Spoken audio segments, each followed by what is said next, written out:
In front of the ruins, deathly stillness permeated the air, as if one had stepped into the ultimate darkness. There wasn't a trace of light to be found. Clearly, they had failed. The artifact master's lineage of the Blue Mountain realm is severed. A woman's voice suddenly echoed beside Shenling Xuan. The speaker was an insect, about the size of a moth and similar in appearance to a butterfly. This creature was a spirit of heaven and earth, a life form said to have existed since the dawn of creation. Shenling Xuan had encountered it after arriving in the ruins. All those who came here to forge fragments of the divine bright artifact were true prodigies among artifact masters. Now that they are gone, the art of artifact forging in the Blue Mountain realm will stagnate for centuries, the butterfly spirit spoke, its voice carrying a sense of melancholy. In its eyes, those artifact masters who came to this forbidden zone were unparalleled geniuses, plucked from across the world. Under normal circumstances, these individuals would have had bright futures and assured prosperity. The butterfly spirit turned toward Shenling Xuan. Ling Xuan, you bear a heavenly fate and are someone with a special destiny. You may ignore other treasures in this forbidden zone, but you must claim the source of the forbidden zone. Only those with a heavenly fate can suppress the forbidden source, preventing it from flourishing. Moreover, if you refine the forbidden source, you will gain all sorts of extraordinary abilities, allowing you to hide within the Blue Mountain realm and avoid being discovered by outsiders. The butterfly spirit's expression turned grave as it spoke. If you don't, and if you achieve unity with the heavens, you'll undoubtedly attract the attention of outsiders, and you'll end up like your previous life, dead. A powerful icy aura radiated from Shenling Xuan. Memories from her past life surged forth in that instant. In her previous life, she had been a proud daughter of heaven, devout in her cultivation. Yet one day, without warning, a streak of sword light descended from beyond the heavens, shattering her body in an instant, leaving not even a corpse behind. Even now, the mere memory of that strike left her shaken. Such power, it had to have been a divine tier existence. What does heavenly fate truly represent? Shenling Xuan asked. The butterfly spirit paused for a moment before replying. It represents the will of the world. It represents ownership of the world. Clearly, it was speaking in riddles, offering limited insight. Perhaps this was all it knew. Dressed in her black gown, Shenling Xuan resembled a black rose, cold and austere. Mo Sengkong is outside. The heaven-tier weapon masters from the Rosha kingdom are also making their way here. It's hard enough to deal with just them. Claiming the forbidden source will be nearly impossible, she said. The butterfly spirit trembled slightly and replied, that is indeed a problem. Unfortunately, I lack combat abilities, I can't even handle an earth-tier weapon master. However, I can scout ahead for you to avoid certain dangers, it offered. Less than hour greater than, before exploring ruins, you have to eat your fill. Otherwise, you won't have the energy. Chen Kengbao spoke as he pulled a steamed bun from his pocket and stuffed it into his mouth. While eating, he waved another bun toward Tu Sihai and the others. Anyone want some? The seductive woman covered her mouth, her expression one of mild disgust at the sight of the sweat-covered bun. Thank you for the kind offer, sir, but I'll pass. To her, Chen Kengbao was just a servant of Qi Yuan, so she refrained from showing outright anger. No thanks, the others also politely declined. Only Wang Dao smiled broadly. I'll take one, thank you, sir. Chen Kengbao was overjoyed. Here you go. Wang Dao immediately took the bun and began devouring it without a care. Delicious. All right, time to explore the ruins and find that Mo Sengkong. Qi Yuan said. The group of 8 adjusted their gear and headed northeast, toward the 17th Black Gate of the 10,000 Mountains Abyss. Based on Wang Dao's account, Mo Sengkong had entered through that gate. Under the cover of night, they traveled quickly. Qi Yuan glanced at the blind elder in their group and, with a humble tone, asked, Old man, in a few months, I might also go blind. What do you think is the most important thing for a blind man? In a few months, he would have to play the role of a blind artifact master. Meeting an actual blind man was a rare chance for him to seek guidance. The blind elder paused, slightly surprised. His left eye was blind, but his right eye was still intact. Perhaps, regaining sight. Regaining sight, Qi Yuan murmured thoughtfully. The blind artifact master's greatest wish was likely to become a divine tier artifact master or ascend to even greater heights. But could he truly achieve that while blind? Roughly half an hour later, the group reached a mountain hollow under the cover of darkness. The terrain appeared as though an earthquake had once occurred, causing soil and rocks to collapse and revealing part of the ruins. A dozen black iron doors stood before them, adorned with intricate, mysterious patterns. Half of the doors here are open. Fortunately, the one we need to enter is open too, otherwise, we'd waste a lot of time, Tu Sihai remarked. The iron doors in the ruins were incredibly sturdy. Even a top-tier grandmaster would struggle to destroy them. What do you mean open? Isn't there a dog hole right there? Chen Kangbao exclaimed in astonishment. That's the hole that duck-voiced guy squeezed through, Wang Dao added, recalling the scene with lingering fear. Had it not been so difficult to exit the ruins, he suspected the weapon master might have killed him for witnessing such a humiliating sight. A dog hole. It's clearly a dragon and phoenix hole, the seductive woman teased, chuckling. Tu Sihai also laughed. Let's not fool ourselves. There's no shame in crawling through it. The others nodded in agreement. Just getting through was what mattered. The blind elder glanced at the seductive woman and remarked, I'm just worried your half-pound of meat up front might not fit through. Blind fool, be careful, or I'll stab your good eye when we're inside. The seductive woman didn't take offense. Qi Yuan inspected the hole and said seriously, the blind elder's right. The seductive woman's face turned crimson. If it had been anyone else, she wouldn't have cared.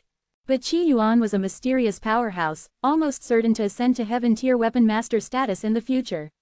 Moreover, he was young and exceptionally handsome. At that moment, Qi Yuan spoke up. A mere broken door. Watch carefully, the son-in-law is about to smirk. He stepped forward toward the black gate. The Blackshade brothers' younger sibling looked surprised and said, this black gate is made of plain iron. Even heaven-tier weapon masters would struggle to break it. Clearly, he didn't think Qi Yuan could do it. Qi Yuan suddenly stopped and turned back with a grin. That's it, keep talking like that. Without someone doubting me, it's no fun to smirk. The son-in-law's smirk would have no soul without someone casting doubt. Ideally, there'd also be a handsome man or beautiful woman for him to slap. Though, Qi Yuan hated pain, so getting slapped was out of the question. The younger Blackshade brother felt awkward. Tu Sihai, recalling Qi Yuan's eccentric personality, tentatively added, Brother Qi, I fear even your attack will have no effect on the Black Gate. He spoke sincerely. Your lines lack punch. I should have brought you all a drama to watch and learn proper delivery. Qi Yuan shook his head.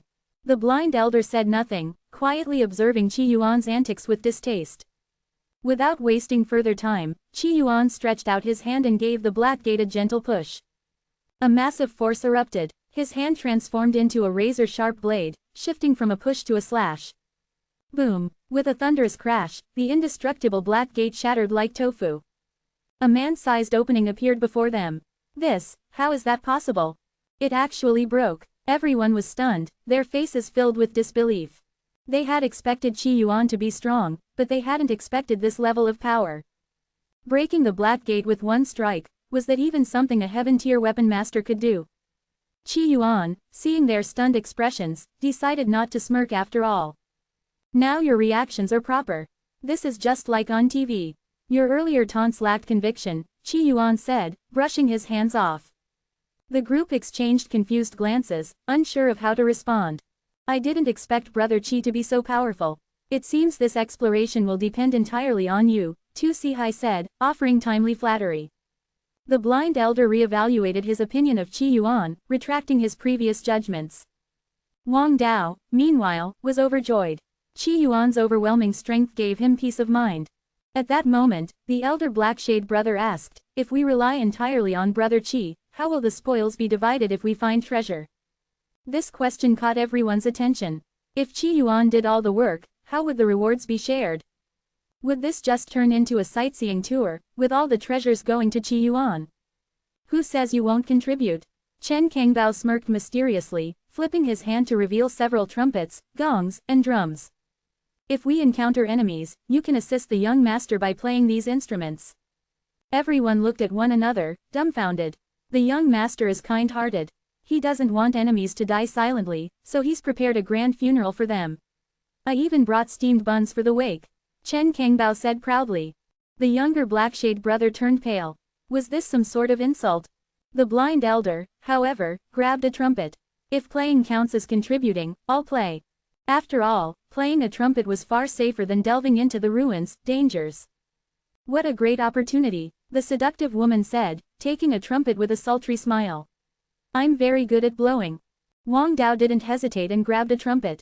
The younger Blackshade brother hesitated, but seeing his brother pick one up, he reluctantly followed suit, though his expression was stiff. Deep down, he wanted to protest, but Qi Yuan's strength left him no choice. Seeing the group with their trumpets, Qi Yuan was reminded of his days in the mortal heart realm, leading the villagers of Qingshui village in conquest. Killing, then feasting. Don't worry, with me, no one will dare harm you. And if, by chance, you are harmed, I'll find you and bring you into my underworld later. Qi Yuan's confidence was unwavering. A son-in-law should always radiate confidence. The group was speechless, unsure of how to respond. Only Chen Kangbao continued playing his loyal henchman role. The young master is a deity incarnate. Follow him, and there'll be buns to eat every day, he exclaimed, comically fawning over Qi Yuan. The younger Blackshade brother cast Chen Kangbao a look of disdain. This man was truly shameless, a disgrace to weapon masters. Less than an hour greater than the group entered the ruins through the Black Gate. Roughly 15 minutes later, the sound of trumpets echoed. 5 dark figures emerged, their faces twisted in malice. Each one had the strength of an Earth-tier weapon master and charged at the group with feral growls. You dare attack me when I'm already smirking? Do you think I'm just a weakling son-in-law? Qi Yuan's expression remained calm. With a light tap of his foot, 5 stones rose into the air. He kicked them. Whoosh! The stones shot forward like cannonballs, striking the 5 shadows. The shadows froze mid-air before crashing to the ground, lifeless. Chen Kangbao grinned. The young master is invincible. The moment the trumpets sounded, those specters died. Tu Sihai's eyes widened in awe. Brother Qi was ridiculously strong. Even the younger Blackshade brother, who had been full of grievances, suddenly felt a pang of respect. Had they fought those 5 specters themselves, it would have been a fierce battle. Feast time, Chen Kangbao called out. He pulled more buns from his pockets. This time, no one refused. Even those who found it distasteful pinched their noses and swallowed the buns. These specters, eyeballs are decent, they're worth some money. You've been playing trumpets so well, so you can have them, Qi Yuan said nonchalantly. Tu Sihai blinked in confusion. These eyeballs are worth money. Spectre eyeballs were considered worthless. Everyone knew that. Were they for eating? Not much. Maybe a few hundred taels, Qi Yuan replied casually. This is all thanks to Brother Qi. These should go to you, the elder Blackshade brother offered politely. I don't need these, Qi Yuan waved dismissively. The group didn't think much of it. A few hundred taels weren't a big deal. Tu Sihai, however, was curious. What are they good for? For male vitality. You know, Qi Yuan began, but before he could finish, there was a gust of wind. 5 figures darted toward the specters, corpses. Brother, leave me one. You already took 2. Little bro, you're still young. Don't fight me for it. But we're twins. Nearby, the seductive woman looked on with disdain. A bunch of useless men. She glanced at the blind elder. You always act high and mighty, saying you avoid women. HMPH. The blind elder snorted. This is for a friend. I'm taking it on their behalf. He clutched the eyeballs tightly and stored them in his artifact pouch. What a shame I can't return to Blue Star. I could have made a fortune with these eyeballs, Qi Yuan sighed. He had missed countless opportunities to get rich. If he could mass-produce these eyeballs, he'd be a saint on Blue Star. He'd dominate any election for planetary leader in a landslide. Let's keep moving, Qi Yuan said, scanning the group without judgment. The others remained thick-skinned, pretending nothing had happened. Less than an hour greater than as they ventured deeper, the group faced numerous dangers. But Qi Yuan crushed them all with ease. Every time the trumpets sounded, the fight was over in seconds. Qi Yuan was simply too powerful, a true 6-dimensional warrior with no weaknesses. Whether it was speed, strength, or any other attribute, the specters couldn't match him. He bulldozed his way through with invincibility. Pay attention, I'm about to smirk. Start the feast. Kill, kill, kill.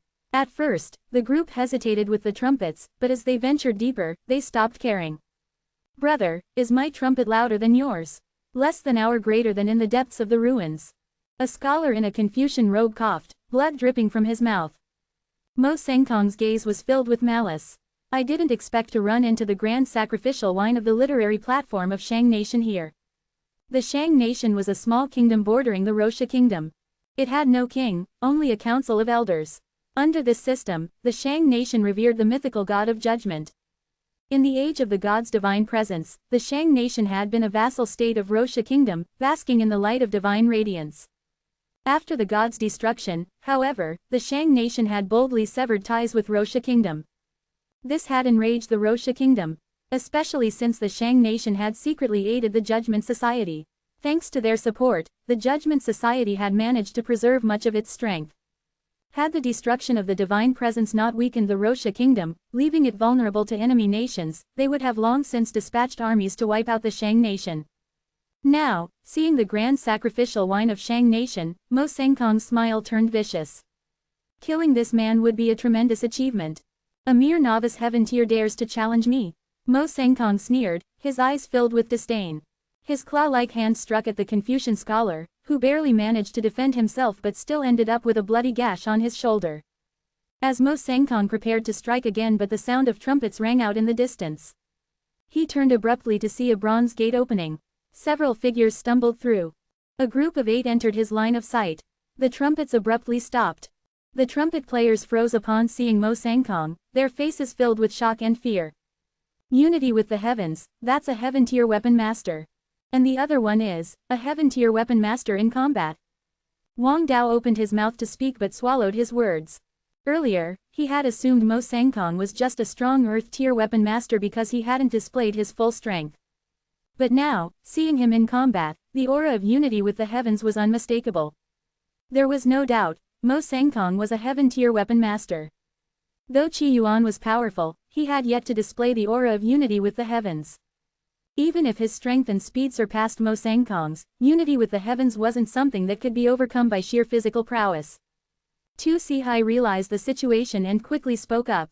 "Senior, we mean no offense by intruding. We'll leave immediately." He spoke humbly, lowering his posture. After all, Mo Sengkong was a heaven-tier weapon master, and clearly not a newly advanced one at that. Mo Sengkong's eyes narrowed into a cold smile. "You can leave, but the old man stays." He pointed at Chen Kangbao, his expression arrogant. Looking at the Confucian scholar, his gaze turned cunning. "You may have hidden yourself well, but when that old man appeared, I noticed the surprise and worry in your eyes. You know him, and you know him well." Standing in midair, Mo Sengkong exuded supreme confidence, his demeanor that of an absolute ruler. "He stays, and the rest of you can leave. Otherwise, you all die." His voice was domineering, dripping with contempt. The Confucian scholar's face filled with worry and guilt. "I've implicated Elder Chen," he thought bitterly. On the other side, Tu Sihai and the others were equally uneasy. The oppressive aura emanating from Mo Sengkong was overwhelming, far stronger than any heaven-tier weapon master they had ever encountered. Even if they worked together, they likely wouldn't be a match for him. Though Qi Yuan was incredibly strong, he hadn't reached unity with the heavens. There was no way he could win. "Hey, eunuch, don't you think you're overestimating yourself?" Qi Yuan said, his tone tinged with surprise. "Even if you let us leave, I'm not planning to let you off." Mo Sengkong's expression darkened instantly. He clearly didn't like being called an eunuch, it struck a nerve. "Oh, how bold. I didn't expect such insolence from someone in this puny kingdom. Fine, today, none of you will leave alive." Killing intent surged in Mo Sengkong's heart. Tu Sihai and the others braced themselves, nerves taut. Tu Sihai called out, "Brother Qi, you take the lead. We'll assist you. We must fight." At this point, with Mo Sengkong's killing intent so clear, no amount of pleading would change the outcome. Their only option was to fight for a slim chance of survival. "Why would you need to fight?" Qi Yuan said calmly. "Keep playing your trumpets. I'll take care of him for his funeral." "But he's a heaven-tier weapon master." The blind elder protested, his tone filled with disbelief. Was Qi Yuan insane? HMPH. Even a heaven-tier weapon master will fall before the young master. Chen Kangbao shouted, raising his hand. "Play the trumpets." Tu Sihai and the others hesitated for a moment before reluctantly picking up their trumpets and playing once more. They remained tense, ready to step in if things went south. Qi Yuan turned his gaze to Mo Sengkong and spoke calmly. "Mo Sengkong, do you know the crime you've committed?" Mo Sengkong paused, momentarily confused. "You know me. You dared to covet my wife, Shenling Xuan. If you take her, how am I supposed to play the role of the son-in-law? You've committed a capital offense, and there's no forgiveness for your crimes. If you kneel and end your own life, I'll grant you a final mercy, I'll even arrange for you to eat your own funeral feast." Qi Yuan was magnanimous, even respecting the rights of criminals. As for how a dead man would eat his own funeral feast. Simple, he'd slice open Mo Sengkong's stomach and stuff it full of buns. You're courting death, Mo Sengkong roared, his fury reaching its peak. Shenling Xuan has already caught the eye of my lord. If you hand her over to us and end your own life, I'll spare your family. Hey, I'm an orphan. Why don't you bring my family back to life? The trumpets blared, urgent and loud. Among the Earth-tier weapon masters, faces turned pale with anxiety and unease. Even the Confucian scholar was deeply worried, his heart filled with confusion. Wasn't Qi Yuan just a lunatic from the madhouse? Wasn't he a mere mortal? How could he suddenly be so powerful? Die, Mo Sengkong struck, entering his unity with the heavens state. He gathered the power of heaven and earth, directing it toward Qi Yuan. Child, without reaching heaven tier, you are but an ant. You have no understanding of what the power of heaven and earth truly is. Mo Sengkong's voice brimmed with confidence and contempt. Even if his raw strength and speed couldn't match Qi Yuan's, unity with the heavens gave him access to the forces of heaven and earth within a 10-meter radius. This power, weighing tens of thousands of pounds, was beyond mere human strength. This was the greatest divide between heaven-tier and earth-tier weapon masters. To date, there had been no recorded instances of an earth-tier weapon master defeating a heaven-tier opponent. Heaven and earth's power, Qi Yuan chuckled. Hey, eunuch, do you know the value of being a shareholder? Suddenly, Qi Yuan struck, throwing a single punch. Mo Sengkong's expression shifted to one of utter horror. He suddenly realized that the power of heaven and earth he had gathered was dissipating. No, not dissipating, it was retreating, wilting. As if a son had run into his father at a brothel. How is this possible? Mo Sengkong stammered. The power of heaven and earth was the foundation of every heaven-tier weapon master. It could only be overcome by stronger forces of heaven and earth, never through retreat. But here it was, shrinking away before the punch of an earth-tier weapon master. Boom! Before Mo Sengkong could understand, the punch landed squarely on him. Without the protection of heaven and earth, his internal organs shattered instantly, and his body collapsed. Even in death, his face was frozen in disbelief and confusion. There would be no explanation for him. With one punch, a heaven-tier weapon master was dead. Qi Yuan smirked. To me, there's no difference between you and any other earth-tier weapon master. The trumpet music stopped abruptly. The earth-tier weapon masters stood frozen, their faces painted with shock. This level of power defied everything they had ever known. How could an earth-tier weapon master shatter the forces of heaven and earth, killing a heaven-tier weapon master in a single blow? Enhance your reading experience by removing ads for as low as $1. Remove ads from $1. A heaven-tier weapon master, killing him with one punch. The man blowing the suona was utterly shocked.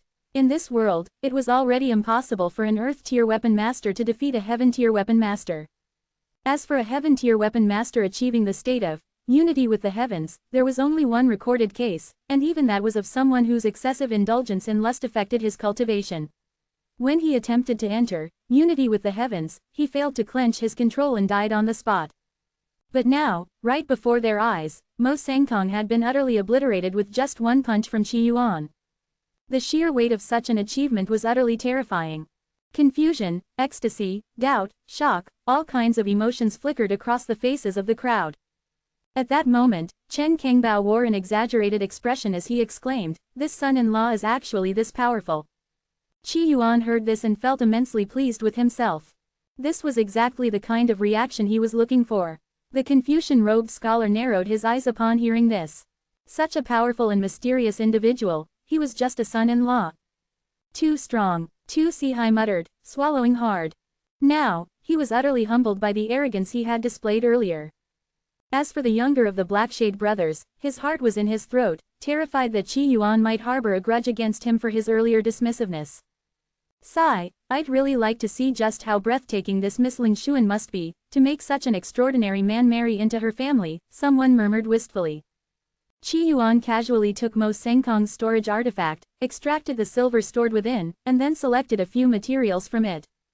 The rest of these weapons are yours, he said indifferently and tossed them aside. To him, even heaven-tier weapons were less useful than heaven-tier materials. After all, he would need to reforge them anyway to extract the materials he required, which was a tedious process. But for the weapon masters present, it was a different story. They weren't artifact masters, and even those who were would prefer ready-made weapons to raw materials. They took the discarded weapons, excitement glowing in their eyes. Even Wang Dao, who had just entered the ranks of Earth-tier weapon masters, managed to get a peak Earth-tier weapon. Qi Yuan turned his gaze to the Confucian-robed scholar, his expression calm. "Do you know Chen Kangbao?" Chen Kangbao looked puzzled. "You know me?" The Confucian-robed scholar's face held a look of reminiscence. 30 years ago, when I was still young, I traveled the world and met Brother Chen. Brother Chen was a genius artifact master, talented, resourceful, and unparalleled in his craft. Hearing this, Chen Kangbao's face lit up with joy. "Young master, did you hear that? I'm resourceful, I'm more than qualified to be your strategist." The Confucian-robed scholar looked at Chen Kangbao's current demeanor, his thoughts conflicted. Later, a group of mysterious individuals sought out Brother Chen. They wanted him to join them in accomplishing some great undertaking. As for the details, this old man does not know. All I know is that it involved forging an extraordinary artifact. The Radiance Society? Qi Yuan asked casually. He was reminded of how this body's father had once tried to recruit a blind artifact master into an organization that was apparently also working to forge a powerful artifact. Later, Fang Shisan from the Radiance Society had even attempted to assassinate him. If it weren't for their fear of the spirit parasite Gu within him, they likely would have attacked him outright. The Confucian-robed scholar's face changed multiple times before he finally nodded. "It's just as I suspected. That's all." Chen Kangbao wasn't particularly interested in this. "Since you know me, can you describe any other strengths I have? Preferably using 4-character idioms." Chen Kangbao looked at the scholar expectantly. Lofty and reclusive, as serene as jade, after much thought, the Confucian-robed scholar managed to squeeze out these words. The current Chen Kangbao, eccentric and half-crazed, was completely unrecognizable compared to the serene, altruistic, and ambitious genius artifact master he had once been. "Hee, I didn't know this old man had so many virtues," Chen Kangbao said with a pleased, slightly lewd grin. "Why are you here?" Qi Yuan asked, looking at the Confucian-robed scholar. The Confucian-robed scholar looked at Chen Kangbao with a complicated gaze. Back then, it wasn't just Brother Chen who was invited by the Radiance Society. Even my elder brother was invited. I wish to bring back his remains so that he doesn't have to lie buried in a foreign land. At this, the scholar's eyes dimmed with sorrow. So, they were invited to the 10,000 mountain abyss to forge an artifact for the Radiance Society. Qi Yuan pondered aloud.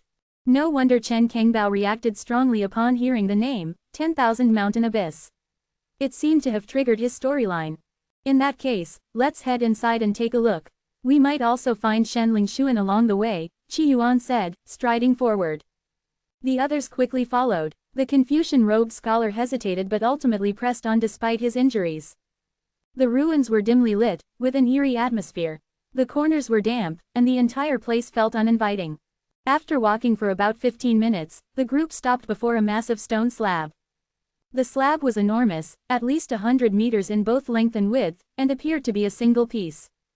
It was covered in moss and stained with what appeared to be blood. The sound of dripping water echoed through the space. Suddenly, a piercing, shrill roar broke the silence. The source of the sound was a specter resembling a moth, but with a human face. Its appearance was especially horrifying. "Just a mere specter dares to act insolent. Watch as this son-in-law takes care of it," Qi Yuan shouted boldly, stepping forward. The Confucian-robed scholar froze for a moment, finding the situation rather strange. At this moment, Tu Sihai said anxiously, "That's a Zon-tier human-faced moth, and it's at the peak of the Zon-tier. Its specialty is speed. You're just a son-in-law, how dare you provoke it?" The Confucian-robed scholar doubted his ears. Human-faced moths are especially unique among specters. They are the kings among specters. You're merely a son-in-law, don't throw your life away. The scholar's mind went blank. Offending the great human-faced moth means you'll face the wrath of the Shen clan. Someone else added. "There will be no place for you in Ning country." Other Earth-tier weapon masters joined in, mocking and ridiculing him. Their words seemed to emphasize how fearsome the human-faced moth was, while also belittling Qi Yuan as nothing more than a son-in-law. This baffled the Confucian-robed scholar. He was a heaven-tier weapon master and could see the Zon-tier human-faced moth's true nature at a glance. Could it be, he was mistaken? For a moment, he doubted his own judgment. HMPH. Even if I'm a son-in-law, no one is allowed to insult me. With that, Qi Yuan transformed into a cannonball, launching himself at the human-faced moth. The mockery abruptly ceased, and the sound of the suona rose again. Son-in-laws are not to be humiliated. A powerful punch ripped through the air, producing a white burst of energy. The once ferocious human-faced moth froze mid-flight. It didn't even have the chance to say, "Wait, you're that strong." Boom! With one punch, 100 strikes followed. The human-faced moth's body shattered completely, leaving nothing behind. You, a mere son-in-law, actually killed a human-faced moth. How is this possible? That was a Zon-tier human-faced moth. The surrounding weapon masters hastily set their suonas aside, indulging in their dramatic performances. The Confucian-robed scholar was entirely at a loss. At this point, he dared not speak. He could only feel that this entire group was utterly insane. What a pity, Qi Yuan remarked regretfully. It didn't work hard enough. If it had cultivated to the heaven tier, that would have been truly satisfying. Slaying the human-faced moth only gave him a tiny bit of experience. Had it been a heaven-tier specter, the experience gained would have been far greater, and Qi Yuan could have absorbed enough unity with the heavens, energy to make significant progress. The energy he obtained from Mo Sangkong and the spirit parasite Gu was far too meager to push him beyond level 120. Who would have thought? This place is actually a specter-restricted zone. Fifth Wei, dressed in golden silk robes with a snake embroidered on his waist in jade thread, exuded an air of authority and menace. This place is not just a specter-restricted zone, it's a strange domain. An elderly man exclaimed with an ecstatic expression, his shoulders trembling with excitement. What? A strange domain? Fifth Wei froze for a moment, then his face lit up with joy. It is said that 50 years ago, the Radiance Society gathered the most talented artifact masters from all over the world to forge an artifact that would surpass the divine tier. Over the course of decades, countless talented artifact masters were invited to enter this strange domain one after another. No one knew where the strange domain was located. 15 years ago, the Radiance Society disappeared without a trace, ceasing its recruitment of artifact masters. His Majesty speculated that the forging must have failed within the strange domain. But, even if it failed, the treasures within the strange domain must still be astonishing. Many of those artifact masters were heaven tier, and it's said there were even divine tier artifact masters among them. If we could obtain their legacies, the old man's eyes burned with greed. The treasures here were worth more than the wealth of a kingdom. The heaven tier weapon masters present began breathing heavily at the thought. Ha ha ha, first, the pure yin physique, and now the strange domain. Heaven is truly favoring me. Fifth Wei laughed heartily. If he could obtain the treasures from this domain, how powerful would he become? And once he took the pure yin essence from the pure yin physique, ascending to the divine tier would no longer be a dream. The divine tier, even in the Rosha kingdom, there were only a handful of divine tier beings. Speaking of this, if I remember correctly, had it not been for the death of the divine descent, the Radiance Society would not have dared to openly recruit so many artifact masters to enter the strange domain, a heaven tier weapon master remarked, revealing some hidden details. It seems to be true. The fall of divine descent was reportedly tied to some cosmic conflict, which may have been connected to the strange domain, an elder recalled. It was precisely the Radiance Society's involvement that had forced Fifth Yushan to ruthlessly strike at divine descent. Suddenly, the elder's eyes narrowed sharply. Who's there? In the distance, a butterfly-like creature darted through the air. Upon being discovered, it fled in panic. A specter? No, something else. The elder was surprised and immediately gave chase. With his strength, he could capture the butterfly creature with a little effort. Don't bother, Elder Wang. A mere peculiar creature isn't worth our attention. Our priority is to enter the strange domain. Fifth Wei's voice was calm and commanding. The elder hesitated but eventually stopped chasing the butterfly. As you command, Your Highness. HMPH, Mo Sengkong is truly useless. Even now, he hasn't managed to capture that wretch Shenling Xuan. Once we secure the treasures within the strange domain, it seems we can't wait for him. We must return to the kingdom immediately, Fifth Wei muttered to himself. If news of the strange domain spread, more powerful experts would arrive, and he wouldn't be able to protect the treasures within. Less than hour greater than elsewhere, the insect woman Kai Dai fluttered her wings rapidly. After confirming no one was following her, she flew into a secret chamber. Bad news. The Heaven-tier weapon masters from the Rosha Kingdom have almost reached the entrance to the strange domain. They've already realized that the place ahead is the strange domain, Kai Dai said anxiously. The Spectre Source was also located within the strange domain. The Radiance Society had used the power of the Spectre Source to construct the strange domain. The party from the Rosha Kingdom was incredibly strong. If they entered the strange domain, it would become nearly impossible for Kai Dai and her group to seize the Spectre Source. Shenling Xuan frowned, troubled by the situation. At this moment, Kai Dai suddenly asked, "Do you have a husband?" Oh, Shenling Xuan was surprised by the question but nodded. Just now, outside, I overheard an old man telling another man, "Shenling Xuan, your husband is here looking for you." Don't worry. Kai Dai's eyes sparkled with curiosity. Your husband, is he, incapable of doing it? After all, your pure yin essence is still intact. I know of a certain specter within this specter-restricted zone whose eyeballs can help with virility issues. Should we collect some for him? Kai Dai offered sincerely, her insect-human features almost endearing in their oddness. Shenling Xuan froze momentarily. My husband, Qi Yuan. Her icy, stunningly beautiful face showed a trace of confusion. She had never met Qi Yuan, only knowing that he was the son of Master Qi. According to Ji Shuang's assessment, he was timid and powerless. After returning to his hometown, he seemed to have gone mad, behaving strangely. Could he really be here? Shenling Xuan found it unlikely. He wasn't even a weapon master. How could he possibly dare to come to a place like this? Perhaps it was some old monster coveting her pure yin physique. What is his strength like? Does he have heaven-tier abilities?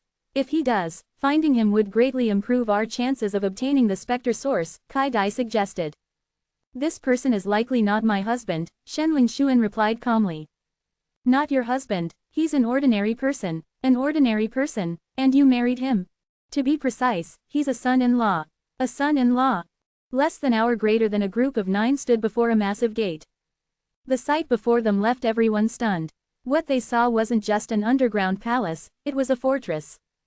The entire underground palace was constructed entirely of metal, without a single visible gap, seamless and impenetrable. This is the strange domain, the Confucian-robed scholar said, his expression forlorn.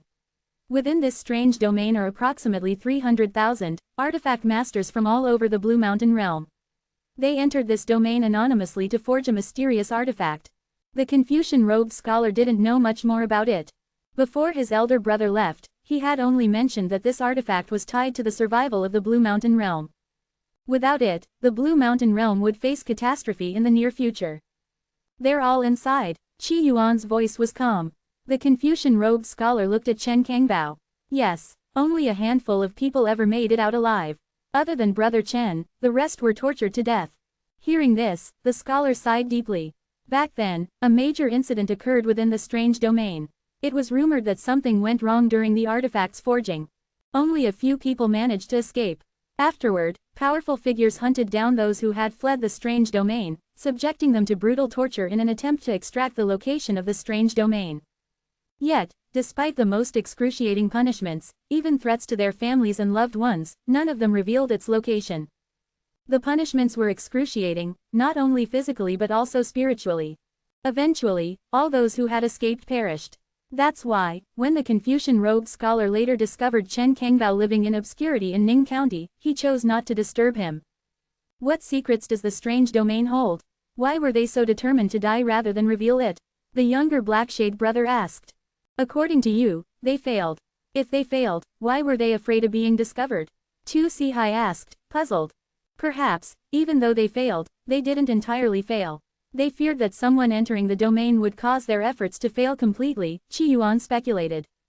There should be a special teleportation array within the strange domain. Those who escaped likely used it to leave, the Confucian-robed scholar added. He lowered his head, his gaze despondent. This entire strange domain is seamless. I wonder if we can find a way inside. There's no need for an entrance. This area is relatively weak, Qi Yuan said, his gaze fixed on a particular section of the gate. According to the hidden aura he could see, that spot had suffered severe damage in the past. It seemed as if a divine-tier weapon master had tried to break through but ultimately failed. This demonstrated how sturdy the underground palace was. But to Qi Yuan, it wasn't indestructible. Its original state must have been vastly stronger. Now, however, it seemed its energy had been exhausted over the years. Otherwise, even with his abilities, Qi Yuan doubted he could break through without entering a divine state. Break. Qi Yuan's gaze burned like fire. Behind him, mocking voices rose in unison, as if rehearsed. Qi Yuan's arm transformed into a giant blade. Unyielding strength and unparalleled sharpness exploded forth as he struck the weakened section of the underground palace. Boom! With a powerful strike, a 2-meter-wide breach appeared. The Confucian-robed scholar's eyes filled with astonishment, quickly followed by a sense of loss and confusion. Let's go inside and take a look. Although the scholar had received information that the artifact masters in the strange domain had failed. What if they hadn't? He still harbored a shred of hope. The group stepped into the opening immediately. An overwhelming stench of decay and rot assaulted their senses, a nauseating blend of death and ancient mildew. It was as if they had entered a tomb sealed for thousands of years. Tu Sihai wrinkled his nose in disgust, his complexion pale. The others instinctively covered their noses, their expressions similarly grim. Chen Kangbao, however, seemed unfazed. With a peculiar expression on his face, he muttered, "I feel hungry." As he spoke, he took out a steamed bun and began devouring it. His stomach, already round and bloated, showed no signs of slowing him down as he ate ravenously. Qi Yuan's sharp eyes scanned the interior.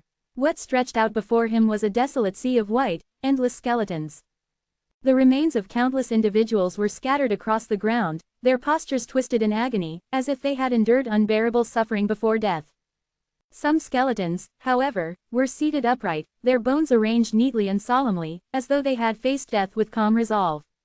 Qi Yuan's gaze eventually settled on one particular skeleton. This one was draped in a tattered black cloak and held a broken sword in its bony hand. The broken sword exuded a faint yet ominous aura, though its spiritual essence had long since faded. "Is this a divine artifact?" Qi Yuan asked, his voice calm but steady. 10 years ago, this black-robed individual must have wielded that broken sword, slashing repeatedly at the underground palace in a desperate attempt to carve an escape route. Now, however, the sword had lost all its spiritual essence, leaving it even weaker than a heaven-tier artifact. "This is the corpse of a divine-tier master," Qi Yuan remarked, his tone devoid of emotion. The breathing of those around him grew heavy as their gazes unconsciously fell on the storage artifact clasped within the bony hand of the skeleton. Yet, seeing that Qi Yuan made no move, none of them dared act rashly. The Confucian-robed scholar looked at the endless field of skeletons before them, and his entire being seemed to collapse. His vitality, his strength, all seemed to drain from him. "They're dead, all of them, dead," he murmured in despair, slumping onto the ground with lifeless eyes. Qi Yuan's attention turned to the massive stone slab nearby. "There's writing here," he noted. The others hurried over, crowding around to look. On the stone slab was a dense inscription, written in ancient script. "Less than hour greater than, my name is Qian Muji, the Grand Master of Sang Country." What? Qian Muji, one of the top 3 divine tier masters in the world. He vanished 50 years ago, he's here. Tu Sihai exclaimed, his breathing quickening. Night has fallen, the specters run rampant, the front lines are collapsing, realms are falling one by one. The Blue Mountain realm, may be the next to fall. Those present turned pale as they read this, their expressions shifting to one of abject horror. Weren't the spectre-restricted zones cleared long ago? How is this possible? They felt as though they had stumbled upon a horrifying secret, one that sent a chill down their spines. In the short span of 1,000 years, 17 realms have already fallen, becoming paradises for specters. In another 1,000 years, the next to fall, will be the Blue Mountain realm. To protect the Blue Mountain realm, the Radiance Society told me that we must gather all the world's artifact masters and forge the divine light treasure. The light of divinity will be our only chance of survival. For 30 years, even as more and more genius artifact masters abandoned their names and joined us, we still failed. The words carved onto the stone slab were plain and unadorned, but a deep sense of despair seeped into the hearts of those who read them. Within the strange domain were 300,000 anonymous geniuses. Each of them was a true prodigy. Had they lived and grown, they would have become the pride of their realms. Some might even have been remembered throughout history. The Confucian-robed scholar muttered, 300,000 artifact masters, they hid themselves in these mountains, giving up their identities and ambitions, all to forge fragments of the divine light treasure in the hope of giving the Blue Mountain realm the power to resist the specters. But human will cannot defy the heavens. The gods ultimately did not bestow us their mercy. I was unwilling to give up, we were only one step away from success. How could we abandon our efforts? Success meant death, failure also meant death, why would we fear death? So we forged ourselves into artifacts. And with our artifacts, we forged even greater artifacts. Our blood and flesh, our very lives, all were cast into the divine furnace, hoping to awaken that mighty God, to have its gaze fall upon the heavenly source. The people of the strange domain had sacrificed everything to forge the heavenly source, a fragment of the divine light treasure. Their hope was to awaken a mighty God who would transform the heavenly source into the divine light treasure, granting their realm salvation. But they had failed. Even after all their efforts, they had failed. The heavenly source was imperfect, unable to attract the attention of the gods. Without divine favor, how could light ever descend upon them? In the end, they sacrificed the spiritual essence of every artifact they had. They sacrificed their own blood and flesh to feed the heavenly source, making it more complete. But even then, the gods did not cast their gaze upon them. So hungry, Chen Kangbao, who had been reading silently, sat down on the ground, still nibbling on his steamed bun. Every resource within the underground palace, from food to artifacts, had been sacrificed to the heavenly source. The heavenly source had consumed everything. Even the artifact masters themselves had cast their own flesh and blood into the heavenly source. Every day, someone would die. So many were starving, so hungry. But no one dared eat anything. Everything was fed to the heavenly source, even our own flesh and blood. I even thought about hacking apart the underground palace to feed the heavenly source. But I failed. I do not know how much more the heavenly source must consume, nor how long it will take for the gods to open their eyes and glance this way. The writing etched into the stone radiated a bleak despair. We sat here waiting for death. Those who could no longer bear the hunger, I ended their suffering and fed them to the heavenly source. Once someone entered the strange domain, there was no escape. The power of the heavenly source had transformed the entire domain into a land of death. The underground palace had once been home to 300,000 anonymous geniuses, toiling day and night to perfect the heavenly source.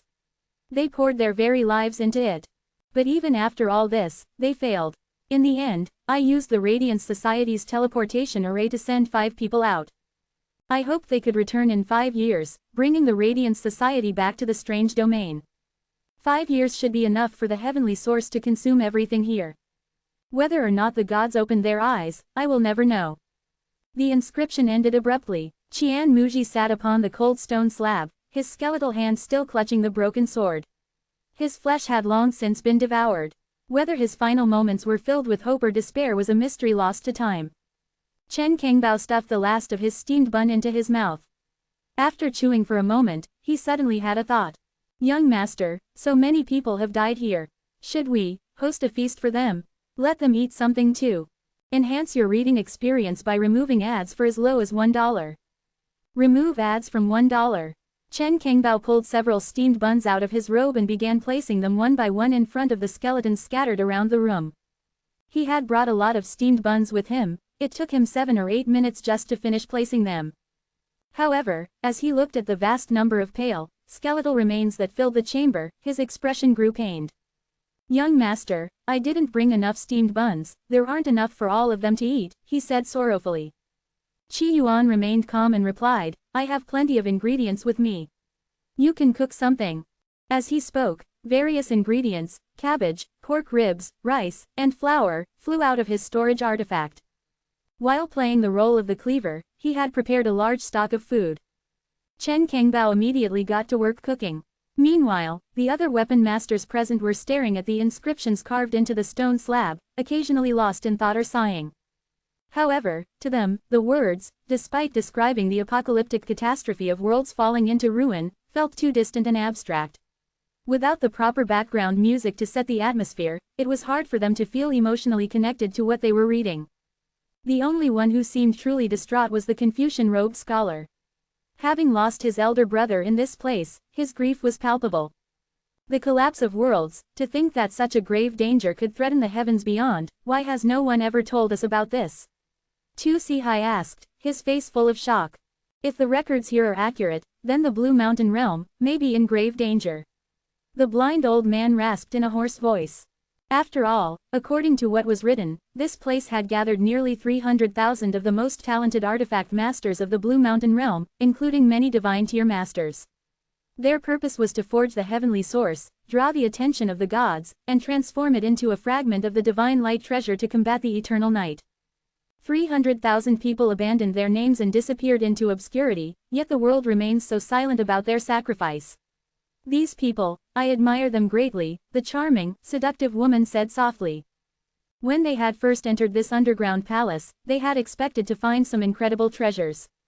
But now, looking around, the only word that came to mind was desolation. Aside from the skeletons, the weapons and materials left behind had all lost their spiritual essence and were no different from worthless debris. In truth, there was hardly anything valuable left in the underground palace. If there was anything of worth, it would likely be the heavenly source. Is that the thing they were forging? The elder Blackshade brother said solemnly. For so many artifact masters to work for decades together, they should have been able to create countless divine tier artifacts. Yet the heavenly source still failed. And in the end, it consumed the blood and flesh of 300,000 artifact masters along with everything in this palace. What kind of terrifying existence is this heavenly source? This is bad. What if we've accidentally intruded and the heavenly source tries to consume us? Wang Dao's face showed his fear. After all, even divine tier artifact masters had been devoured by the heavenly source. If they had entered without preparation, their fate might already be sealed. According to the inscriptions, the heavenly source should have already finished consuming everything. We should be safe. But, did they succeed? Tu Sihai asked in confusion. The artifact masters had come to this strange domain, toiling day and night to forge the heavenly source and draw the gods' attention, hoping to bring forth the light of divinity. They must have failed, the Confucian-robed scholar said, his voice hoarse. If they had succeeded, the Radiance Society would have come to take the heavenly source long ago. For the strange domain to remain sealed and forgotten for so long, it can only mean that the heavenly source failed to earn the favor of the gods and failed to transform into a fragment of the divine light treasure. The strange domain had been constructed within the 10,000 mountain abyss, drawing the best artifact masters of the Blue Mountain realm. The Radiance Society must have monitored its progress constantly. If the heavenly source had succeeded, there was no way the Radiance Society would leave the fragment of the divine light treasure abandoned here. They would have taken it to the heavens beyond. But now, with the strange domain left untouched, as though forgotten by time, it was clear that even after sacrificing the blood and flesh of 300,000 artifact masters, they had still failed. If it failed, then where is the heavenly source now? The weapon masters present were filled with unease.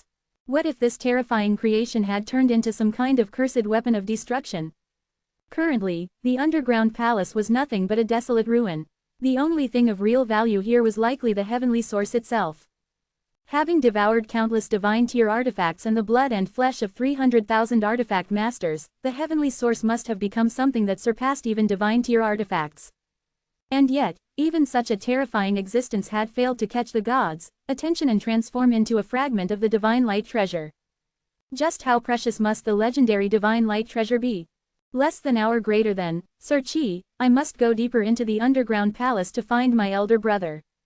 Farewell, the Confucian-robed scholar said, bowing respectfully before heading into the depths of the palace. Along the way, the scholar passed countless skeletons, their pale remains scattered amidst the wilderness of the deep mountains. The sight was shocking and sorrowful, a bleak and desolate valley filled with death. Finally, he stopped at a staircase. At the base of the stairs lay a skeleton, slumped lazily as if it had been basking in the sunlight before it died. The moment he saw this skeleton, the Confucian-robed scholar knew he had found his elder brother. Brother, his voice choked with emotion.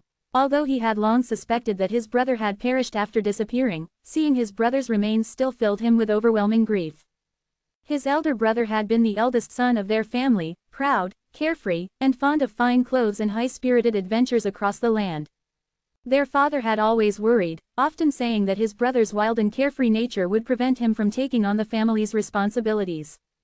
It had surprised the scholar when his brother left to join the strange domain. His gaze fell upon his brother's bony hand. Through the gaps in the skeletal fingers, he noticed words carved into the stone steps behind it. If someone sees this, I leave behind one forging technique as a gift.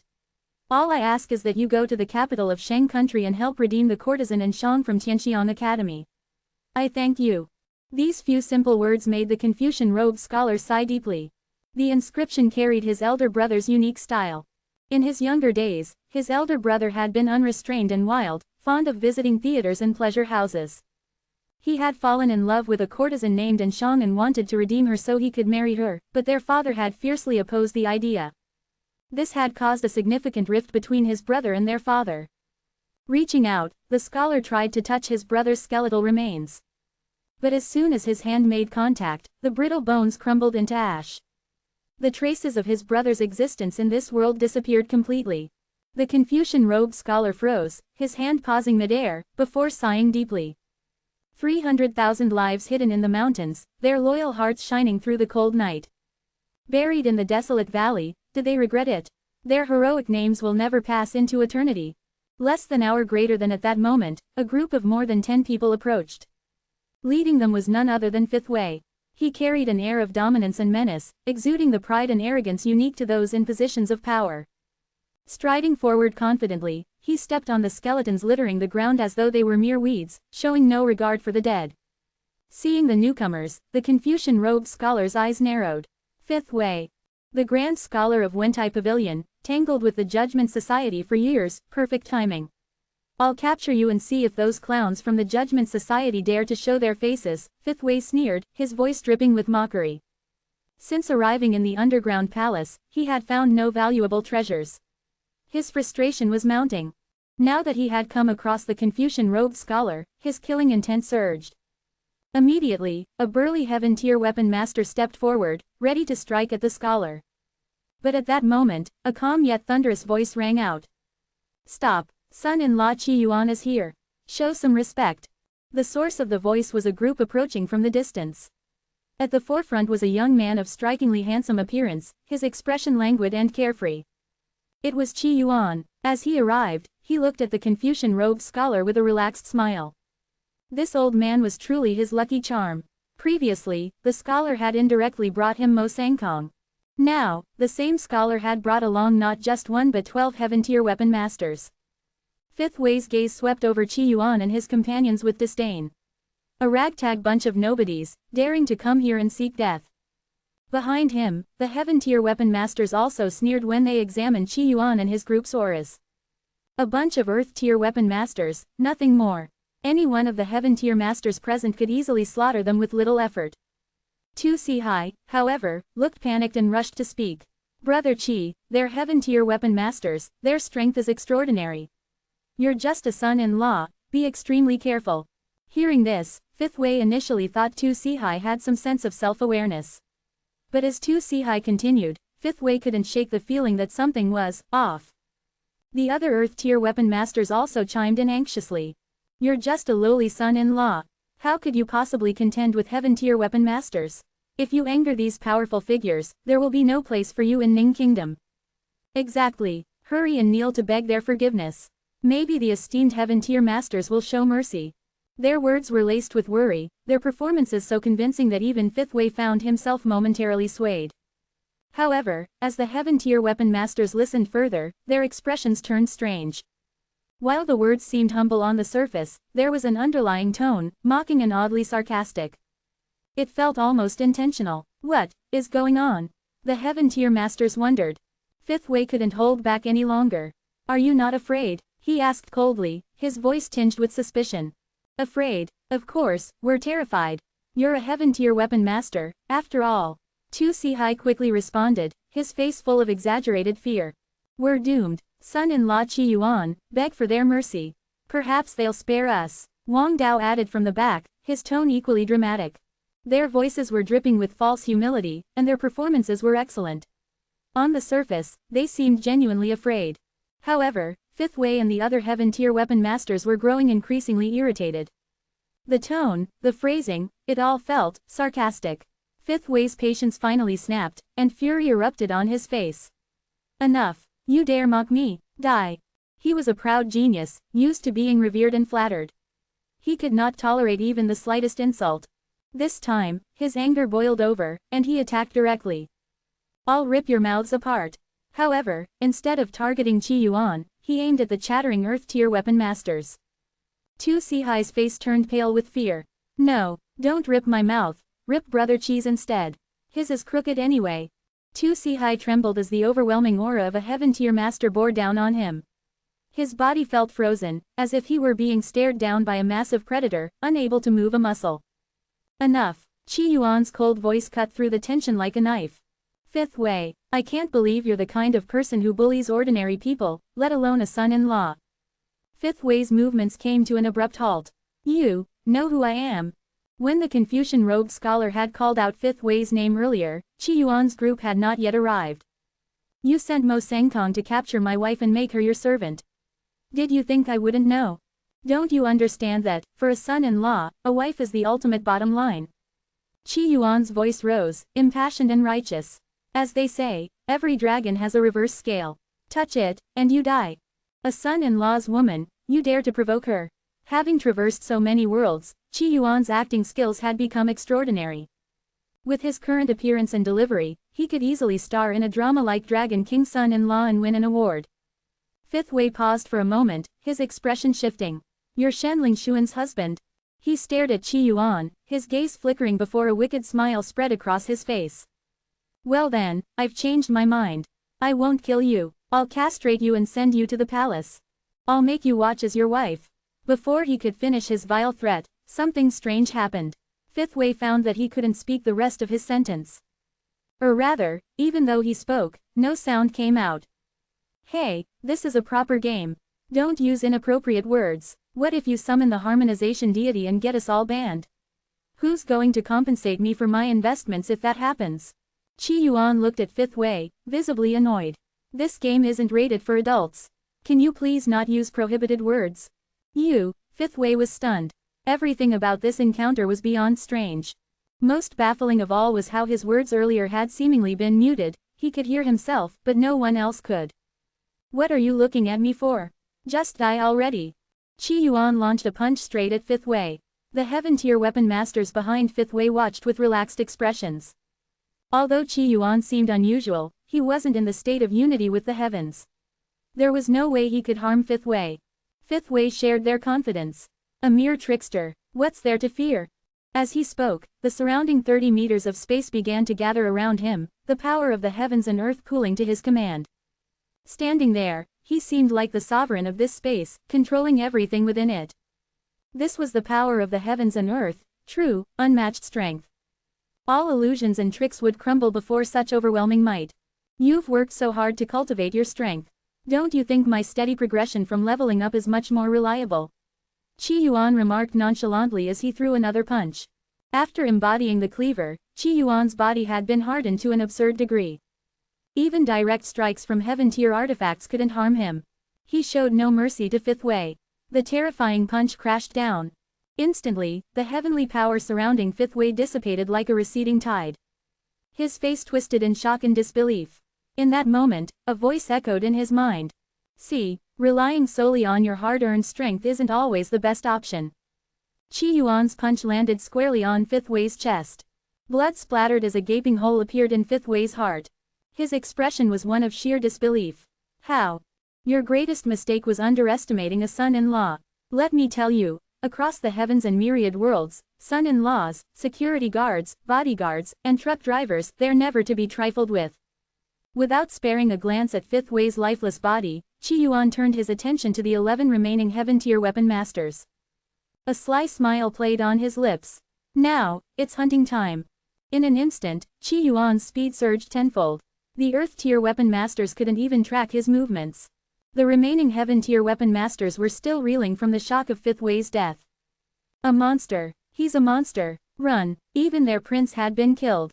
How could they stand against this terrifying Qi Yuan? Qi Yuan moved like a specter, his speed and strength overwhelming. The heaven-tier masters, who had lost their connection to the power of the heavens and earth, were nothing before him. In just 100 breaths, the palace was bathed in blood. Every heaven-tier weapon master present had been slaughtered. The skeletal, desolate underground palace now bore fresh crimson stains.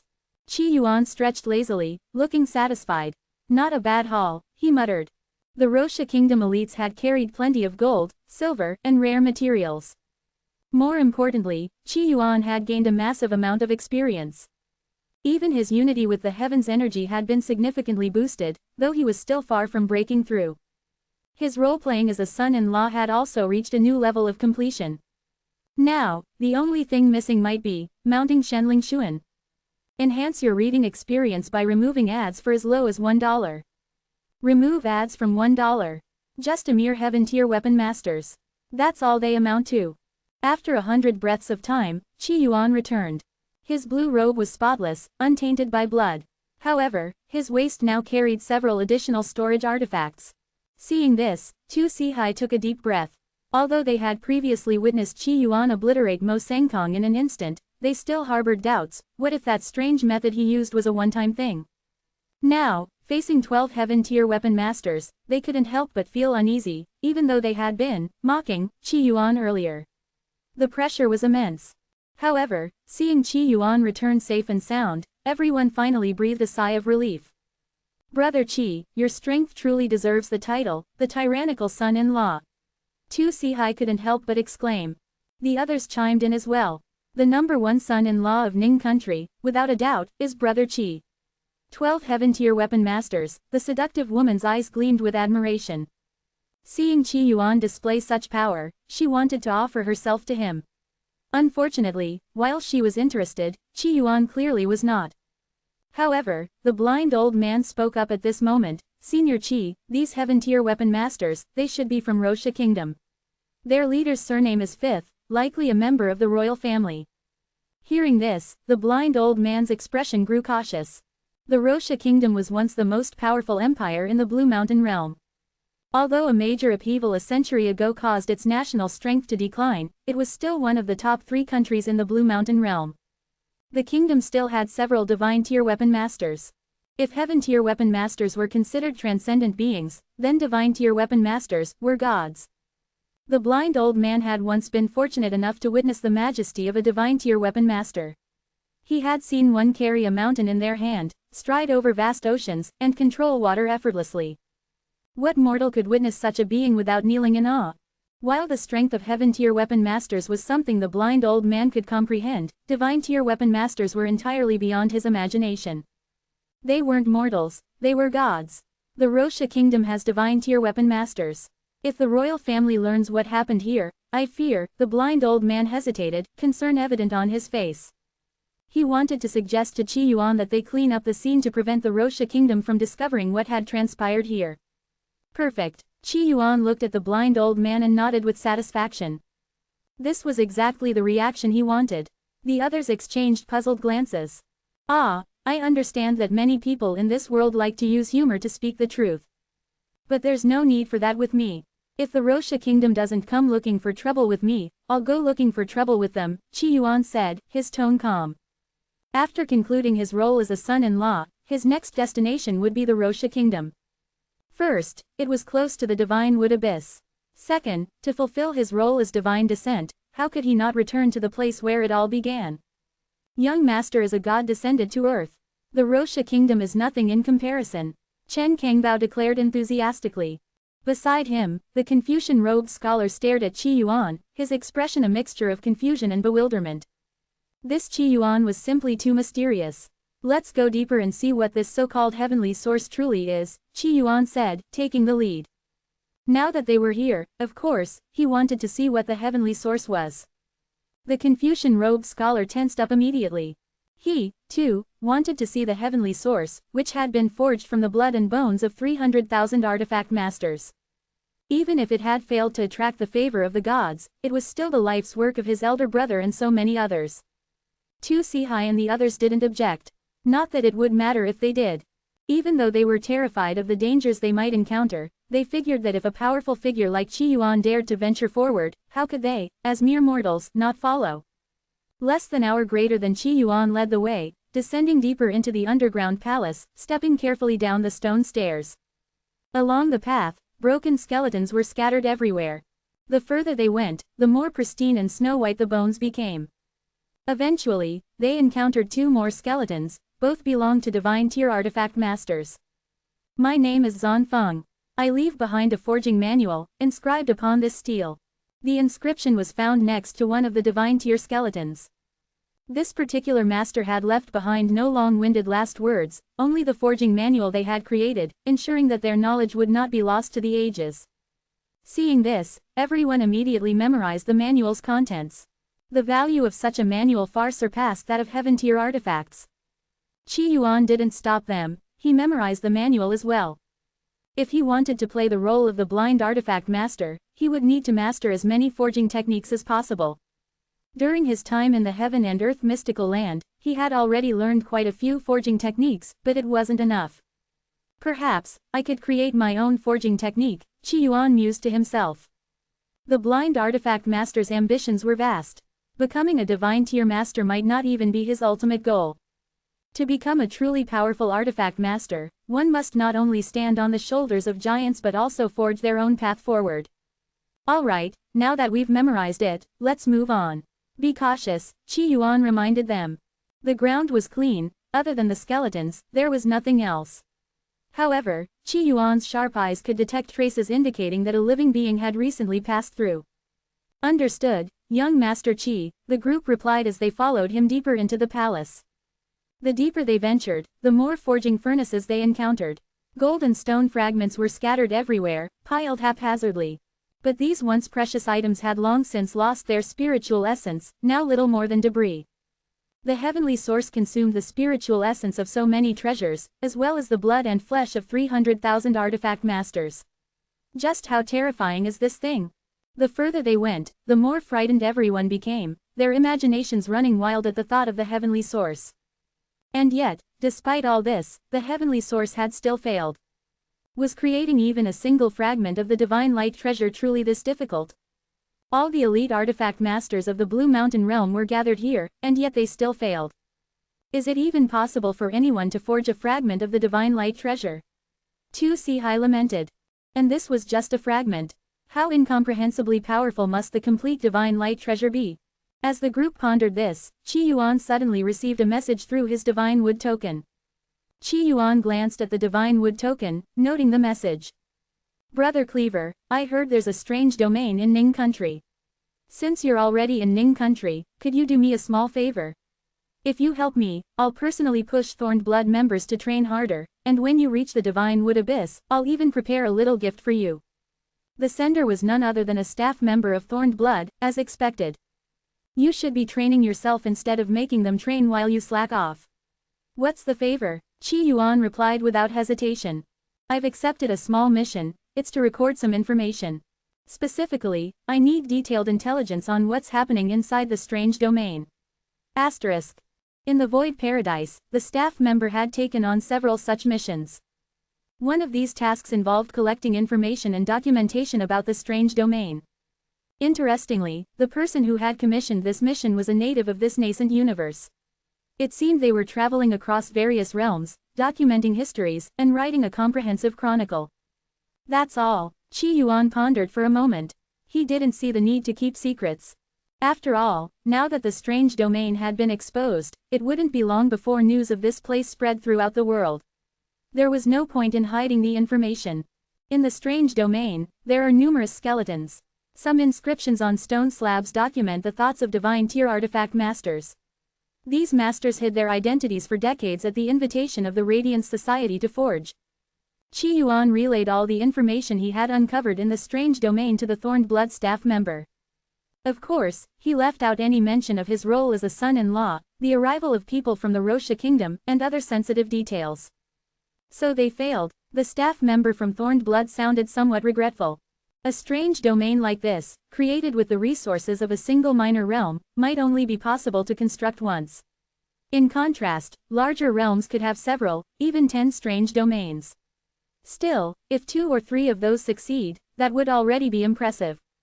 Other realms have them too.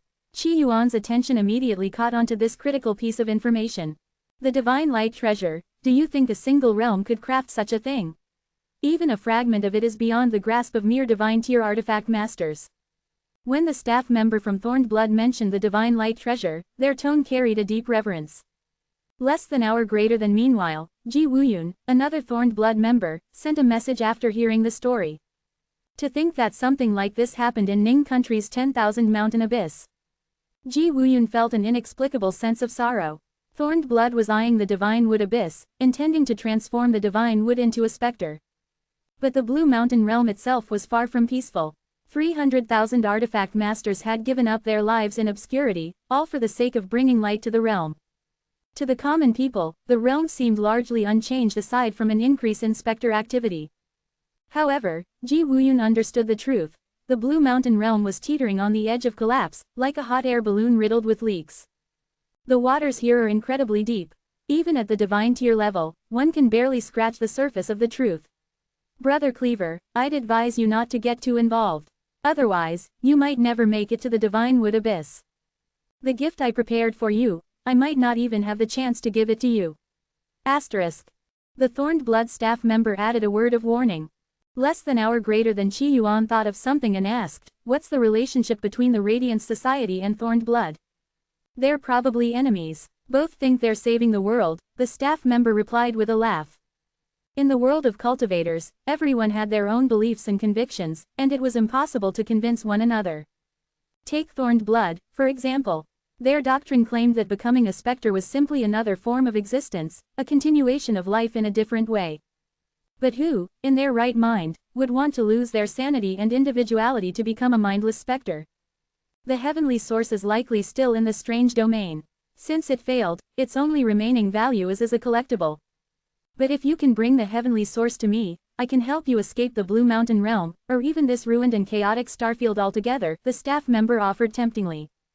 In his view, the fate of the Blue Mountain realm was already sealed. The divine wood would inevitably be transformed into a powerful specter, and the realm would collapse into eternal night. No one would notice that the opening of the divine wood abyss was, in fact, the opening of the Devil's Gate.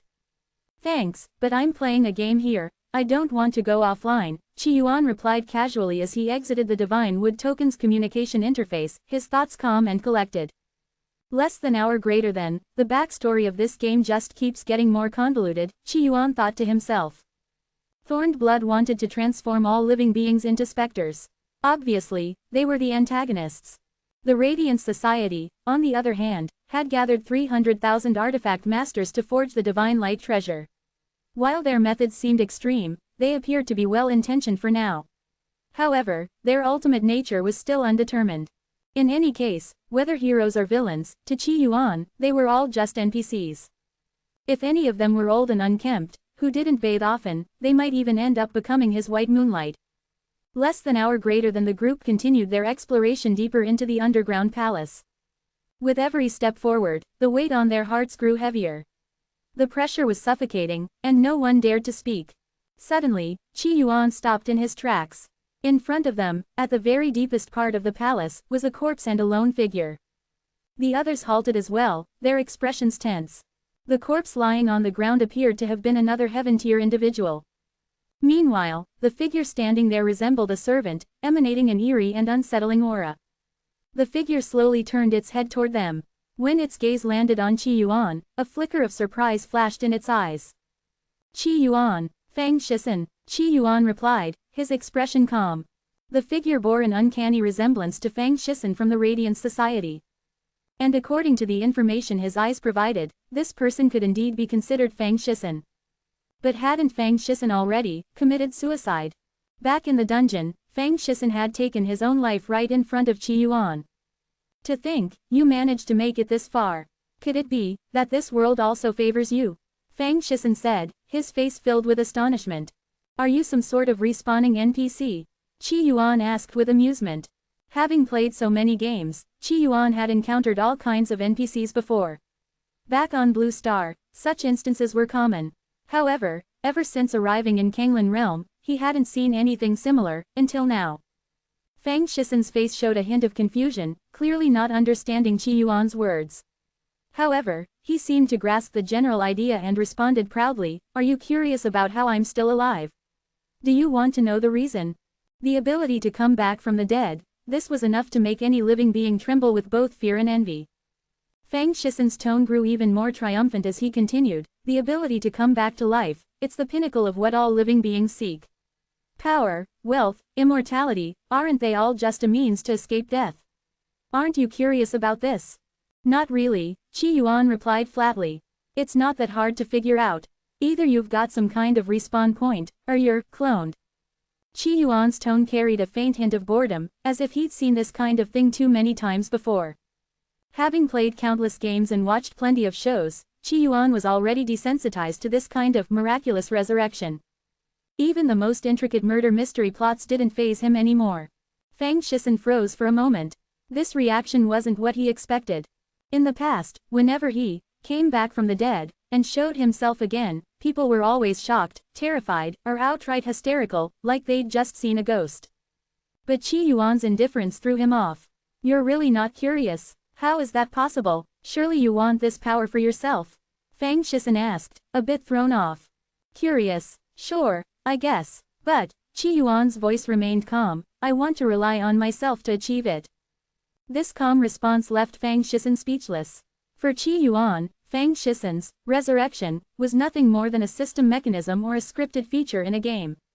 To put it simply, Fang Shisen was just like a respawning enemy in a game, a product of some programmer writing a bit of code. If Qi Yuan were to pursue such a path, he wouldn't settle for being a program. He'd aim to become the programmer, or even better, the boss of the programmer.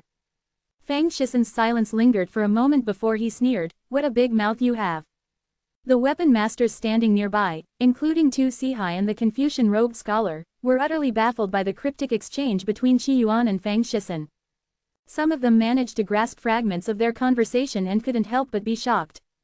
Then Fang Shisen spoke again, this time with a touch of melancholy in his voice, you haven't inherited an ounce of your father's humility. At the mention of Qi Yuan's father, Fang Shisen's expression darkened, tinged with regret. I knew your father back in the day. He came to the strange domain because I brought him here. Did you come here just to spout all this nonsense? Qi Yuan cut him off impatiently. Truth be told, Qi Yuan didn't particularly enjoy arguments or verbal sparring. If anything, he wished he had a spokesperson who could handle these kinds of situations for him, someone sharp-tongued enough to silence any opponent. Back in the heaven and earth mystical land, he had spent years exchanging insults with a member of the Holy Light race, but his naturally poor skill at verbal sparring meant the exchange always ended with him getting roasted. He couldn't even muster the courage to say something as clever as, you post these controversial opinions just to stir the pot, don't you? And then you set your phone to vibrate and stick it where the sun doesn't shine for fun. Even if he borrowed those words from someone else, his social anxiety made it impossible for him to deliver them convincingly. I came here to confirm whether or not the project truly failed. Fang Shisen's tone grew dim, the confidence in his voice waning. I wanted to see if there were any flaws that could have been avoided. The light in his eyes seemed to dim as he finished speaking. He had died before, this much was clear.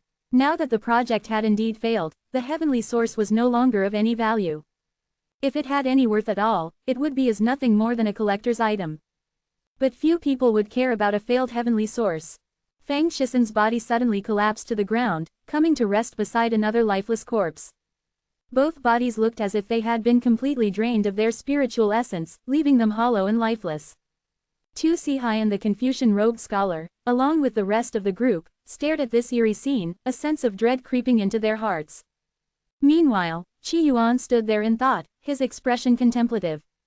If his resurrection doesn't consume energy or resources, then have I just stumbled upon a source of infinite resources? Killing Fang Shisen once would yield a corpse. If that corpse could somehow be recycled, it could provide endless material. The others had no idea what Qi Yuan was thinking, but Chen Kengbao suddenly widened his eyes, his breathing growing rapid as an idea struck him.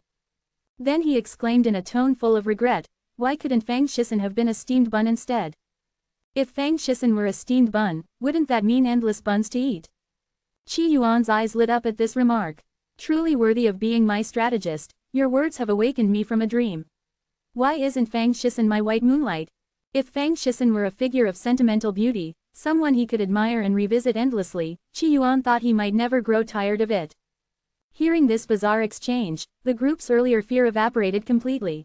They had no idea what Qi Yuan and Chen Kengbao were rambling about, but the absurdity of it erased any lingering sense of dread.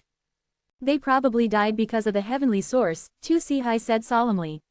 But where is the heavenly source? He looked around, his gaze searching. They had already reached the deepest part of the underground palace. Aside from the two lifeless bodies, there was nothing else in sight. Less than hour greater than at that moment, a new message arrived in Qi Yuan's divine wood token. The heavenly source has no fixed form or shape. It requires a divine wood token to act as its vessel. The message was sent by the staff member from Thorned Blood. Is that so? Less than hour greater than suddenly, Qi Yuan felt a wave of decay, death, and withering sweep over him. He instinctively raised his head and saw a withered leaf slowly drifting down. It looked like a ginkgo leaf, its color a dull yellow. The leaf landed gently in his hand. Less than hour greater than heavenly source, the bearer of heavenly destiny. Transformation into divine light has failed. Flaws are present, repair possible. Transformation can be reversed to initiate human light.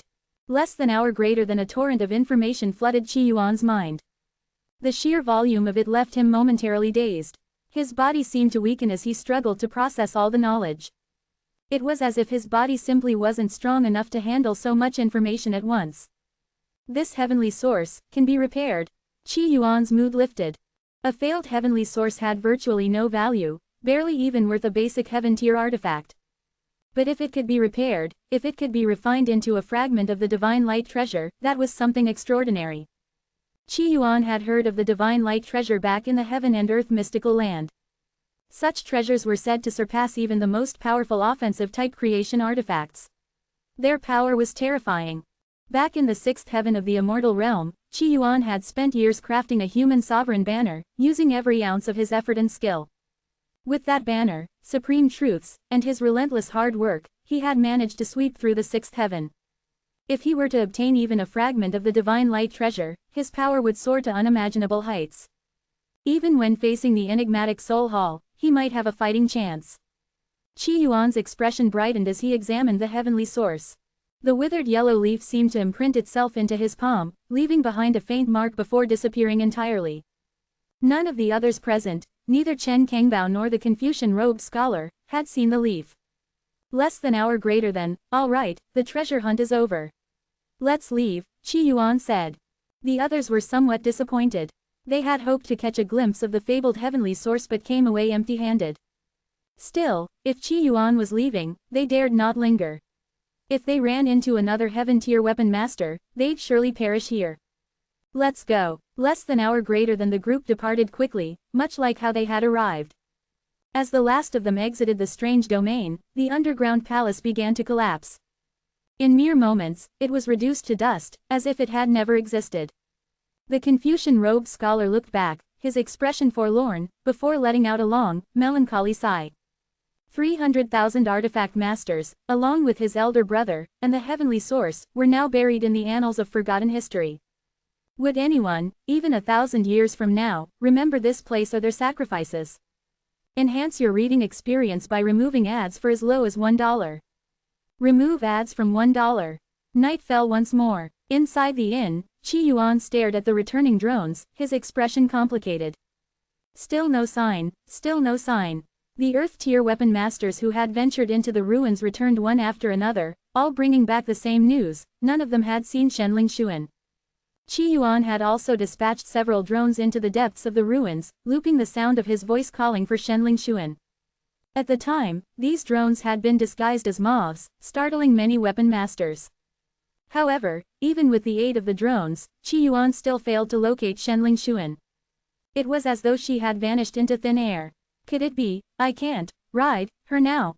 Or is it that this game is too scared to feature dramatic adult scenes for fear of censorship? But I'm a shareholder. Qi Yuan was speechless. He, a dignified shareholder, couldn't even set up a private server to enact some large-scale dramatic scenes without issues. Everyone, come out immediately. At that moment, a thunderous shout echoed, accompanied by the overwhelming pressure of a heaven-tier weapon master. Inside the inn, the Earth-tier weapon masters who had been resting were all visibly shaken.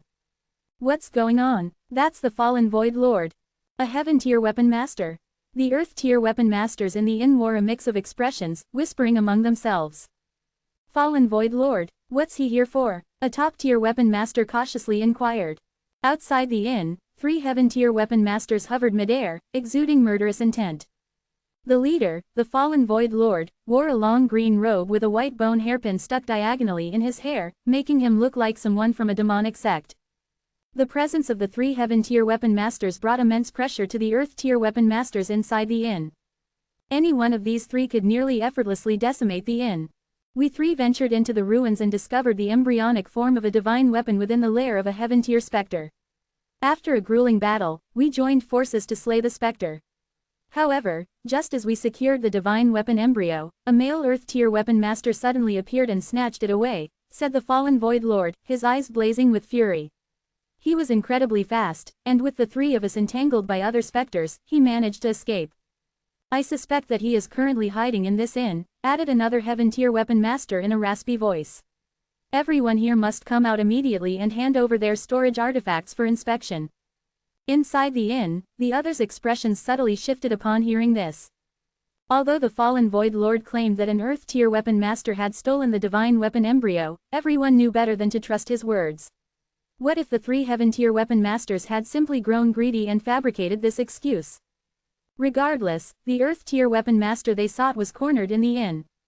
Many secretly thought the thief's luck had run out. At that moment, inside the inn, Wang Chunting's face darkened. Damn it, it was clearly mine they stole. Lowering his head, he furtively looked around, searching for a gap to escape. But the three heaven-tier weapon masters had already unified with the heavens and earth. The area was sealed so thoroughly that escaping was impossible. Masters, this humble woman has some private belongings in her storage artifact and would prefer not to reveal them to outsiders. Moreover, the thief you are looking for is a man. Would it not be possible to exclude my belongings from inspection? Asked a female Earth-tier weapon master. HMPH, how do you prove you're a woman? What if you're colluding with him and hiding the divine weapon embryo in your storage artifact? The short-haired old man's voice was rough. The fallen Void Lord's eyes gleamed with killing intent. If you refuse to step out or hand over your storage artifact, then, I will have no choice but to kill. The air grew thick with murderous intent. The oppressive atmosphere weighed down on everyone present. If you don't come out, your only fate is death. The fallen Void Lord's voice carried a chilling threat. In response, the Earth-tier weapon masters inside the inn slowly began filing out. Wang Chunting was tense on the inside but maintained a facade of calmness. Am I doomed to die here today? Wang Chunting's heart raced in panic. But just as despair began to take root, a lazy, youthful voice rang out from within the inn. If I don't come out, you'll kill me. The voice was youthful and pleasing to the ear. The fallen Void Lord squinted, momentarily taken aback. Before he could respond, the short-tempered short-haired old man roared, "Don't come out, then die." The Earth-tier weapon masters present were all startled by this turn of events. Some among them recognized the voice as Qi Yuan's, the man who had once slain Master Cloud with a single strike. Qi Yuan's strength was undeniably among the top-tier Earth-tier masters. But even so, he was not a heaven-tier weapon master. How could he dare? Before they could process it, 3 sword lights suddenly slashed out from inside the inn.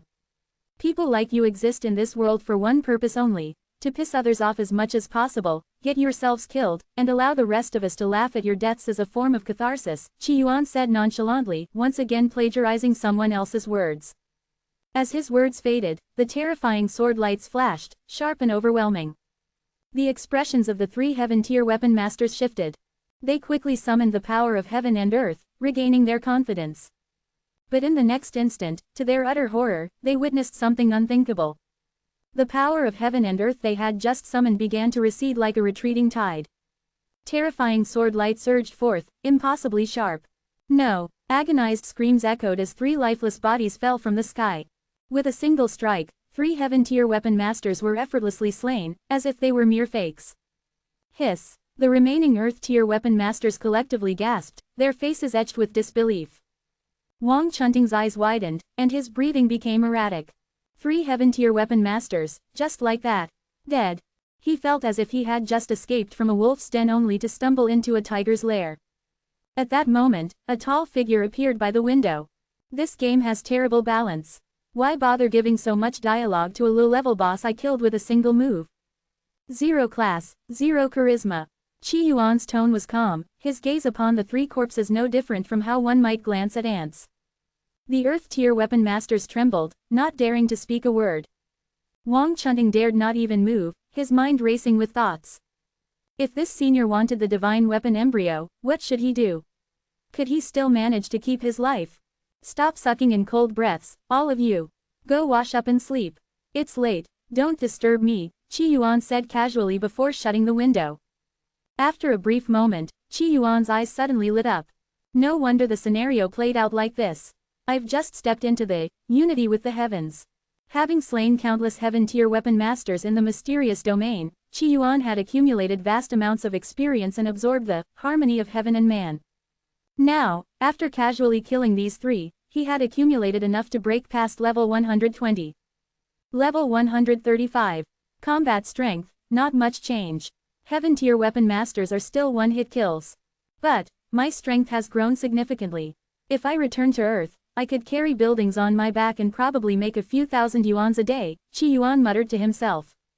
What a pity Shenling Xuan can't see how much strength her useless son-in-law has now gained. I'll head to the heavenly sect tomorrow. If she's not there, I'll have no choice but to go to the Rosha kingdom first. The countdown for his roleplay as the blind artifact master was beginning. Soon, he would go blind. There was no way he could play a blind man and still ride Shenling Xuan, right? Since his useless son-in-law persona was at an impasse, he would shift to playing Divine Descent and head for the Rosha Kingdom. Divine Tier Weapon Master. Qi Yuan's gaze grew complicated. By his calculations, Divine Tier Weapon Masters in other universal realms would likely equate to Yin God stage powerhouses. In the Kanglin realm, a Yin God stage powerhouse's full-strength strike could erase an entire capital city. This erasure was absolute. Living beings, soil, mountains, and stones would all vanish. Qi Yuan himself had only managed to defeat the Light Palace by condensing a stellar golden core. At present, this universe's divine tier weapon masters didn't exhibit that kind of destructive power. But compared to heaven tier weapon masters, divine tier weapon masters were truly godlike. No matter how strong a heaven tier weapon master was, they were still limited to harnessing the power of the heavens within a radius of a few dozen meters. One punch might cause a minor tremor, but it couldn't reshape the terrain or cause mountains to crumble. At best, a sword slash could cut through a building. But divine tier weapon masters were on another level entirely. They could carry mountains, sever rivers with a single strike, and stand alone against entire armies. Such godlike power was utterly beyond the reach of heaven tier weapon masters. As I am now, if I were to face a divine tier weapon master without entering my divine descent state, I would likely shatter at the first encounter. Even with the heaven-slaying sword art, tyrannical strength, death's radiance, and the endless vitality granted by the kitchen knife's final gift, Qi Yuan estimated that if he clashed with a divine tier weapon master, he would instantly be reduced to fragments. The Rosha kingdom has several divine tier weapon masters. It seems I must tread carefully and avoid crossing paths with them. In terms of strength and combat prowess, Qi Yuan still fell far short of a divine tier weapon master. Only by advancing his divine descent persona further could he hope to close the gap. My edge against divine tier weapon masters likely lies in my strange techniques, superior speed, and the unparalleled resilience of my body gifted by the kitchen knife.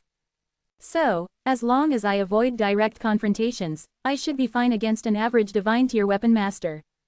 Unless they just keep throwing mountains at me. Why worry about divine tier weapon masters? I'm still improving, but are they? That night, the inn's inhabitants were gripped by fear, too terrified to breathe loudly, let alone sleep. No one wanted their snores to disturb Qi Yuan. Some people, however, seized the opportunity to slip away into the night, unwilling to remain. Wang Chunting tossed and turned before ultimately deciding to flee under the cover of darkness. No, I must leave the Ning kingdom. At the heavenly sect.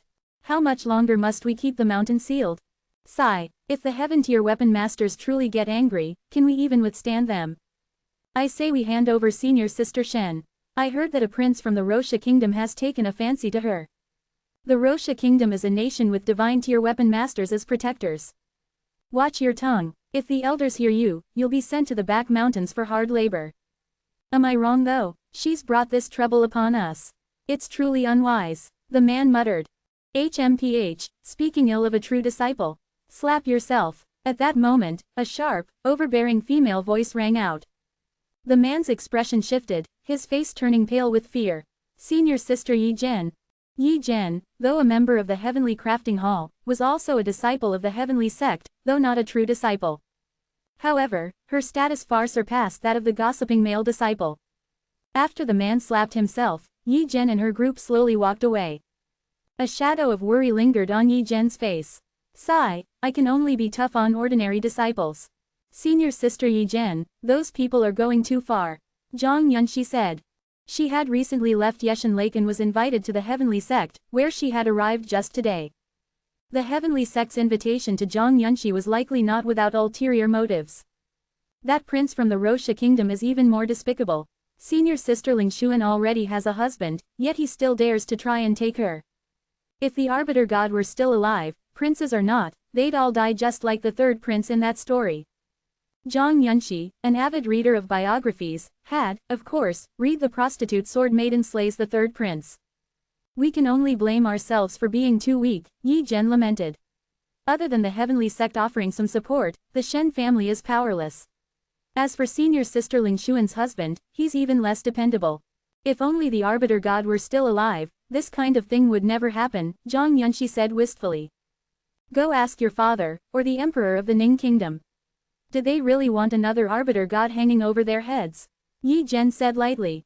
Zhang Yunxi fell silent. At that moment, a voice suddenly rang out, echoing throughout the entire Heavenly Sect. Is Shen Ling Xuan here? The voice rolled like thunder, heard by every person in the Heavenly Sect. Who is it? Is it a Heaven-tier weapon master from the Roxia kingdom attacking us? Within the Heavenly Sect, more than a dozen figures flew into the air. At the forefront was an old man in Taoist robes, holding a magical sword. His hair was white, but his face was youthful. A trace of grimness flickered across the old man's expression. Senior from the Roxia kingdom, Ling Xuan is a disciple of the Heavenly Sect. She will never become anyone's servant. However, Ling Xuan has already left the Heavenly Sect. If you wish to find her, please look elsewhere. The Taoist leader of the Heavenly Sect held his sword firmly, his voice soft yet resolute. The other Earth-tier weapon masters also flew over, their gazes complicated as they looked at the newcomer. You misunderstand. I'm not from the Roxia kingdom. After all, everyone is equal under the heavens. Why would I ever make Shen Ling Xuan my servant? Qi Yuan said calmly, exuding an air of elegance. You're not from the Roxia kingdom. Who are you? The numerous Earth-tier weapon masters were taken aback. His voice was so loud that the entire Heavenly Sect could hear it. And he was looking for Shen Ling Xuan. Moreover, his aura was intimidating, clearly that of a Heaven-tier weapon master. At that moment, Wang Qingyi's eyes widened in shock.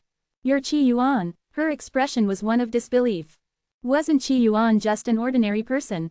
How had he suddenly developed such a terrifying aura? Qi Yuan, who's that? Elder Wang, do you know him? The Heavenly Sect elders were all startled, their gazes wary as they looked at Qi Yuan. This mysterious Heaven-tier weapon master was someone Elder Wang actually recognized. He is Ling Xuan's husband. What? That useless son-in-law, one elder blurted out before hastily covering his mouth, afraid to continue. The other elders all turned their gazes to Qi Yuan.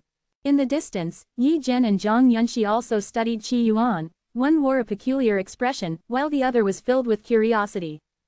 You're a Heaven-tier weapon master. And, not even 20 years old. The Taoist leader of the Heavenly Sect was utterly shocked. He had never encountered a Heaven-tier weapon master this young. In fact, he hadn't even seen an Earth-tier weapon master this young. The elders present were all equally stunned. After all, they were well aware of the details of Shen Ling Xuan's marriage. Most of them had always felt that Shen Ling Xuan's circumstances were unjust. But now, her husband was suddenly revealed to be a Heaven-tier weapon master. How could they not be astonished? Good, good, good. The Taoist leader of the Heavenly Sect suddenly became invigorated. As a Heaven-tier weapon master, you now have the strength to protect Ling Xuan. Quickly take her and leave the Ning Kingdom. Although an average Heaven-tier weapon master might not be a match for the veteran Heaven-tier weapon masters of the Roxia Kingdom, they were at least strong enough to help Ling Xuan escape, sparing her from constantly living in danger and passivity. I came here to ask if Ling Xuan has returned. I've searched all across the 10,000 mountains but haven't been able to find her, Qi Yuan said, his tone tinged with disappointment. The Taoist leader's expression shifted slightly. Ahem, I'm afraid I don't know. When Ling Xuan left this time, she did so with great secrecy, leaving behind neither contact information nor any trace of her whereabouts, precisely to prevent the Roxia Kingdom from tracing her. You can't reach her either. The disappointment in Qi Yuan's eyes deepened. It seemed the useless son-in-law persona would have to be shelved for now. He would need to head to the Roxia Kingdom and start building his divine descent persona. Senior, please stay at the Heavenly Sect. We will dedicate the full resources of the sect to locating Lingshuan, the Taoist leader offered. If Qi Yuan were to remain and take charge of the first-generation Taoist leader's artifact, even the heaven-tier weapon masters of the Rosha kingdom might struggle to break through their formations. No need. If she can't be found, I'll be on my way. Oh, by the way, if any of you see Shen Lingshuan, tell her I have gone to the Rosha kingdom. Later, I might also head to the Divine Wood Abyss, Qi Yuan said calmly. A woman would not hinder his path. If the useless son-in-law role couldn't proceed, he would play Divine Descent instead. The Rosha kingdom, the Taoist leader's face changed slightly. Senior, why head there? That's like walking into the lion's den. Lion's den, I'm going there, to pass judgment, Qi Yuan replied nonchalantly. The Rosha kingdom, their gods had returned. Senior, I urge you to reconsider. The Taoist leader assumed Qi Yuan was acting out of anger over Lingshuan's situation. The Rosha kingdom wasn't merely home to heaven-tier weapon masters, it also had divine-tier ones. Reconsider what? Qi Yuan chuckled lightly, his expression indifferent. You no longer need to seal the mountain. If we don't seal the mountain, heaven-tier weapon masters from the Rosha kingdom will barge in, one elder murmured. Don't worry, that won't happen. The Rosha kingdom's dozen or so heaven-tier weapon masters have all been slain by me. What? The elders were dumbfounded, their faces filled with disbelief as if they had misheard. They were all killed in the 10,000 mountains, Qi Yuan said calmly. His face bore a gentle smile, but his words carried an eerie detachment that sent chills down their spines. They were all killed by the young master. If you don't believe me, you can go ask Tu Sihai or Wang Dao, Chen Kengbao added proudly. As he spoke, he pulled out a few strands of hair. See these. These strands of hair were taken from the heads of those heaven-tier weapon masters. I'm planning to make a broom out of them, Chen Kengbao said smugly. The earth-tier weapon masters present collectively held their breaths, staring at the strands of hair with disbelief etched across their faces. Qi Yuan had killed the Rosha kingdom's dozen or so heaven-tier weapon masters. How was that even possible? But the strands of hair, they were undeniably from heaven-tier weapon masters. One strand in particular, a golden strand, stood out. They had seen such hair before, and aside from that particular Rosha kingdom weapon master, there was no one in the Ning kingdom with such features. Alright, everyone, until next time, goodbye. Without a moment of hesitation, Qi Yuan disappeared with Chen Kengbao, leaving behind a stunned and silent crowd. The figures of the two vanished into the distance, and yet, the wind continued to blow. After what seemed like an eternity, one elder finally broke the silence. Did someone just come by? Yes, the useless son-in-law. Qi Yuan. Yes, a heaven-tier weapon master. Yes, who killed the Rosha kingdom's heaven-tier weapon masters.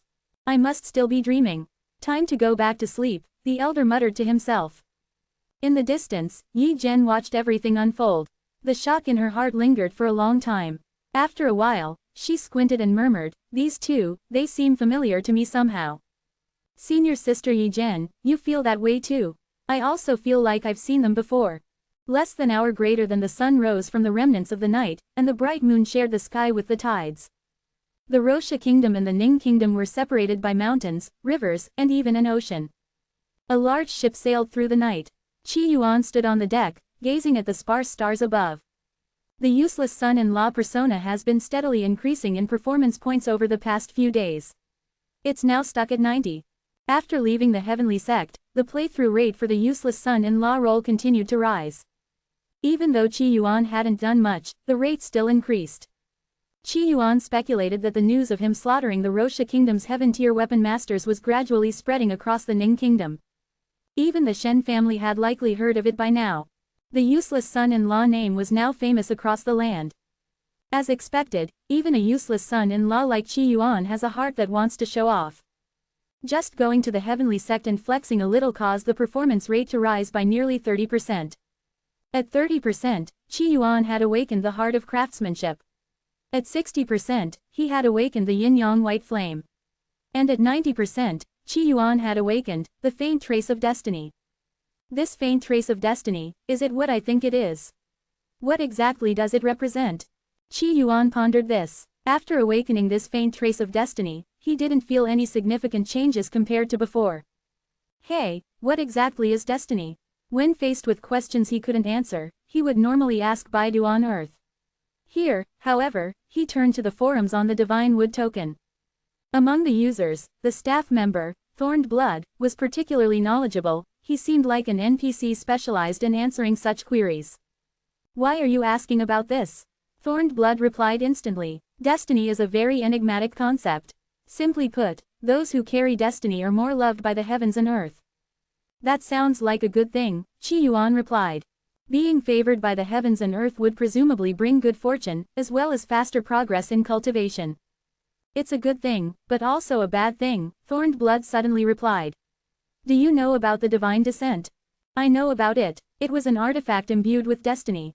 According to the Book of the Blue Mountain, its destruction was closely tied to its possession of destiny. Wasn't the divine descent destroyed by the Rosha kingdom? Qi Yuan asked. Based on the information he had so far, the Rosha kingdom had orchestrated the ambush that led to the divine descent's destruction. The divine descent was a peak artifact at the pinnacle of the heaven ascension third step, just a step away from condensing its divine domain.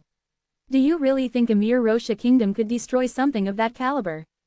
Its destruction was tied to its destiny, as well as certain secrets that surrounded it. That's why it was destroyed. As for the specific details, I'm just a small fry, I wouldn't know. Perhaps one day, if I ever manage to step into the seventh realm, I might qualify to learn the truth. But with my current talent, there's no need to think about it. So you're saying, people pay attention to destiny. That's one way to put it. If you carry destiny, it's best to hide it. Otherwise, you never know when a mysterious powerhouse might show up and kill you. Why would someone want to kill those with destiny? Qi Yuan asked curiously. Because destiny represents the approval of the world. Maybe there are people out there who can't gain the world's approval, and in their frustration, they lash out at those who have it. Thorned Blood speculated, but these are just my guesses. Don't take them as fact. Thank you for sharing all this. When I reach the Divine Wood Abyss, I'll treat you to some buns. Enhance your reading experience by removing ads for as low as $1. Remove ads from $1. So, you're telling me I now possess a faint trace of destiny. But being loved by the world is not necessarily a good thing, it could bring disaster. At its peak, even divine descent fell, it seems I am still far from strong enough. On the ship, Qi Yuan lounged under the sun, continuing to give lectures to the sea fish beneath him. After achieving unity with the heavens, he felt a stronger connection to the world around him, and the power of heaven and earth that he could harness had significantly increased. Now, he could truly claim to be invincible under the divine tier. As he preached to the fish, he would occasionally reflect on his own state or ponder over matters of artifact crafting. His roleplay as the blind artifact master was only a few months away. He had to quickly improve his artifact crafting abilities, or it would be extremely difficult to make progress once he lost his sight. In this world, losing one's vision meant being unable to project one's spiritual sense outward. The world would become nothing but darkness. Under such conditions, advancing one's artifact crafting skills would be almost impossible. Even so, the blind artifact master had still managed to become a heaven-tier artifact master. This alone demonstrated just how extraordinary the character's talent must have been.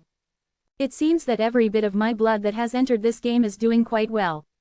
Except for Qi Yuan, the useless son-in-law. No, wait, he's the only one with a wife, isn't he? According to some people, having a wife is also a skill. After all, some people like to insult others by saying, "You'll never get married. No one will want you." At this moment, a sweet, soft voice interrupted him. "Mister, are you an artifact master?"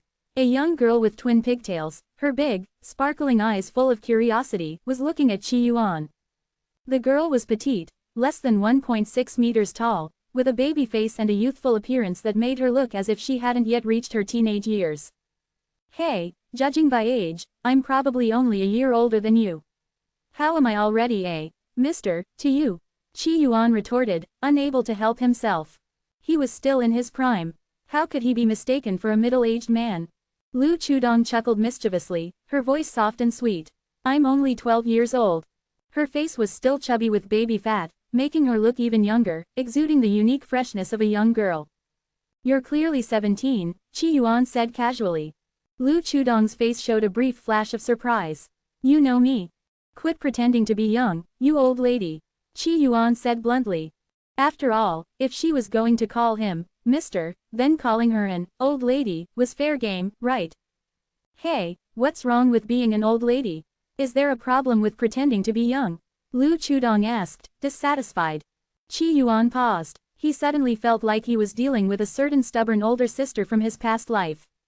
You're right, everyone is equal, and I shouldn't stigmatize older women, Qi Yuan reflected seriously, his tone sincere. Lu Chudong blinked, startled by how quickly Qi Yuan had backed down. A moment later, her eyes showed a glimmer of admiration. You're an interesting person. She could tell that Qi Yuan's apology was genuine, coming straight from the heart.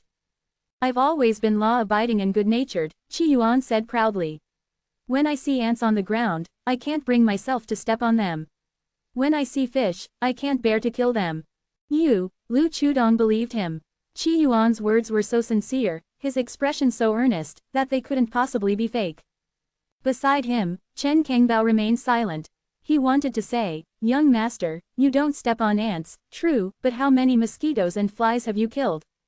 And as for not killing fish, that's because your meals are always prepared by me, your loyal servant. Lu Chudong studied Qi Yuan carefully before speaking. Kindness is a virtue, but being too kind isn't always good. She felt that Qi Yuan's personality needed some adjusting. Being too kind-hearted could lead to being taken advantage of. Don't worry, I'm kind, but I'm not a saint, Qi Yuan replied. What's a saint? Lu Chudong asked, confused. Qi Yuan explained the concept of a saint, as it was understood on earth. Lu Chudong raised an eyebrow. Saints deserve to be criticized, but why use the terms saint and mother? Doesn't that unfairly stigmatize those words? Qi Yuan froze for a moment before muttering, to be fair, I didn't invent that term. If only this world allowed complete freedom of expression. Still, it's not your fault. You seem like an upright person. A good person, even. But sometimes, being too good in this world will only lead to being bullied, Lu Chudong chattered on. She saw Qi Yuan as someone worth cultivating, a kindred spirit, a person with potential. This kind of person was rare. With a bit of guidance, he could become a like-minded comrade. As the ship sailed across the vast ocean, Lu Chudong and Qi Yuan talked about everything under the sun. There was an undeniable sense of camaraderie between them. After an hour of conversation, Lu Chudong still seemed reluctant to part ways. Brother Qi Yuan, you're a really good person, but sometimes you need to be more ruthless. Otherwise, kind people get bullied, and good horses get ridden into the ground. Lu Chudong said with a sigh. This world, perhaps due to the influence of Qi Yuan's bloodline entering it, often seemed to produce phrases that were all too familiar to him. This didn't surprise him anymore. You're right, I've always been too kind-hearted, and that's why I've been bullied everywhere I go. Sigh, I've always obeyed the law, but all I've gotten in return is endless oppression from my enemies. Qi Yuan said with a mix of frustration and helplessness. The Black Mountain sect had pushed him too far. The Taihuang Palace had no moral integrity. The Bright Palace was utterly corrupt. Does this mean I should stop obeying the law? Qi Yuan lamented, sounding both bitter and wronged. He truly felt as though the world owed him something. Obeying the law is the right thing to do, Lu Chudong said, her expression complicated. But in this world, the law is determined by corrupt officials. Sometimes, it's laughable to even speak of justice. Lu Chudong gritted her teeth, her face filled with anger. If only, if only. Through their conversation, Qi Yuan had come to understand that Lu Chudong was something of an idealist, a passionate young woman with a streak of righteous indignation. Lowering her voice, Lu Chudong finally completed her sentence. If only the Arbiter God were still alive, how could such injustice exist in this world? No fairness, no justice.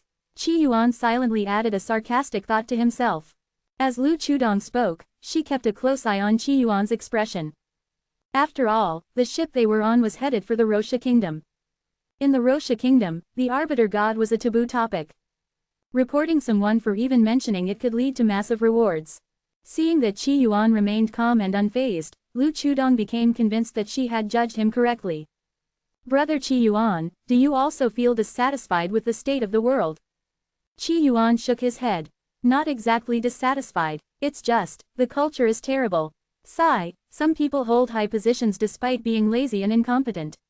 It's truly.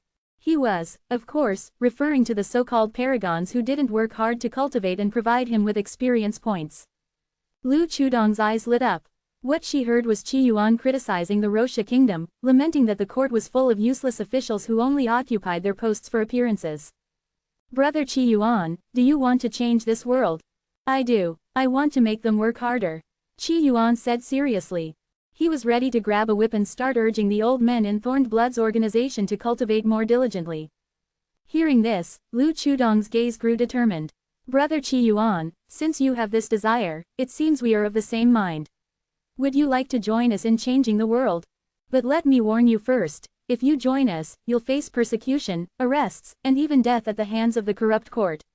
This is a dangerous path. Lu Chudong did not want to miss the chance to recruit such a kindred spirit. And who are you exactly? Qi Yuan asked. We follow the ideals of impartiality and justice taught by divine descent. Only divine descent can drive away the darkness and bring clarity to this world. We originally wanted to call ourselves the Arbiters, but that name would draw too much attention from the court. So we call ourselves Judgment instead. Great. The name, Judgment, seemed just as attention-grabbing as Arbiters. Was this an organization formed by his fans? HMPH, the corrupt court has gone too far. Even though we call ourselves Judgment, they continue to hunt us down. Lu Chudong fumed. Do you know about the Arbiter Society?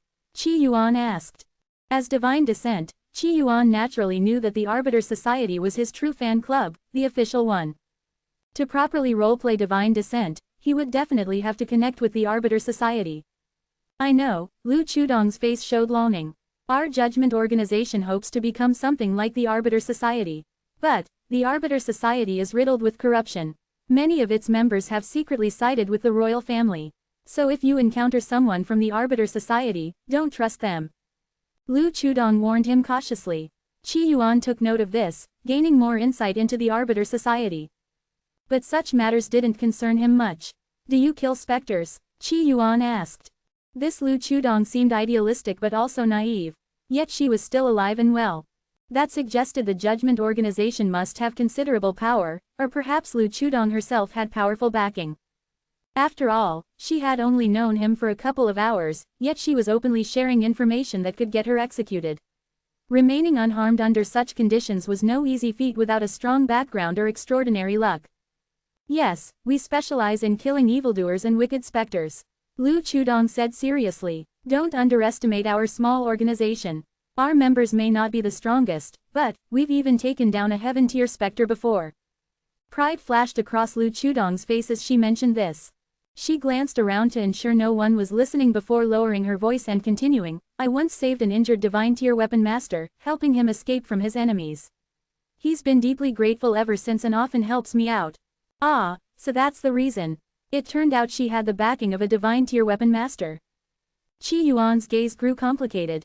Was it really just gratitude that motivated that person to help her?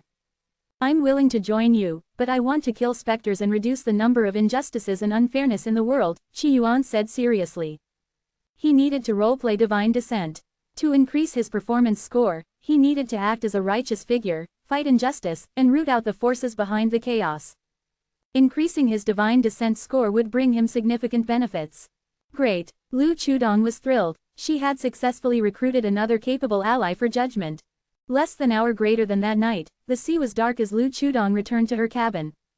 Her room was small, and the faint sound of breathing, tinged with a metallic scent of blood, could be heard. Sister Chinran, I just met someone outside. He's a really good person, and I've recruited him into Judgment. Lu Chudong's face was full of excitement. On the bed lay a woman dressed as a Taoist priestess. However, her injuries were severe, leaving her unable to walk. If Qi Yuan had been there, he would have recognized this Taoist priestess as someone he had encountered before at the Red Cloud village. Upon hearing Lu Chudong's words, Chinran's face showed a trace of helplessness. You must remain cautious. I'm worried you'll someday be tricked and taken advantage of. Sister Chinran, don't say such things. You can't slander my friends. Lu Chudong pouted in dissatisfaction. Everyone in Judgment is my friend. Lu Chudong's round eyes gleamed with indignation, like a child saying, just wait till I grow up and get even with you. Chinran didn't argue further. This time, I'll need you to help me get to the Lu family estate. My injuries are severe. After leaving the Red Cloud village, Chinran had encountered a powerful specter. She had intended to use the encounter to sharpen her skills but quickly realized she was no match for the creature. Severely wounded, even her life-bound artifact had been damaged. Now, to fully recover without leaving lasting injuries, she would need the intervention of a divine-tier weapon master. Sister Chinran, don't worry. I'll ask Grandpa for help, Lu Chudong said earnestly. Although her relationship with her grandfather had been strained lately, she was willing to set aside her pride to save Chinran's life. Chinran's face showed gratitude. Looking at her younger companion, she suddenly thought of the man they had met at the Red Cloud village. Chudong, do you think the Arbiter God could still be alive? Chinran asked. Lu Chudong's eyes dimmed. The Arbiter God's divine body left no trace. Even the statues have been completely destroyed. How could he still be alive? If the Arbiter God were still here, how could the Rosha kingdom have fallen into such chaos?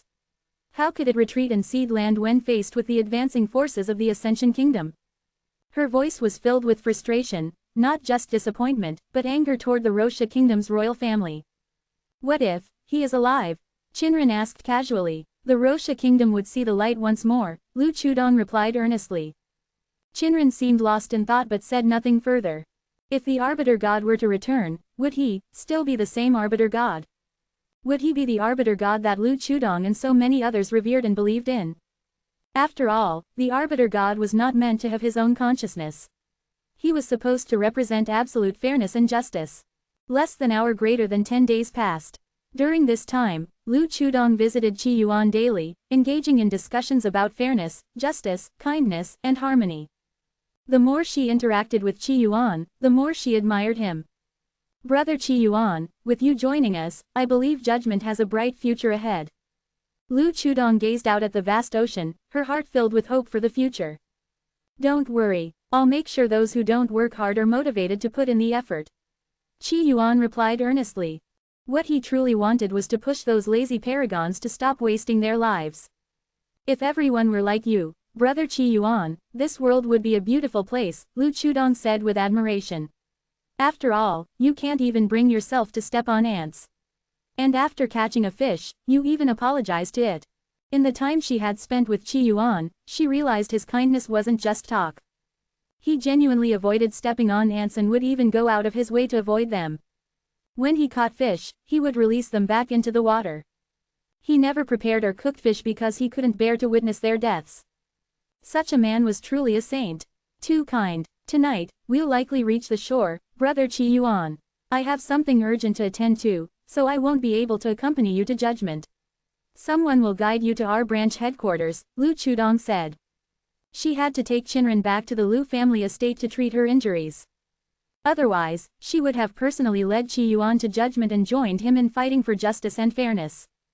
No problem, take care of your own business, Qi Yuan replied nonchalantly. He planned to use Judgment's resources to gather information on specters and better roleplay as divine descent. All right, Lu Chudong said with a firm nod. She decided that once she returned to Judgment, she would make sure to expose Qi Yuan to some of the darker sides of the world. After all, being too soft-hearted wasn't good. Being too kind could lead to being taken advantage of. If he couldn't kill evildoers, he should at least kill some rats. Enhance your reading experience by removing ads for as low as $1. Remove ads from $1. Dingbo Prefecture. A carriage traveled along the wide streets.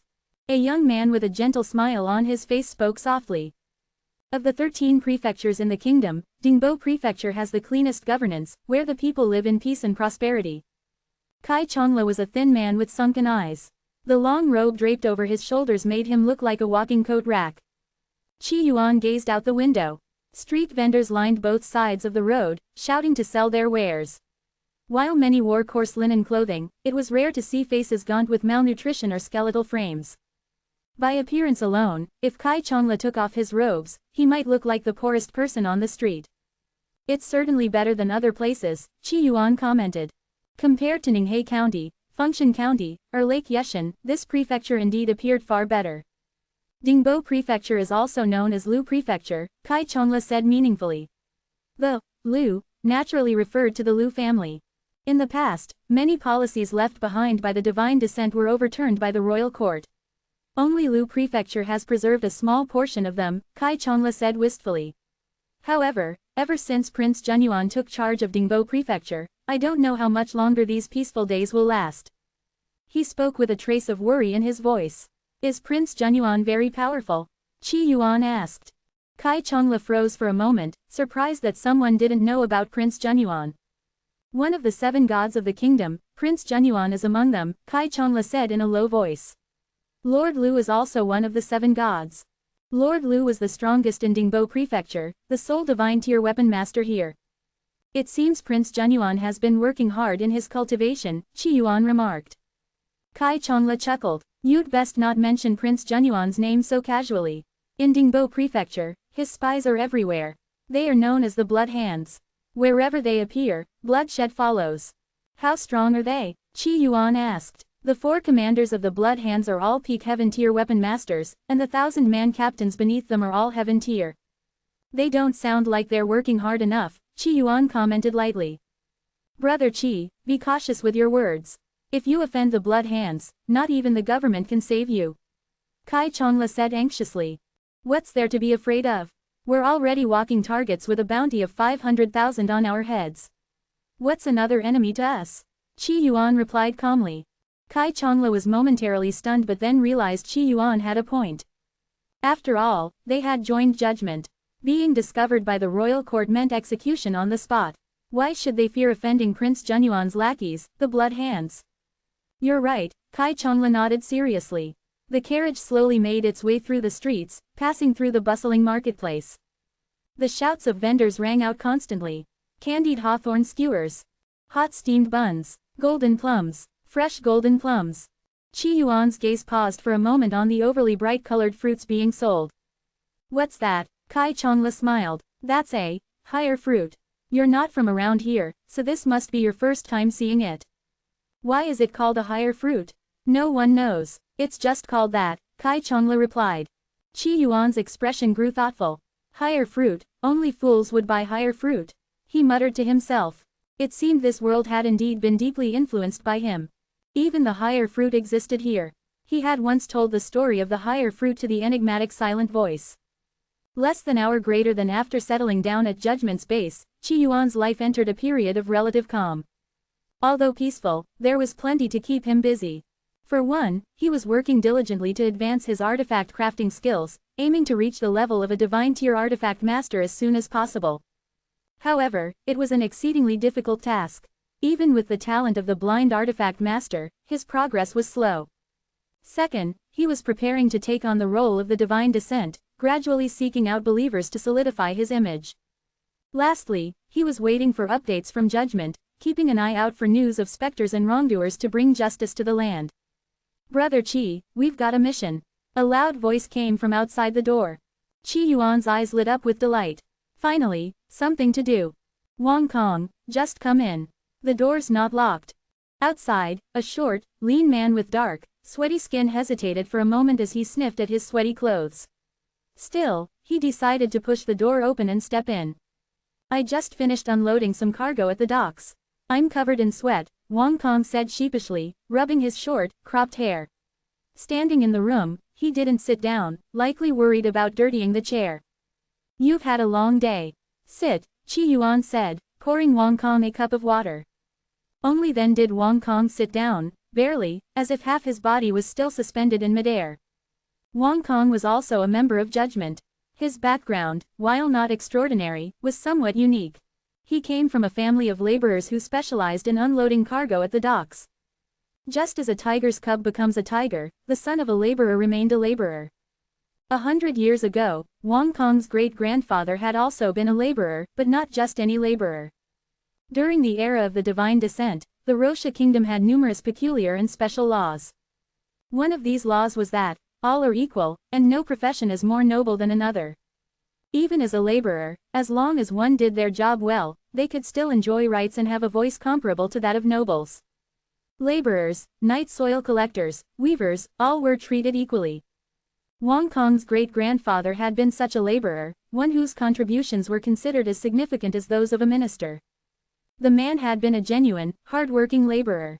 While many of these people varied in their quality, and their constant input of opinions sometimes led to chaos, the divine descent, an entity akin to an intelligent AI, had ensured no disorder arose. In fact, the Rosha kingdom had been the epitome of fairness and justice. So much so that even tales like the prostitute sword maiden slays the third prince were allowed to flourish and spread.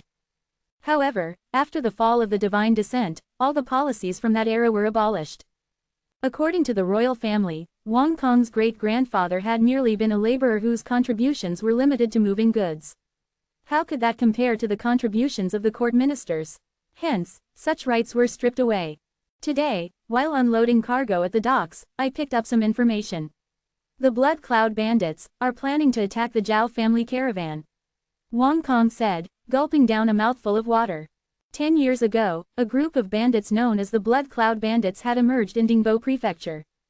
They were ruthless, committing atrocities such as murder, arson, and looting.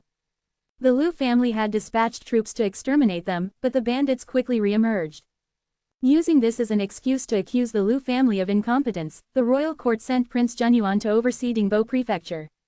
Over the years, the Blood Cloud bandits' influence only grew stronger, and Prince Zhenyuan had used their presence to solidify his position in the prefecture under the pretext of eradicating the bandits. Is this information reliable? Qi Yuan asked curiously. It's absolutely reliable. Wang Kong nodded firmly. We have judgment operatives within the Blood Cloud bandits. Others might not believe this, but judgment members are always trustworthy. So this time, we're going to wipe out the Blood Cloud bandits? Qi Yuan asked. No, the heavy lifting will be handled by the judicators. You and I are just here to observe, Wang Kong explained. Sister Liu said you're too soft-hearted, you can't even bring yourself to kill an ant. You need to see the darker side of the world. As Wang Kong spoke, he grinned, revealing his yellowed teeth. The Sister Liu he referred to as naturally Liu Chudong. She had often mentioned that Qi Yuan was so kind-hearted that he couldn't even bear to kill fish. Now, she wanted him to witness some bloodshed and understand the harsh realities of the world. Oh, by the way, Sister Liu will also be participating in this mission, Wang Kong added. All right, I'll join in for the fun, Qi Yuan said, stretching lazily. He was already considering using this opportunity to track down the Blood Cloud bandits' lair. While he might hesitate to harm fish, he had no such qualms about killing bandits. Wiping out the Blood Cloud bandits and leaving behind the words. With the light in hand, I banish the night, if there is injustice, call upon the divine descent. This would surely spread the name of the divine descent across the land. Moreover, exterminating the Blood Cloud bandits would also grant him a significant amount of experience. This mission was definitely worth it. Half a day later, on a mountain road. Liu Chudong was dressed in tight-fitting clothing, making her look even younger than her actual age. Her playful and adorable demeanor was apparent as she spotted Qi Yuan approaching. Her face lit up with a brilliant smile. You're finally here, Brother Qi. Beside Liu Chudong were two individuals wearing black robes and masks. These two were Earth-tier weapon masters and, judging by their silence, were members of the Judgment Organization's combat division, the Judicators. The Judgment Organization was divided into two branches. Members like Liu Chudong, who worked openly, and judicators like these two, who were combat-focused operatives. When on missions, judicators always donned black robes and masks to conceal their identities. The main combat force for this mission consisted of these two judicators. Qi Yuan's gaze briefly swept over the two judicators, and his expression grew intrigued. Both of them carried the surname, Liu. One was called Liu 22, and the other Liu 23. Hee, Brother Qi, this time you can just stand to the side and watch me bring justice to the world. Liu Chudong said with a mischievous smile. But don't faint at the sight of blood. Don't worry, I may be kind, but I don't faint at the sight of blood, Qi Yuan said nonchalantly. All right, enough joking, we're here to carry out a mission. Liu Chudong quickly composed herself, her expression turning serious. The Blood Cloud bandits have been committing heinous acts and showing no regard for human decency. This time, we will ensure that they leave this place alive but have no chance of returning home. When Liu Chudong mentioned the Blood Cloud bandits, her face filled with fury. While corrupt officials in Dingbo Prefecture would at least make a pretense of civility, the bandits made no such effort. It was as if, villain, was written all over their faces. According to the intel, the Zhao family caravan should be passing through here in about 15 minutes. Strange, where are the Blood Cloud bandits? Liu Chudong asked, frowning. Logically, the Blood Cloud bandits should have already set up an ambush. But now, there wasn't even a shadow of them nearby. Could there have been an error in the information? Chen Kangbao, Qi Yuan's advisor, quickly voiced his concerns. Unlikely, unless the plan has changed, or some other unexpected event has occurred, Lu Chudong said thoughtfully. Should we wait a little longer, or perhaps split up to search for them? Chen Kangbao suggested again. No, Lu Chudong shook her head firmly. Other than the judicators, the rest of us are too weak. If we encounter the Blood Cloud bandits alone, we'll be in serious danger. The two judicators nodded in agreement. Seeing this, Qi Yuan felt even more certain that the Judgment Organization was little more than an amateur operation. But then again, this world itself was a giant amateur operation, so it all made sense. After some thought, Qi Yuan transformed a drone into a mosquito. Ack, there's a mosquito biting me. Qi Yuan slapped his hand against his face, revealing a few small mosquitoes in his palm. He opened his hand and let the mosquitoes fly away. Seeing this, Lu Chudong exclaimed, Brother Qi, you're just too kind. These mosquitoes are sucking your blood. Next to her, Wang Kong also glanced at Qi Yuan, his expression unreadable. Not killing even a mosquito, this man was simply too kind. They weren't biting me. They weren't. They're male mosquitoes, Qi Yuan replied with a straight face. Less than an hour greater than the group waited at the ambush site, but 15 minutes passed without a sign of either the Blood Cloud bandits or the Zhao family caravan. The group began to suspect that something had gone awry. At that moment, Qi Yuan's eyes brightened. Everyone, follow me. I have sharp ears and just heard the sound of a fight coming from another direction. Huh, Lu Chudong blinked. Where? The two judicators glanced at Qi Yuan, their eyes filled with doubt. Follow me, Qi Yuan said as he mounted a horse. The others hesitated briefly but quickly followed suit. Less than an hour greater than elsewhere, on a secluded road. A group of dozens of bandits surrounded the Zhao family caravan. The caravan consisted of only 10 people.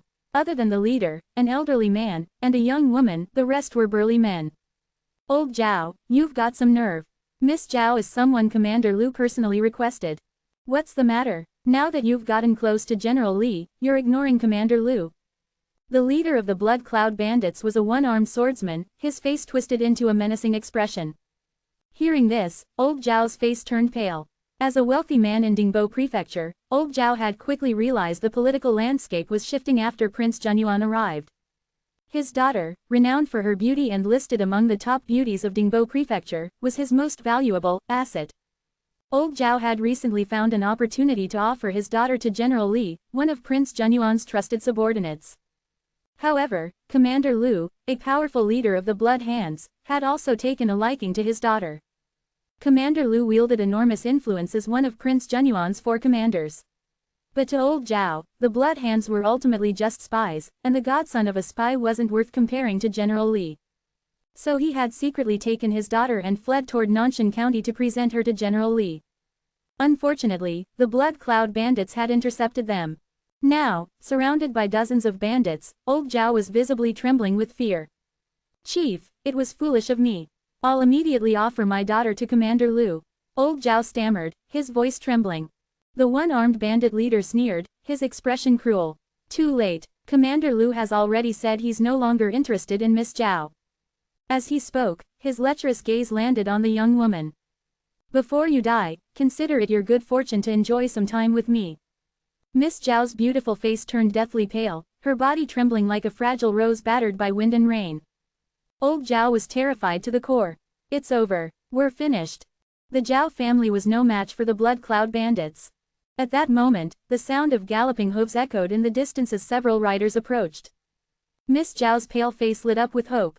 Help us. They're the Blood Cloud bandits, subordinates of Commander Lu. She screamed desperately, her voice raw with fear. Old Zhao clenched his teeth and joined in the shouting. The one-armed bandit leader scowled, understanding immediately what they were trying to do. A cruel glint appeared in his eyes. Miss Zhao, it seems you think the road to the underworld is too lonely and want to bring more company. He hefted his massive blade, his expression vicious. I'll grant your wish. Kill everyone except the woman. Enhance your reading experience by removing ads for as low as $1. Remove ads from $1. The one-armed bandit scanned Qi Yuan and the others with a fierce glare.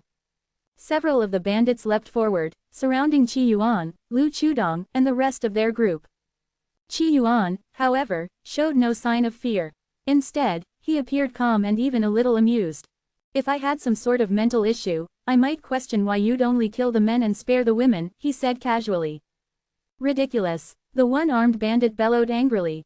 The surrounding bandits, each armed with large sabers, slashed ferociously at Qi Yuan and the others' horses. These bandits were all Zon-tier weapon masters, considered elite fighters, akin to small squad leaders within the Blood Cloud bandits. When dealing with ordinary merchants on the road, they were more than enough to ensure an easy victory. Lu Chudong's face showed open disdain. She had always detested bandits who were steeped in wickedness and atrocities. With her signal, the two black-cloaked judicators standing behind her made their move. A flash of sword light cut through the air, and the four bandits charging toward them were instantly decapitated, their heads rolling to the ground. There was an insurmountable gap between Earth-tier weapon masters and Zon-tier weapon masters. Qi Yuan watched this scene unfold, and a hint of regret flickered in his eyes. He hadn't killed them himself, what a waste. Even though they were weak, experience points were still experience points, no matter how small. Lu Chudong, who had been keeping an eye on Qi Yuan, noticed the regret in his expression. Mistaking it for sorrow, her gaze softened. Brother Qi, your heart is too kind. These people deserve their deaths. There's no need for you to feel sad over them, she said reassuringly. On the other side, the one-armed bandit's expression changed drastically. Two Earth-tier weapon masters. His thoughts began racing. Gentlemen, how about we call it quits here? The one-armed bandit said, speaking with feigned confidence. The identity of the Blood Cloud bandits was no secret. Whenever they encountered weapon masters on the road, most people, even powerful ones, would hesitate to provoke them and give them some leeway. Now that he realized it would be difficult to kill the two Earth-tier weapon masters, retreating seemed like the better option. This sort of thing happened frequently. While the Blood Cloud bandits were infamous for their ruthless behavior, even they knew that avoiding injury or death when possible was a pragmatic choice. Miss Zhao, hearing this, grew visibly panicked. Her eyes filled with tears, and like a pear blossom in the rain, she looked helpless and pitiful. Her teary, delicate face evoked strong protective instincts in most people. Of course, for certain vile men, it might provoke an entirely different reaction. Please save us. They're the Blood Cloud bandits. They're working for Commander Lu. She cried out, her voice trembling with desperation. Lu Chudong's expression softened with pity as she glanced at Miss Zhao. She turned to Qi Yuan with an air of seniority and said, see. Helpless victims like this are the ones who deserve our sympathy. These bandits, on the other hand, deserve nothing but death. After educating Qi Yuan, Lu Chudong looked quite pleased with herself. Her gaze then fell coldly on the one-armed bandit. All the Blood Cloud bandits deserve to die. At her words, the two judicators beside her dismounted, swords in hand, and charged into the group of bandits. Sword lights swept across the field as blood sprayed in all directions. The two judicators moved through the bandits as if they were walking through an empty field, giving no quarter. One slash cleaved a bandit and his saber in two, while another decapitated a second bandit in a single stroke. In mere seconds, the bandits fell like weeds being cut down. Realizing the situation was hopeless, the one-armed bandit swung his massive saber in a wide arc to force an opening and quickly fled. The two judicators were momentarily tied up by the remaining bandits. Coupled with the fact that the one-armed bandit was an Earth-tier weapon master, it was difficult to pursue him. In the end, all the bandits were slain, except for the one-armed bandit who managed to escape. Old Master Zhao and Miss Zhao, both visibly shaken, looked like survivors of a great calamity. Especially Miss Zhao, whose tear-streaked face, resembling a freshly plucked snow pear, was still damp. Her watery, helpless gaze could stir a strong sense of protection in onlookers, or, in the case of depraved individuals, a darker form of desire. Thank you, brave warriors, for saving us. I've prepared a small token of gratitude. Please accept it, Old Master Zhao said humbly, bowing deeply. He offered a reward of 3,000 silver taels. It wasn't a massive sum, but it wasn't insignificant either. To uphold justice without seeking rewards is our principle, Lu Chudong said, refusing outright. She didn't lack money, and as an organization, Judgment wasn't short on funds either. So, she declined without hesitation. She most admired the divine descent of 100 years ago for their integrity and selflessness. Old Master Zhao was briefly stunned by her refusal, but his smile grew even wider. Miss, your noble character and disdain for material wealth are truly admirable. Zhao deeply respects you. Since she didn't care for money, perhaps she appreciated kind words instead. Lu Chudong nodded slightly, then looked toward the direction where the one-armed bandit had fled. It's a shame, one of them got away. Brother Qi, now that the mission is complete, we should take our leave. Hearing this, Old Master Zhao and Miss Zhao both breathed sighs of relief. However, Qi Yuan suddenly spoke. This matter isn't over yet. Lu Chudong was momentarily stunned. There are still evil people who haven't been dealt with, Qi Yuan said calmly. You mean the one-armed bandit who escaped? He's an Earth-tier weapon master and runs fast. We can't catch up to him, Lu Chudong said, sounding a bit disappointed. No, I'm referring to these two, Qi Yuan said, his gaze landing on Old Master Zhao and Miss Zhao. Lu Chudong froze in place. Miss Zhao's face instantly turned deathly pale, and tears began welling up in her eyes again. At this moment, one of the judicators, who had been silent until now, spoke up. Before we arrived, they screamed for help and deliberately pointed out the connection between the bandits and the Blood Hands. It's as if they were afraid the bandits might spare us. The other judicator chimed in, when we were fighting the bandits, they prepared to flee. Only when they saw we were gaining the upper hand did they decide to stay. No, you've misunderstood, I was just scared and panicked. Miss Zhao cried, her voice trembling. Old Master Zhao immediately chimed in, please forgive us. My daughter was overcome with fear and lost her senses. We meant no harm. They hurriedly apologized, bowing deeply in submission. Lu Chudong squinted her eyes, thinking seriously. Fear-induced panic leading to irrational actions can be understandable, she said after some thought. Chudong, if we were ordinary people, we would be the ones dead right now, Qi Yuan said flatly. One of the judicators added, when we arrived, we didn't reveal our strength, appearing no different from regular travelers. Yet, they still acted the way they did. Do you really think their intentions were innocent? Old Master Zhao and Miss Zhao's faces turned ashen as they cried out in protest.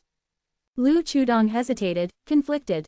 If the divine descent were still here, it would be clear what their true intentions were, she muttered, clearly distressed. All of this reasoning was ultimately subjective judgment. Even though she trusted Qi Yuan and the judicators, the lack of solid evidence made her uneasy. However, just as she finished speaking, a flash of light streaked through the air. Old Master Zhao and Miss Zhao's heads were severed, their lifeless bodies collapsing to the ground. Their faces, frozen in terror and disbelief, stared blankly into the void. Lu Chudong's gaze snapped to Qi Yuan, her eyes wide with shock. You killed them, she was stunned. Wasn't Qi Yuan the one who couldn't bear to harm even an ant?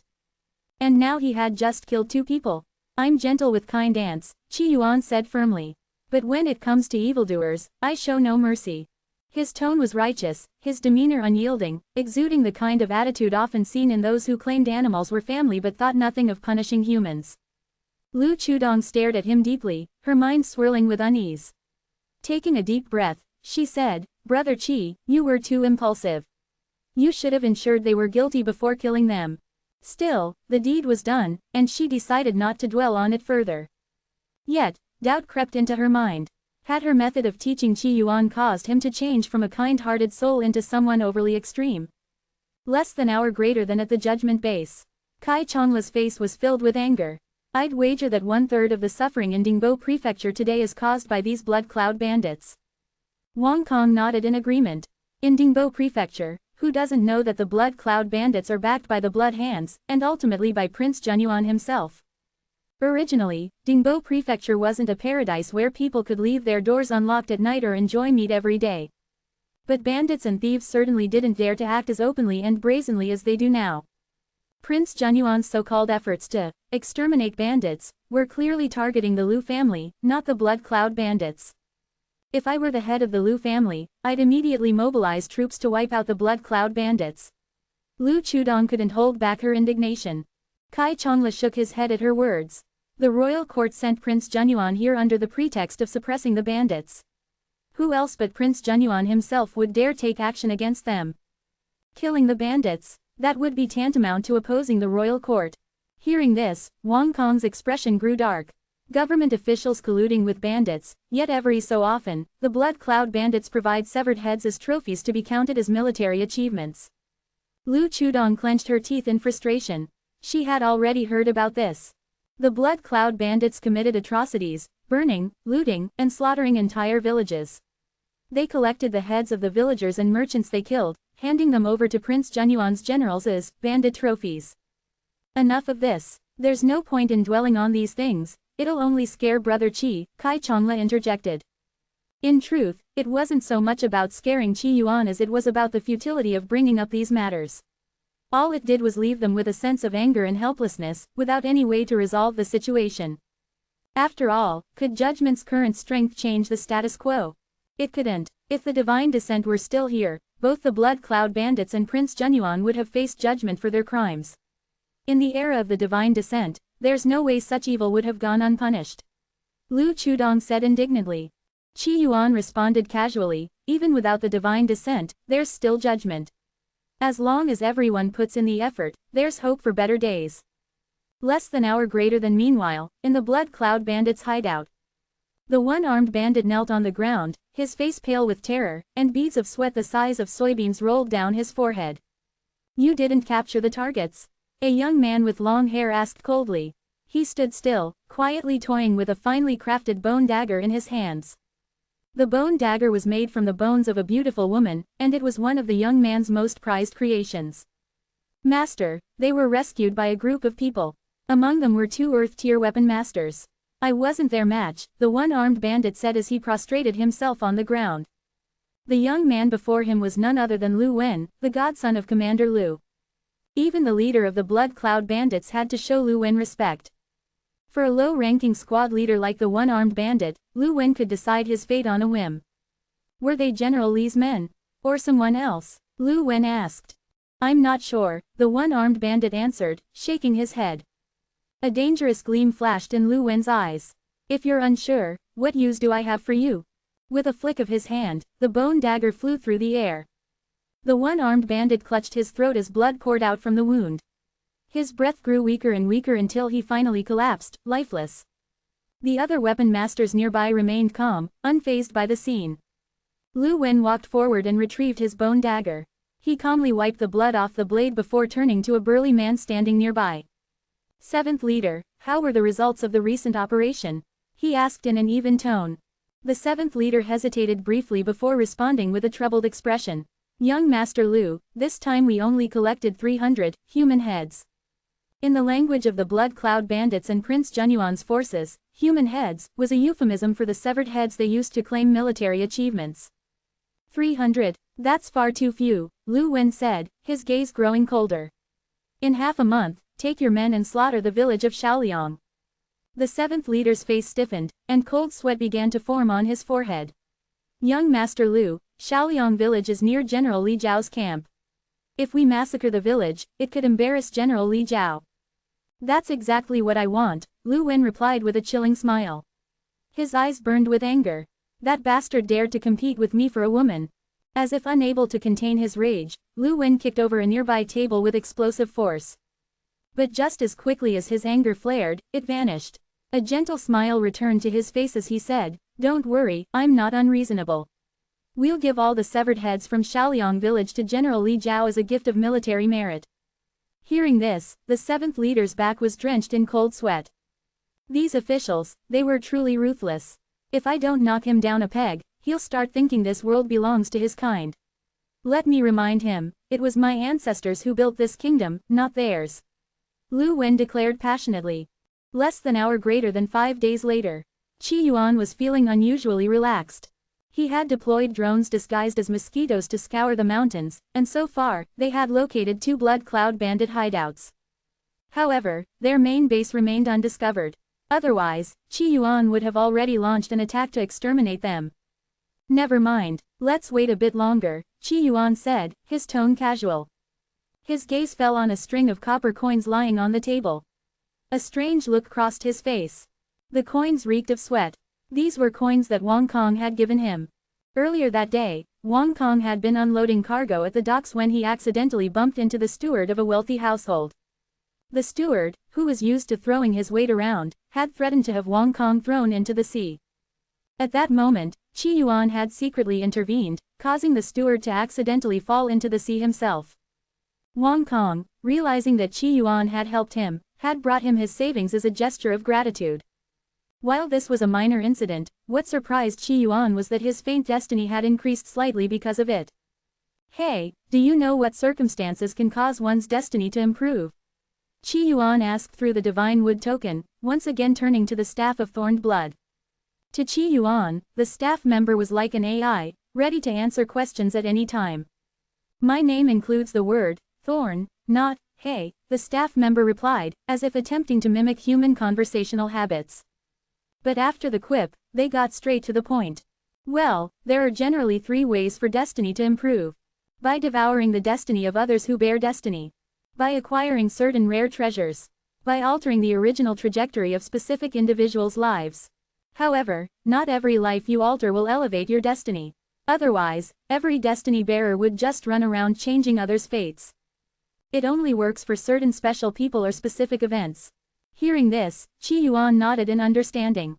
These, special people, and special events, likely referred to individuals and occurrences that were historically significant, things worthy of being recorded in textbooks or considered exam-worthy material.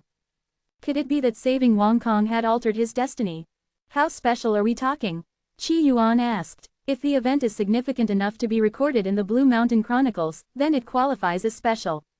Wait, what does that mean? Another user, Ji Wuyun, suddenly chimed in with a question. Her mind was filled with confusion. If the Blue Mountain Chronicles recorded special events, and altering them could enhance destiny, did this mean these special events hadn't yet occurred?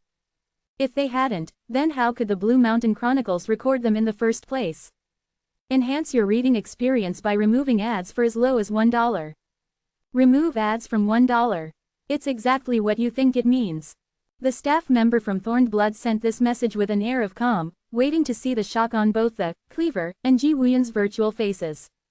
As a Voidwalker from the Void Paradise, descending into this world was akin to a player entering a game. It was perfectly normal for players to feel superior to the natives, right? I don't get it. Ji Wuyun's mind seemed to be spinning as if she had just stumbled upon a horrifying realization. Seeing this, the staff member from Thorned Blood felt even more smug.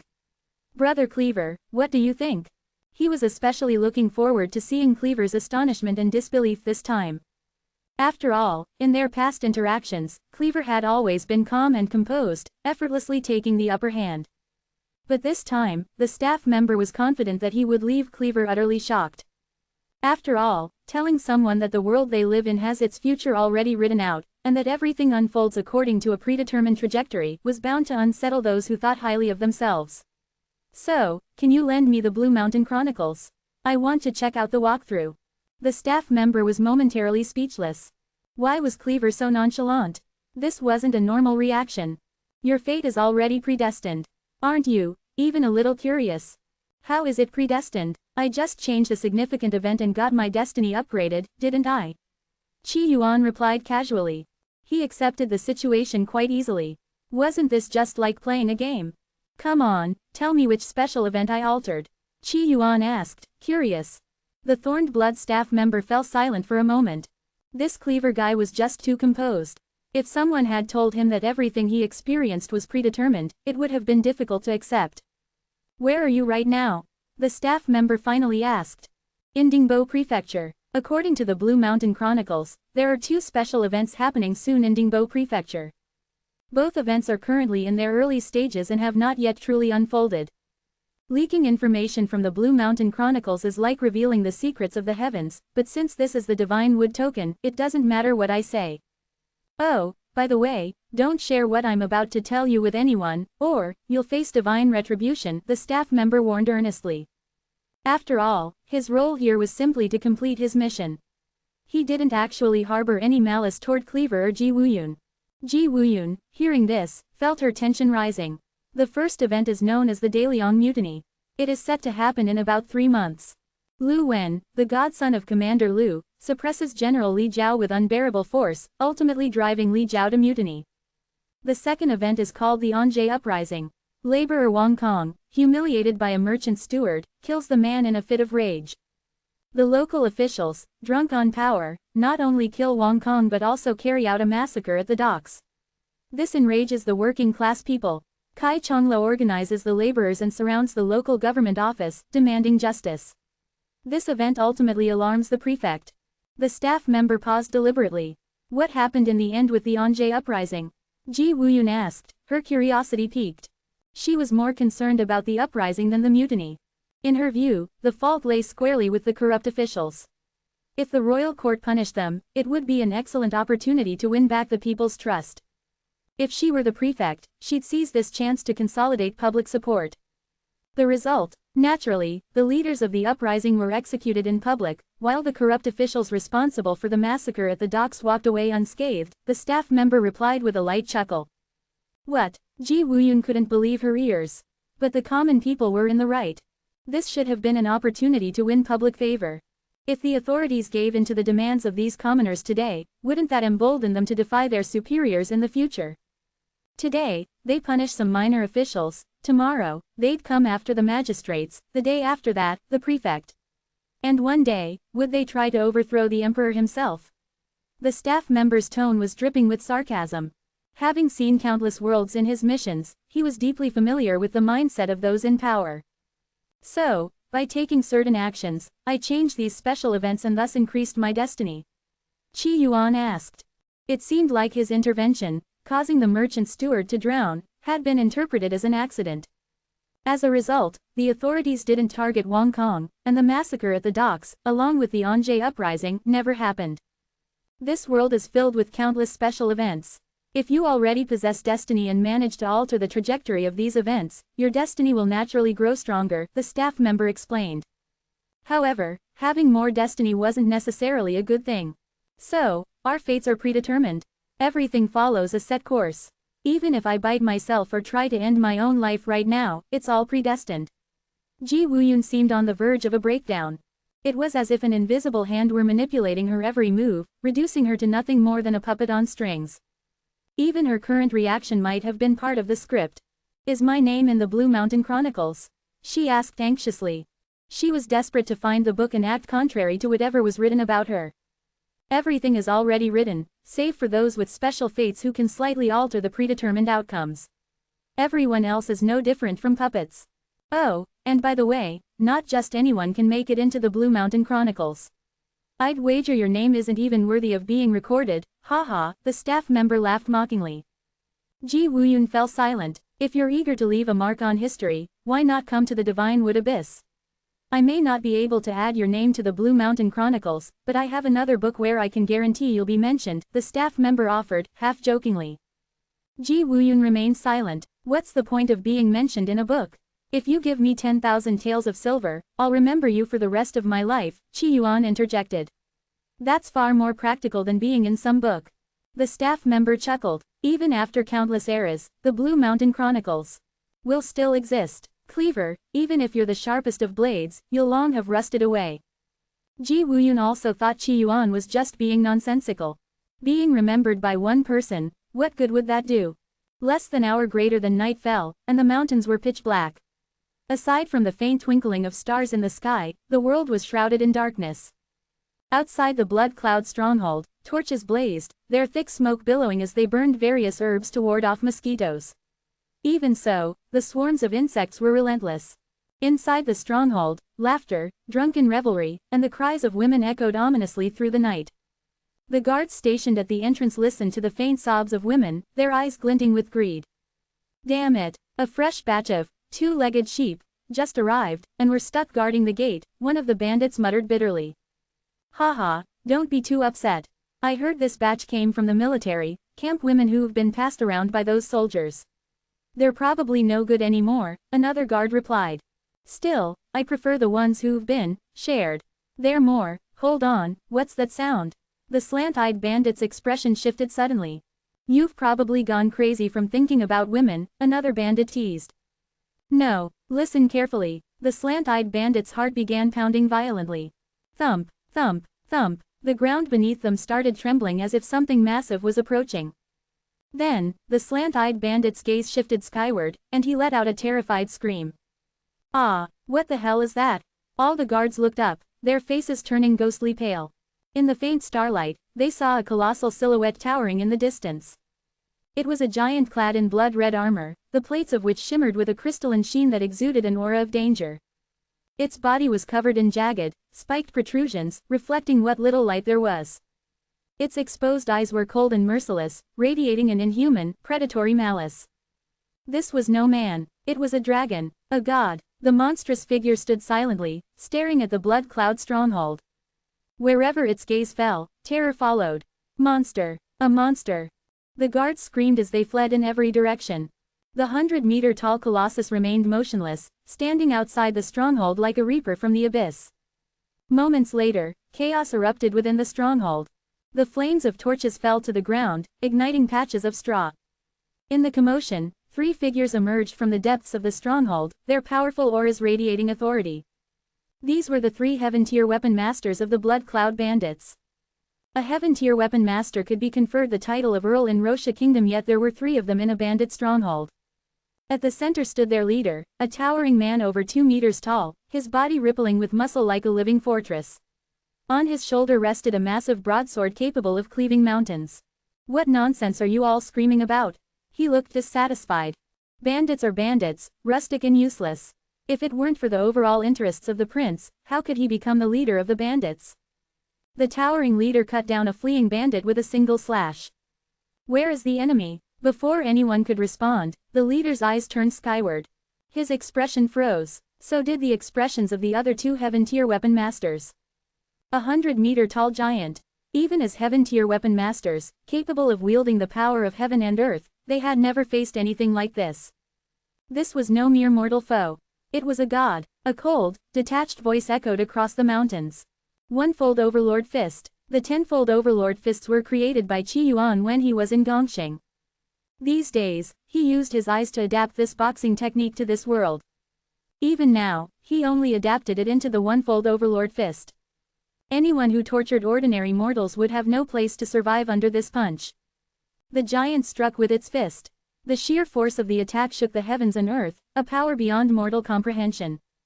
The 3 Heaven-tier weapon masters screamed in terror. But their screams were fleeting, a brief testament to their futile resistance. The next moment, the stronghold was engulfed in devastation. With 2 strikes, the monstrous colossus annihilated most of the Blood Cloud bandits, leaving only the innocent civilians and captured women alive. The survivors trembled on the ground, unable to muster the courage to even look up. Above them, the colossal figure's lips moved. Its voice thundered like the decree of a god. "There is no light in this world, only the divine descent. With the light in my hand, I will banish the darkness. If there is injustice, summon me, the divine descent." For a moment, the survivors were bewildered, unable to comprehend the meaning of these words.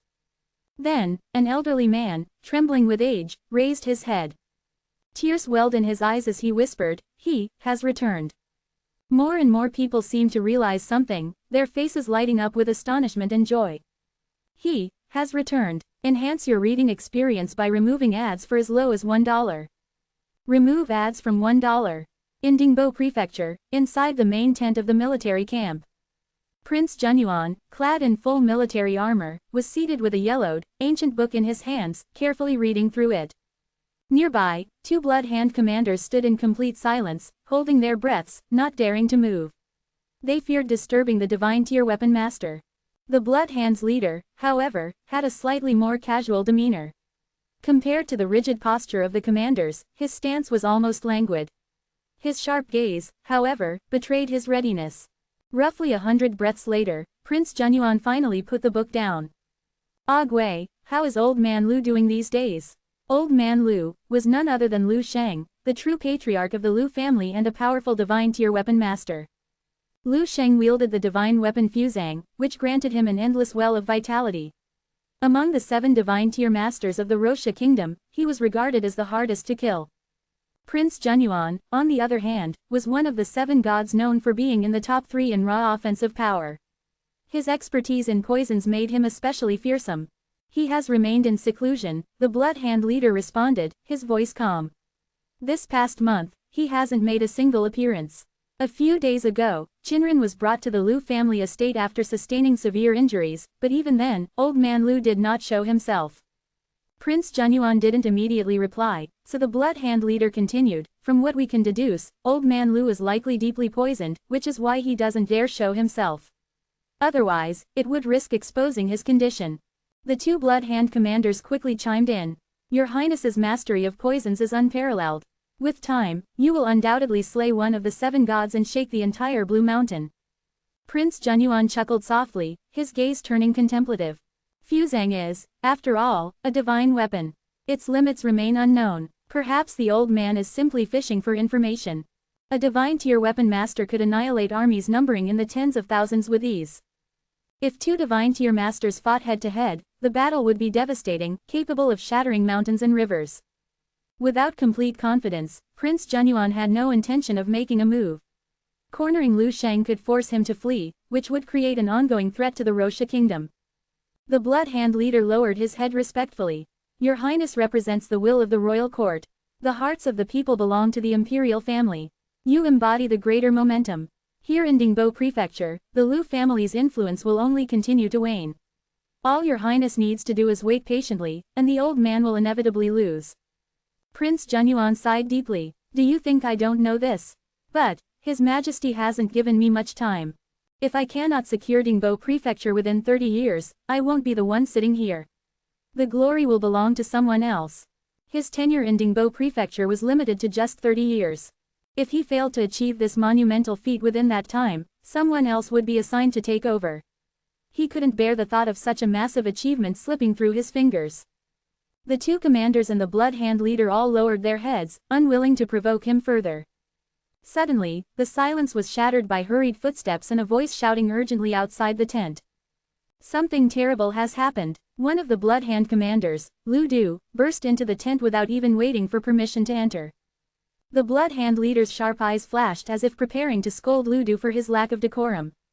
But Prince Genyuan's expression remained calm, showing no signs of irritation. What's the matter? The Blood Cloud bandits were wiped out at midnight last night. Lu Du reported, his face pale and eyes wide with panic. The Blood Cloud bandits were wiped out. Did old man Lu make a move? Prince Genyuan's brows furrowed slightly in surprise. But it was just that, surprise, nothing more. No, Lu Du's face twisted into a grimace, and his voice trembled slightly as he spoke. According to the reports, it was a blood-colored giant, 100 meters tall, that destroyed the Blood Cloud bandits. A blood-colored giant, 100 meters tall. Prince Genyuan's expression shifted again, this time betraying genuine shock. A specter. No, Lu Du's face grew even darker as he recounted all the details he had learned. Upon hearing Lu Du's report, a flicker of fear flashed in Prince Genyuan's eyes, though it was quickly replaced by a steely determination. HMPH, playing tricks and pretending to be gods. The divine descent has long since fallen. Prince Genyuan's aura surged, exuding a terrifying oppressive force. But beneath his outward confidence, there was a faint tremor of fear in his voice. This is suspicious, it must be old man Lu stirring up trouble. The Blood Hand leader interjected. Based on Lu Du's report, wiping out the Blood Cloud bandits with just 2 punches was not something a heaven-tier weapon master could achieve. It had to have been a divine-tier weapon master. And in the vicinity, the only divine-tier master was Lu Sheng. Yes, it must be Lu Sheng causing this mischief. The other commanders echoed. He's just trying to use the name of the divine descent to sway public opinion and incite rebellion against the imperial court.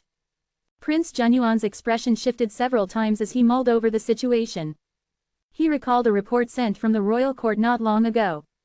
There had been signs of the divine descent's revival in Ning Kingdom, with fragments of its power manifesting miracles.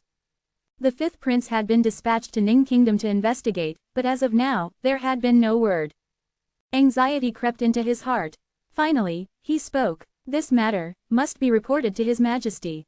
The Blood Hand leader sensed Prince Genyuan's unease and lowered his voice.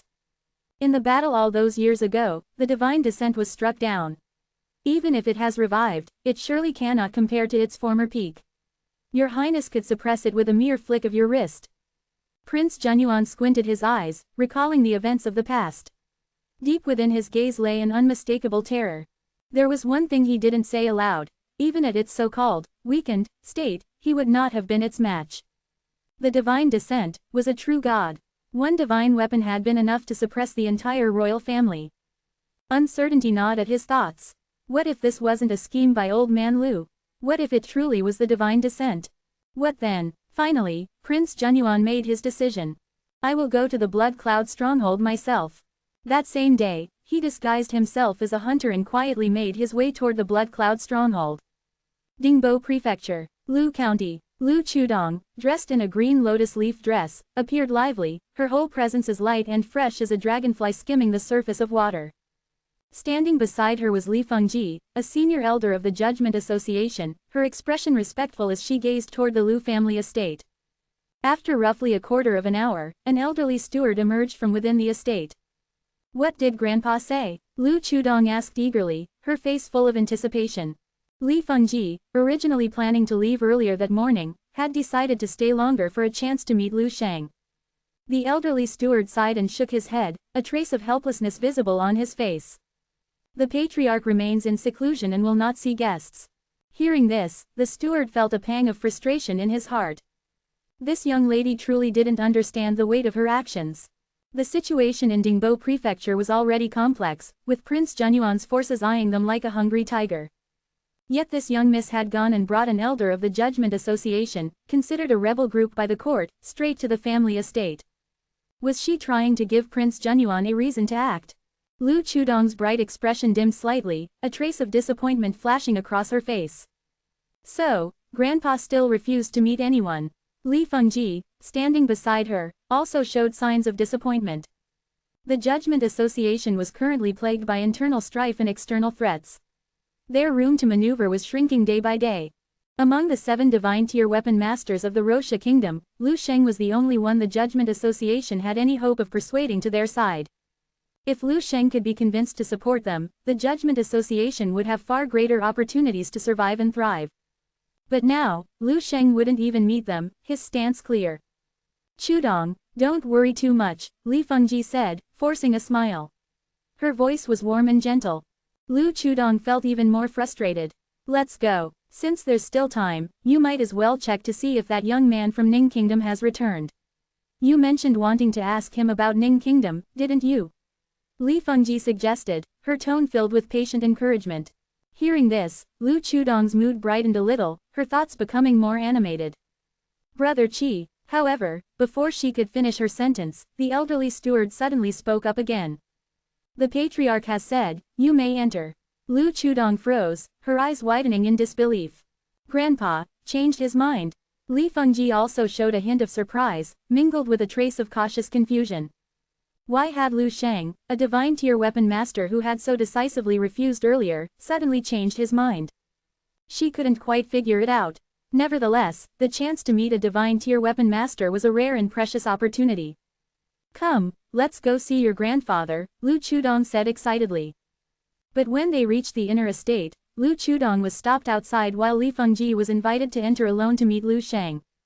Left to wait, Lu Chudong had no choice but to idly chat with her cousin, Qinren, to pass the time.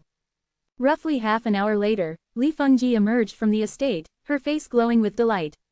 It was clear that the meeting had gone exceedingly well. Indeed, it had. Lu Sheng had unexpectedly offered to provide material support and even promised to shelter the Judgment Association within Ningbo Prefecture. However, this assistance came with a condition: the Judgment Association would need to help the Lu family deal with the Blood Hand. For the Judgment Association, this was an overwhelmingly positive development. "Chudong, your grandfather wants to see you now," Li Fengji said warmly, her tone much gentler than before. Lu Chudong was momentarily stunned before quickly rushing toward the inner estate. Less than an hour greater than after passing through a bamboo grove and crossing a small stream, Lu Chudong finally arrived at the pavilion where Lu Sheng was seated. The estate exuded an air of serenity, filled with the vibrant energy of life. The bamboo, trees, and flowering plants were meticulously maintained, their verdant hues defying the autumn season's usual decline. "Grandpa," Lu Chudong called out sweetly, her voice cheerful and lively. Inside the pavilion, an elderly man with white hair and a long beard sat quietly. His beard was tied into a neat knot, and his expression radiated wisdom and kindness. On the small table in front of him was a painting, its ink still wet, clearly freshly completed. "Grandpa, what are you painting?" Lu Chudong asked curiously as she approached, peering at the artwork with interest. "The creature in this painting, it looks quite powerful," she commented, her tone flattering but earnest. She was smart enough to know how to butter up her grandfather. The painting depicted a massive figure, a giant that appeared to be at least 100 meters tall. Its entire body was covered in blood-red armor, and its eyes radiated an intense, murderous aura. The figure looked like a being straight out of the underworld, a terrifying death god incarnate. Yet, judging by the way her grandfather had painted it, it was clear that he held a certain degree of admiration for this fearsome entity. Naturally, she decided to praise it. "Hey, just a little doodle," Lu Sheng replied modestly, though the faint glimmer of joy in his eyes gave away his satisfaction. Just moments earlier, he had received the news that the Blood Cloud Bandits had been completely wiped out. It was news worth celebrating, and yet, upon learning the details of the event, Lu Sheng found himself deeply shaken. What kind of being could accomplish such a feat? Furthermore, during his earlier conversation with Li Fengji, he had learned more about recent events in Ning Kingdom. Apparently, several months ago, there had been signs of the Divine Descent's revival, with credible reports of miracles taking place. Could it be that the Divine Descent truly was returning? And the destruction of the Blood Cloud Bandits, was it the work of the legendary Divine Descent? If the Divine Descent had truly returned, then the political landscape of Dingbo Prefecture would shift dramatically. It would mean that the Lu family wouldn't have to endure the slow encroachment of the imperial court any longer. If anyone in the world would welcome the Divine Descent's revival, it would be the Judgment Association, the downtrodden masses who still remembered the Divine Descent's glory, and Lu Sheng himself. "Grandpa seems to be in a good mood today. Do you have any wishes? I'll do my best to fulfill them," Lu Chudong said, her tone playful but affectionate. Naturally, she knew her grandfather's limits and wouldn't make any unreasonable requests. Although her grandfather often teased her for her lack of intelligence, she did have a certain emotional awareness. "Oh," Lu Sheng's eyes glimmered with warmth as he smiled. "Tell me then, what's on your mind?" Lu Chudong's eyes darted around mischievously. "Grandpa, you've always said you don't have a disciple, right? I recently made a new friend. He's incredibly talented and also has a very charming appearance. Why don't you take him as your disciple?" Her reasoning was simple. If she wanted to influence her grandfather's decisions, she couldn't do it alone. But if her new friend Qi Yuan could join forces with her, things would be different. If her grandfather had a granddaughter who was part of the Judgment Association, and then a disciple who was also affiliated with it, how could he not support their cause? Lu Sheng chuckled softly, clearly aware of her intentions.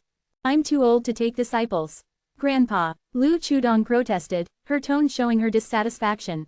"Accepting a disciple isn't something to be taken lightly," Lu Sheng said, shaking his head. "If I were to take him as my disciple and fail to guide him properly, it could hinder his growth. Furthermore, he is currently an outsider. Once he becomes my disciple, he'll be drawn into the center of our conflicts. That could put him in unnecessary danger." Hearing this, Lu Chudong hesitated for a moment. She understood that trying to argue further was pointless. It was clear her grandfather had already made up his mind, and he wasn't going to accept the young man as his disciple. "What a pity," she muttered with a sigh. "I think he has great potential. After all, he comes from a small kingdom, and yet he managed to make his way to the Roxia kingdom. That's no easy feat." Her voice carried a hint of sympathy. The journey from Ning Kingdom to the Roxia kingdom was long and treacherous. It required crossing vast oceans, rife with dangers like pirates and bandits. Without significant strength, it would have been impossible to survive the journey. When Lu Sheng heard this, his eyebrows raised slightly, a flicker of intrigue crossing his face. "He's from a small kingdom." "Which one?" "Ning Kingdom," Lu Chudong replied earnestly. "The same place where Sister Chinran is from." "What?" Lu Sheng's expression changed abruptly, his body stiffening momentarily. "Grandpa, is there something wrong?" Lu Chudong asked, startled by his reaction. "No, nothing," Lu Sheng said, shaking his head. But his eyes grew deep and contemplative. From Ning Kingdom, he thought back to recent events. In the span of just a few months, this young man had arrived from Ning Kingdom to the Roxia Kingdom. And almost immediately after his arrival, the Blood Cloud Bandits were destroyed, and the rumors of the Divine Descent began to spread. Could there be a connection between the two? Or perhaps, this young man had stumbled upon fragments of the Divine Descent and brought them to the Roxia Kingdom. "Grandpa, if you think something's wrong, I can bring him to meet you. Once you've seen him, you'll know what kind of person he is," Lu Chudong suggested, sensing her grandfather's concern. Although she trusted Qi Yuan, she also understood that her grandfather's judgment was more important. In her mind, a friend she had known for only a few days could never compare to her grandfather, who had been a pillar of strength in her life. "There's no need," Lu Sheng replied, shaking his head. He seemed to have come to some decision, and his tone softened as he spoke. I haven't visited the Judgment Association yet. Grandpa, you already knew about it?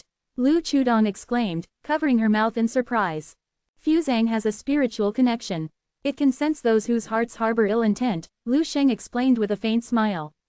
I'll bring Fuzang with me and personally help you evaluate whether there are any untrustworthy individuals among the Judgment Association. His smile carried a profound meaning. But his thoughts were already spinning in a different direction. Less than an hour greater than in the Judgment Association's stronghold, Qi Yuan let out a long yawn, his face pale and weary. Despite being a heaven-tier weapon master, his recent endeavors had pushed him to his limits. Taking down the Blood Cloud bandits in such a spectacular and overwhelming fashion had indeed been impressive, but the toll it had taken on him was immense. Still, he knew that to play the role of the Divine Descent, he had to maintain an air of authority and grandeur. It had to be dazzling. It had to be awe-inspiring. Currently, his Divine Descent persona rating was steadily increasing. Qi Yuan felt confident that the effort was worth it. Once the rating reached a certain threshold, he would likely receive blessings or rewards from the Divine Descent itself, perhaps even a significant boost to his strength. Master, do you want a steamed bun? Chen Kangbao asked worriedly, holding a bun out to him. Qi Yuan shook his head. I need to sleep. While I'm resting, make sure no one disturbs me. With that, he headed straight to his room and collapsed onto the bed, falling asleep almost instantly. He didn't even bother to wash up. Last night, he hadn't just destroyed the Blood Cloud Bandits' main headquarters. He'd also wiped out all their subsidiary outposts. The effort had drained him completely. Now, all he wanted was a good, long rest. On the bed beside him, Xiao Jia lay quietly. Her icy sleeve gently rested on Qi Yuan's hand, her presence cool but comforting. If Xiao Jia had a face, her expression at that moment would have been one of quiet devotion and tenderness. Enhance your reading experience by removing ads for as low as $1. Remove ads from $1. The autumn evening did not feel desolate. The yellowish sunlight lazily blanketed the land, radiating warmth rather than chill. Lu Sheng was dressed casually, his demeanor calm and amiable, like that of a typical elderly man. Not bad. Your group in the Judgment Association is full of good children. Lu Chudong, proud of her efforts, smiled with a hint of smugness. Grandfather, I personally picked them all. Whether it was Kai Chongla or Wang Kong, both were individuals Lu Chudong had personally invited to join the Judgment Association. At this moment, Lu Sheng's brows twitched slightly, and he spoke in a seemingly casual tone. What about that Qi Yuan from Ning? I haven't seen him around. A thoughtful look crossed Lu Sheng's face. This Qi Yuan from Ning, his sudden and convenient appearance, was peculiar. Could he perhaps have some special connection to the rumored revival of the Divine Descent? Hearing this, Lu Chudong seemed to remember something and muttered, I wonder if he's back. Grandfather, let's go check his courtyard. She led Lu Sheng toward Qi Yuan's residence. A light knock on the door was answered by Chen Kangbao, who poked his head out, his expression curious. Oh, I forgot to tell you, the young master has returned, Chen Kangbao said, munching on a steamed bun as usual. He's back. My grandfather wants to see him, Lu Chudong said, already stepping forward toward the courtyard. But Chen Kangbao extended an arm to block her way. The young master is asleep. He specifically instructed not to let anyone disturb him. Asleep, Lu Chudong's tone carried a mix of impatience and disbelief. Wake him up. Her grandfather had rarely been in such good spirits, and this was a once-in-a-lifetime opportunity. Who wouldn't want a chance to meet a divine-tier weapon master and receive his guidance? Chen Kangbao shook his head firmly, his expression serious. The young master said no one is to wake him up. His resolute gaze left no room for negotiation as he stood firmly in front of Lu Chudong. Fuming, Lu Chudong argued, this is an important matter, and you. The young master's sleep is the important matter, Chen Kangbao retorted bluntly. Rendered momentarily speechless, Lu Chudong could only hold back her frustration. Her grandfather chuckled and asked, how long does your young master usually sleep? I don't know, Chen Kangbao replied with a shrug. Lu Chudong looked even more exasperated. Lu Sheng, his gaze falling briefly on the courtyard, smiled warmly. No rush, I'm in no hurry, we'll just wait a bit. Lu Chudong was taken aback, her eyes filled with surprise and confusion. Wait, her grandfather was willing to wait for Qi Yuan to wake up. She couldn't help but feel puzzled. It wasn't as if her grandfather was doing this for her sake. Despite being her grandfather, Lu Sheng was still a divine-tier weapon master, someone even she had to treat with the utmost respect. Her grandfather must have a deeper reason for this. With her head lowered, lost in thought, Lu Chudong waited silently. From dusk until late into the night, Lu Chudong and Lu Sheng remained outside the courtyard. The door to the room stayed firmly shut, and Lu Chudong's confusion only deepened. Brother Qi still isn't awake. When will he wake up? Chen Kangbao simply shook his head. I don't know. It's fine, he'll definitely wake up by tomorrow morning at the latest. Grandfather, Lu Chudong looked anxiously at Lu Sheng, worried he might lose patience. After all, having a divine-tier weapon master wait outside for an entire night, even she found the situation unprecedented and absurd. But Lu Sheng only chuckled, his expression gentle.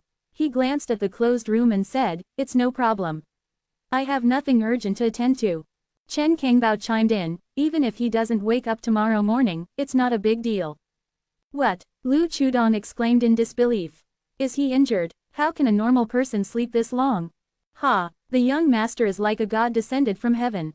Even if he sleeps for 3,000 years, so what?" Chen Kangbao replied smugly.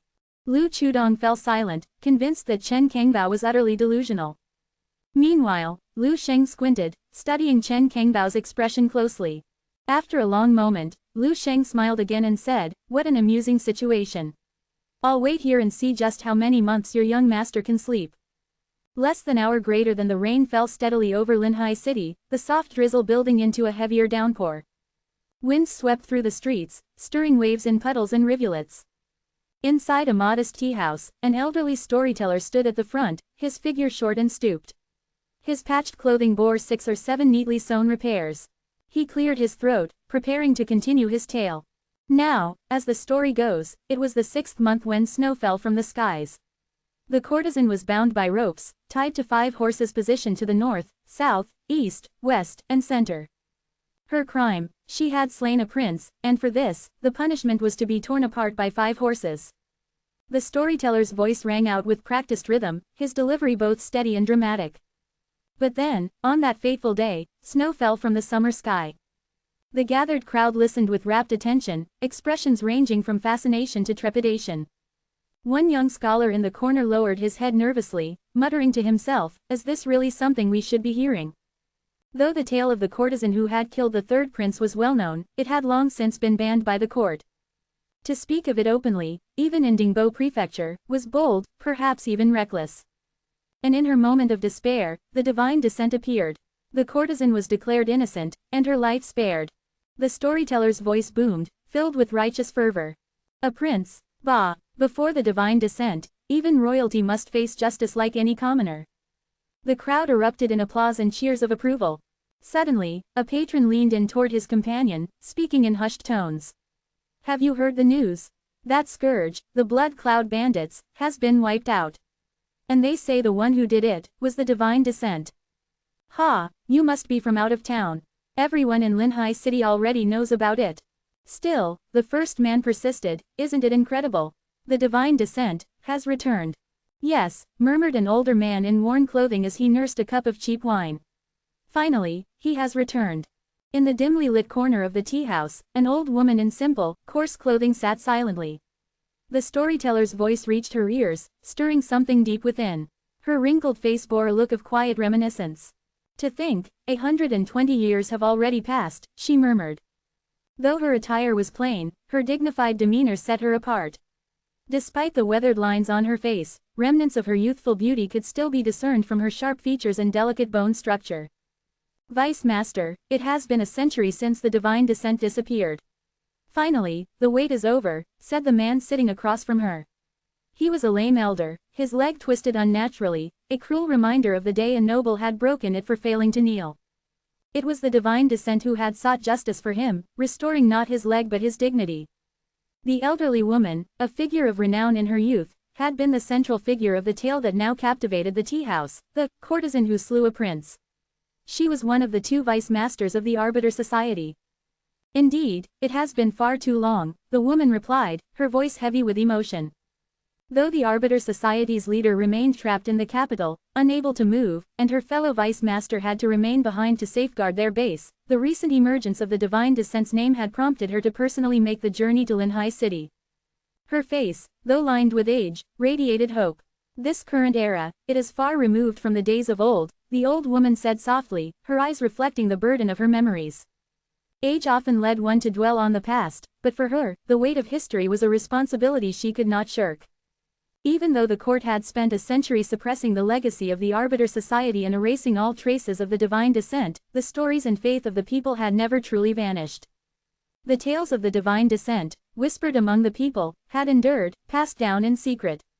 Even as statues were destroyed and prayers were outlawed, many still worshipped the Divine Descent in the hope that he might one day return to bring justice to the world. For many, he was not just a figure of history but a beacon of hope. The current state of the Rosha kingdom, the old woman shook her head as if lamenting the downfall of an empire. The monarchy's desperate attempts to cling to power had only further eroded its legitimacy. They were even willing to cede cities to foreign powers to preserve their rule. Generals seeking glory and promotions had taken to beheading innocent villagers and presenting their heads as those of bandits. And for those who journeyed through the cities, there was no need to visit a zoo to see beasts of burden. Pull back a curtain in any commoner's home, and you'd find a city full of people treated as cattle. No, not even cattle. For in these troubled times, cows and horses were considered valuable. This world is broken, she said bitterly, and yet it persists. Even with 7 divine-tier weapon masters ruling as the pillars of the kingdom, 13 of its provinces experienced over 100 uprisings every year. If the people could live, if they could fill their bellies, why would they rebel? She asked, her tone heavy with sorrow. She closed her eyes and recited an old saying, it's not the starving corpse that rises. It's the starving heart that rebels. The last time such hope had stirred among the people, it had been because of the Divine Descent. The Divine Descent had been the justice that no one else could deliver, the blade that could strike down even a prince. Now, after all this time, could he truly have returned? Where is he? She wondered aloud, her voice trembling with both hope and fear. In her youth, after the Divine Descent's death, she had abandoned the arts of embroidery and poetry to become a weapon master and join the Arbiter Society. Even now, she stood ready to do whatever it took to aid his return. Less than an hour greater than in just 10 days, the rumors of the Divine Descent's reappearance had spread like wildfire across Linhai City, Luya County, and the entirety of Dingbo Province. Everywhere, lanterns were lit, and people celebrated with fervent joy. Open worship of the Divine Descent, once punishable by death, had returned with a boldness not seen in over a century. What was even more telling was the response of the local government. They did nothing. Their silence was a tacit approval, a quiet affirmation that the Divine Descent's return was not merely a story.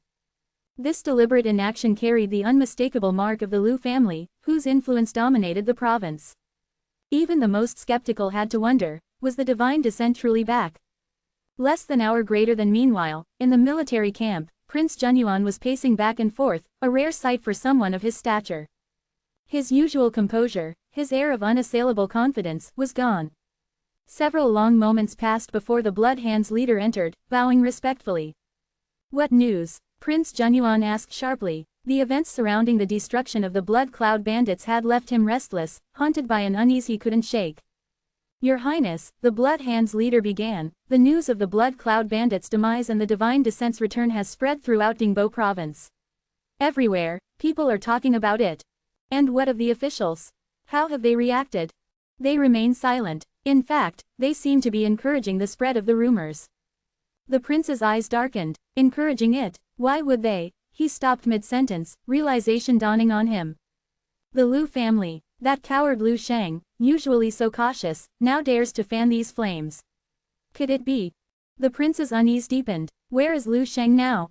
10 days ago, he traveled to Linhai City.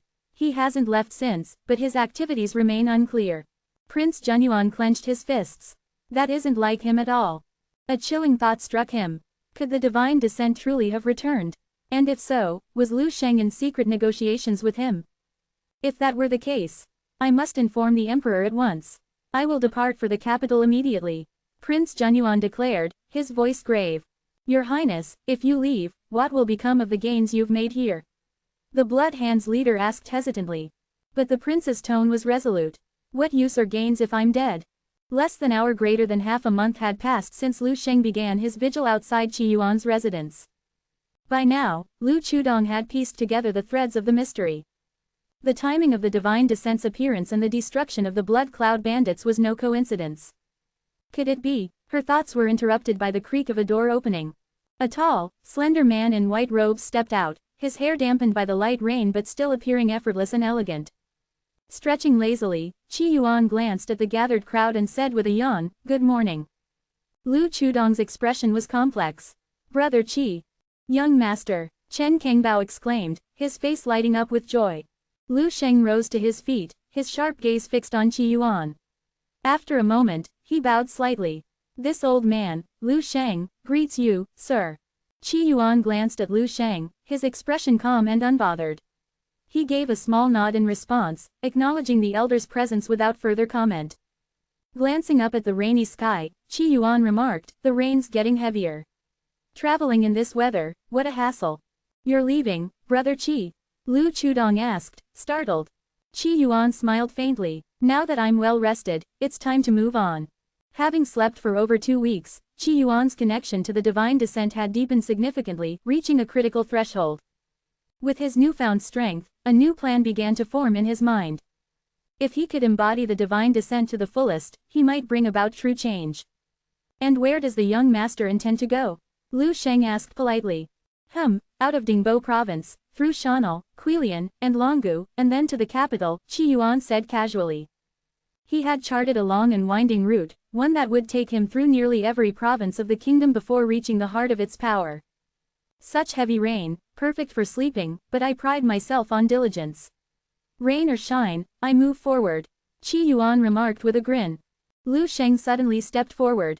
"The storm is fierce, and the roads are treacherous. Horses may panic in this weather. I was once a stable hand, allow me to guide your horse and accompany you on your journey." Lu Chudong froze in shock. Her grandfather, a divine tier weapon master, offering to lead Qi Yuan's horse. She had suspected Qi Yuan's connection to the divine descent, but was it truly enough for even her grandfather to humble himself like this? Qi Yuan glanced at Lu Sheng, his expression unreadable. After a moment, he nodded lightly. "Very well. Enhance your reading experience by removing ads for as low as $1. Remove ads from $1. The rain poured relentlessly. The torrential downpour transformed the landscape, creating veils of water cascading from slanted eaves, like rivers tumbling from the peaks of mountains. In the vast city of Linhai, the wide streets were nearly deserted, the rain so heavy that few dared venture outside. Ta-ta-ta-ta-ta. Through the rain, a thin, aged horse trudged forward, soaked to the bone. Rainwater streamed into its eyes, yet they remained bright and determined. Lu Sheng, leading the horse by the reins, stepped into the puddles, splashing water with each step. He gazed out at the curtain of rain, his voice carrying a trace of nostalgia. 100 years ago, even amidst a torrential downpour like this, people still believed in the rules, despite the prevalence of unspoken ones. But now, 100 years later, not only have those unspoken rules overshadowed the real ones, but even the rules themselves have become a joke, Lu Sheng said, his voice old and weary. He truly had been born a stable hand. In this world, the son of an official would be an official, the son of a merchant would be a merchant, and the son of a stable hand would remain a stable hand. Generations of his family had been stable hands, and if nothing had changed, his descendants would likely follow the same path. But fortune smiled on him when he encountered the divine descent. In the divine descent's world, no occupation was beneath another. If you chose to accept your fate and lay down, so be it. But as long as you worked hard and pursued progress, you could achieve something greater. Through diligence, Lu Sheng became the model stable hand, akin to Wang Kong's grandfather, a paragon of laborers. With that, he gained rights and a voice, and even earned the rare opportunity to begin training as a weapon master. In the past, how could a mere stable hand dream of cultivating such skills? Training to become a weapon master was a privilege reserved for the wealthy and the elite. At first, this old man thought, surely all this talk about the divine descent being selfless was nothing but fantasy, Lu Sheng said with a self-deprecating laugh. It was understandable for common folk to worship the divine descent blindly. But as a weapon master, he knew better than to believe in divine altruism. The so-called gods were merely immensely powerful beings. Even the divine descent, as selfless as he seemed, must have harbored personal desires.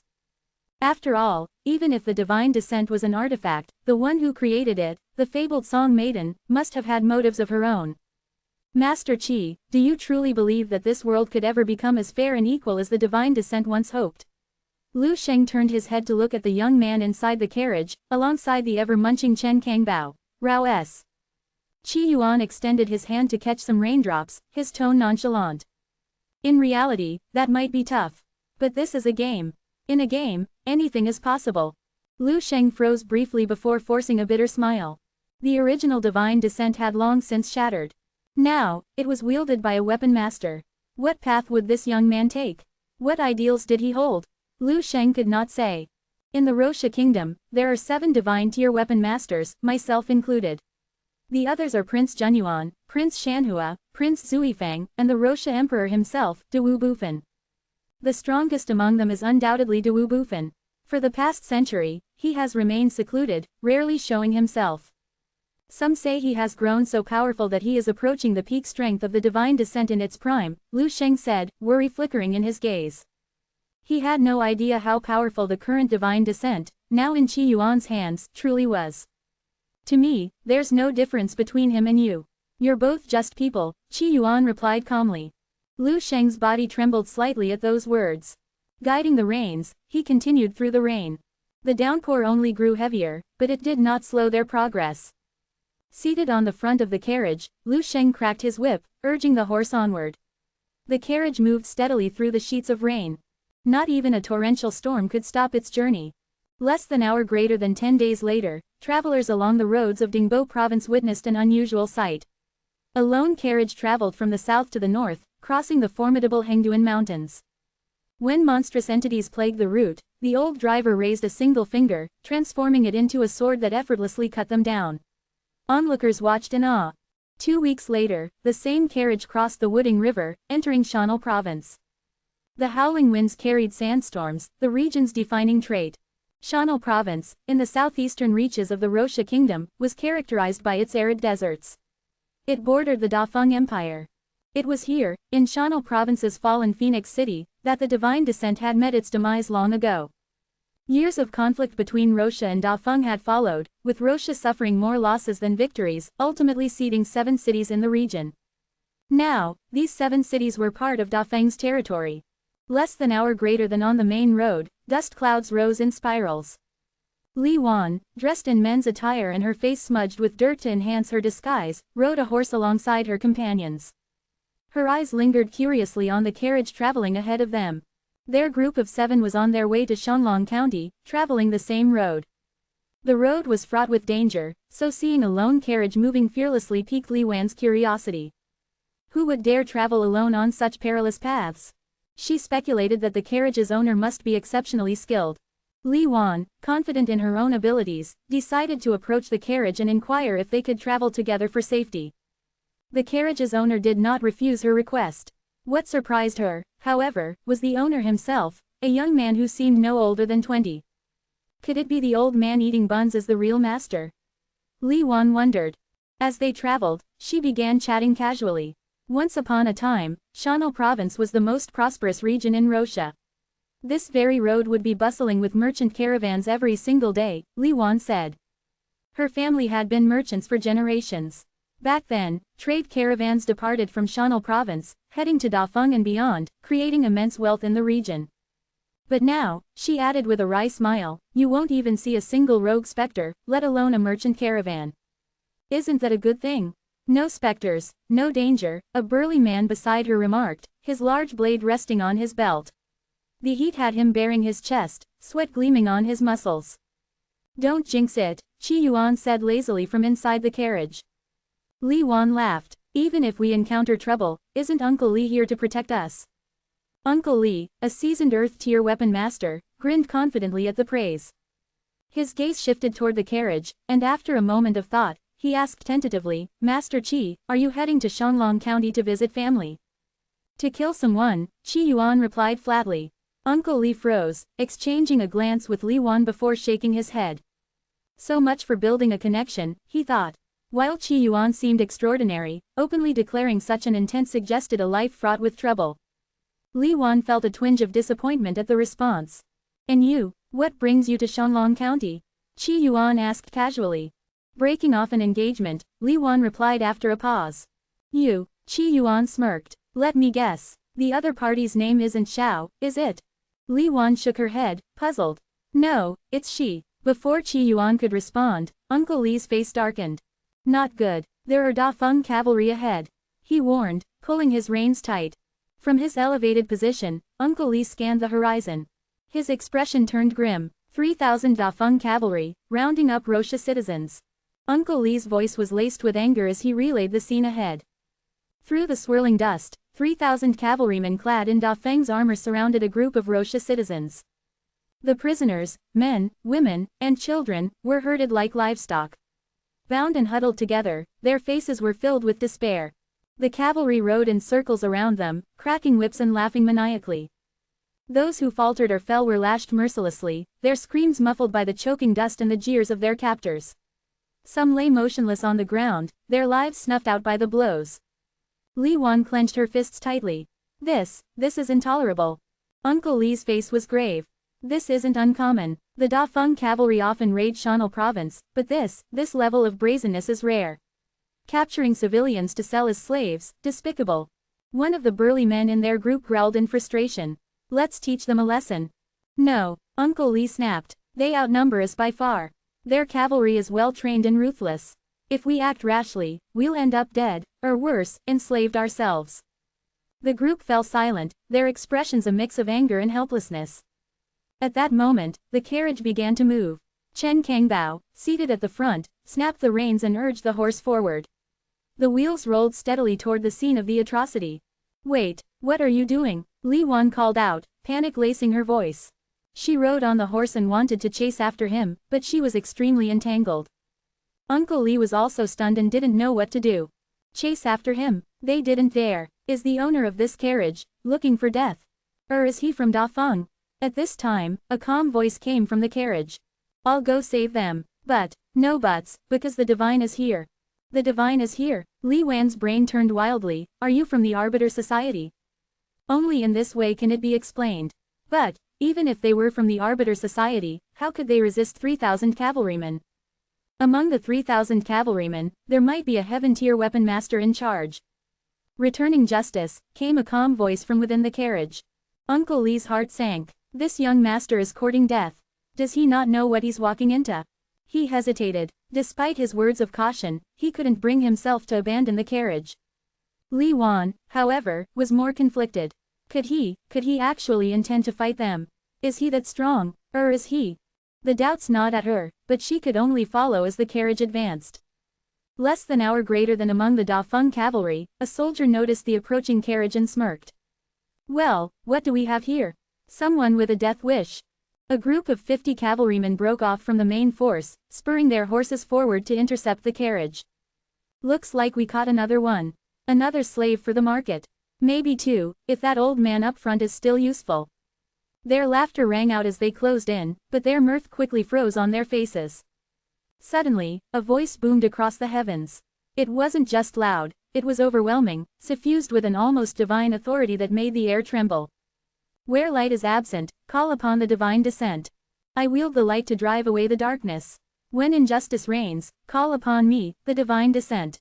The words reverberated through the air, silencing the chaos of the cavalry and the cries of the prisoners. The horses, sensing an otherworldly presence, reared and whinnied in terror. Soldiers shouted in confusion, looking around for the source of the voice. The prisoners, huddled together, froze in awe. Among them, an elderly woman suddenly knelt, tears streaming down her face. The divine descent, it's him. The divine descent has returned. Others began to stir, memories of old tales flashing through their minds. Divine descent. A young man, his face smudged with dirt and his spirit all but broken, whispered the name like a prayer. His grandmother had once told him of a being who punished the wicked and delivered justice. He had long dismissed those stories as fairy tales. But now, the voice seemed to pierce his very soul, rekindling something he thought he'd lost, hope. He stood shakily, fists clenched. Then, with all the strength he could muster, he shouted. Divine descent. His cry was a catalyst. The prisoners, young and old, began to rise, their voices joining in unison. Divine descent. Divine descent. The chant spread like wildfire, drowning out even the rain and the howling wind. The Da Feng soldiers panicked, their formation starting to break. What's going on? Who dares mess with the Da Feng army? Shut them up. But before they could act, a blinding crimson light descended from the heavens, splitting the stormy sky. The ground trembled as an immense figure materialized. A towering, blood-red giant, nearly 200 meters tall, clad in armor that seemed forged from the essence of battle itself, stood amidst the storm. Its very presence exuded an overwhelming aura of authority and power. This was no mere weapon master or artifact, it was a god among mortals. The divine descent had arrived. Less than an hour greater than the Da Feng cavalry stared in stunned silence, their bravado crumbling into terror. What is that? Is it a demon? The prisoners, too, were awestruck, their chants fading as they gazed upon the colossal figure. But the young man who had first called out stood tall. With trembling hands and tears streaming down his face, he shouted once more. Divine descent. The giant's gaze turned toward him. Then, it raised a massive, armored fist. The heavens seemed to hold their breath. The fist descended. The world erupted. A shockwave rippled outward as the divine descent's punch struck the earth. The Da Feng cavalry was obliterated in an instant. Horses and men alike were hurled into the air like leaves in a storm. Dust and debris filled the sky. When the dust settled, nothing remained of the cavalry but silence and ruin. The prisoners, their faces pale with shock, stared at the carnage. Slowly, they began to kneel, their heads bowed in reverence. But then, the divine descent's voice rang out once more. Stand up. There is no need to kneel before me. The divine descent requires no worship. The words carried an undeniable power, compelling the prisoners to rise. They stood, their fear replaced by awe and determination. They looked up at the divine descent, who stood as a protector rather than a conqueror. Less than an hour greater than Li Wan and Uncle Li watched from a distance, their bodies trembling. Uncle Li, is that truly the divine descent? The older man's face was pale, sweat dripping down his forehead. I think it is, he murmured. Li Wan's thoughts raced as she glanced back at the carriage still trundling forward. Could it be, that young man? Her voice trailed off as she struggled to process the realization. Uncle Li, is he the god of judgment? Uncle Li's burly belly was covered with sweat. He looked at the tall figure, and his calves were shaking. Should be, right, the god is back. Li Wan's voice was complicated. She looked at the carriage that was still moving slowly from a distance, with mixed emotions. Is the Master Qi in the carriage, the one who just chatted with her, the god of judgment? Or does he hold the most powerful artifact in the world, the divine descent? Uncle Li's expression grew grave. The skies over Roche are changing. For better or worse, the divine descent had returned. Sometimes, some people hope for change. Can it be worse than now? Sometimes, some people don't like change. They think it's pretty good now. If there is injustice, call the divine descent. Uncle Li stood up straight and straightened his back. When he was young, he also called for the divine's presence. Enhance your reading experience by removing ads for as low as $1. Remove ads from $1. The rumors from Dingbo Prefecture are true. Li Wan stared at the towering figure, her breathing quickened. Several days ago, she had heard news of the divine descent's resurrection. At the time, she dismissed it as nothing more than a curious tale.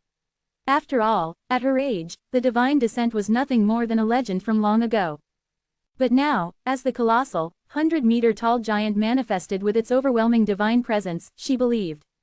What struck her even harder was the realization that this divine descent might be none other than the young gentleman who had shared a carriage with her just days prior. The thought left her momentarily dazed. When she finally returned to her senses, the crimson hue that had filled the sky was gone. In its place was the serene glow of a setting sun. The carriage was nowhere to be seen. Out of the corner of her eye, she saw only an expanse of desert and a lone sunset. The sunset was breathtaking. Uncle Li, let's go. We need to help the divine descent clean up this mess and send these civilians back home, Li Wan decided resolutely. Uncle Li paused for a moment, thinking deeply for several breaths. Finally, he nodded heavily. All right. Less than an hour greater than at the blood demon pool, the liquid resembled an ocean of blood. Chains rippled through its surface, their movements sending echoes outward. The air was filled with furious howls and roars, as though a monstrous terror was sealed beneath. Within a 10-mile radius of the pool, save for a few attendants, no one dared to approach. At that moment, two slender figures descended from the sky. The man had white hair and white eyebrows, exuding an aura of harmony and nature. Beside him stood a woman in a fiery red dress. The gown featured a daring slit that ran up to her thigh, teasing with fleeting glimpses of her legs for anyone daring enough to try and look. But no one dared. She was one of Dafeng's top 3 powerhouses, a divine tier weapon master. The fiery woman gazed at the frenzied figure thrashing within the blood pool, her expression tinged with awe and emotion. Just one strike. One sword strike was enough to drive the blade demon mad for 100 years. How powerful must the divine descent have been a century ago? The white-haired man, hearing this, revealed a trace of fear in his eyes. At the height of his power, even if all of Dafeng's divine tier weapon masters joined forces, we wouldn't have stood a chance against him. He had already condensed his own domain and forged his own path. As he spoke, his expression shifted to one of yearning and admiration. Among divine tier weapon masters, there were 7 steps to ascend to the heavens. Only by condensing a divine domain could one step onto the 4th level, entering an entirely new realm. In the 2,000-year history of Dafeng, no one had ever reached the 4th step. Back then, the divine descent was not even a person but an artifact. And even then, it had come tantalizingly close to that level. At that time, the blade demon allied with other divine tier weapon masters to besiege the divine descent. Yet he was struck by a single sword that pierced his arm. Though the blade demon promptly severed his own arm to stop the divine power from spreading, the divine descent's energy still penetrated his core and has been corroding him ever since, the white-haired man explained. One sword strike. The blade demon, once Dafeng's most fearsome warrior and the foremost master of the blade, had fallen into madness. Now he was nothing more than a lunatic. Thus, Dafeng constructed the blood demon pool to imprison him. The blade demon could no longer consume regular sustenance, surviving only on the blood within the pool. Could it be him in Shan'al Prefecture? The fiery woman asked. The white-haired man hesitated for several moments before slowly replying, "I'm not sure, but the figure seems to possess divine tier power." In truth, confirming whether or not the figure was the divine descent was simple. Those who had once faced him needed only to take a glance. But neither Dafeng's divine tier weapon masters nor Rosha kingdoms dared to do so. The blade demon should suffice to test him, the fiery woman said with a sly smile. She produced a delicate artifact from her hands, a gossamer thin eyepiece that seemed almost weightless. It was a pinnacle-level heaven tier artifact, one step away from becoming divine tier. The eyepiece's most potent ability was its power to confuse the mind. When wielded by the fiery woman, it could briefly bewilder even divine tier weapon masters. Against someone like the blade demon, whose mind was already fractured and unstable, she had complete confidence. "Blade demon, I've come to see you." The woman donned the eyepiece, her eyes radiating a mesmerizing light. In the blood pool, the deranged, one-armed man bound by chains as thick as tree trunks roared ferociously, his expression twisted. "Who are you? Die, all of you die," he thrashed violently, causing the blood in the pool to surge and churn, his body resembling a demon drenched in crimson. "I'm an old friend," the woman said in a sultry, enchanting tone. Under the influence of the artifact, the blade demon's struggles eased slightly.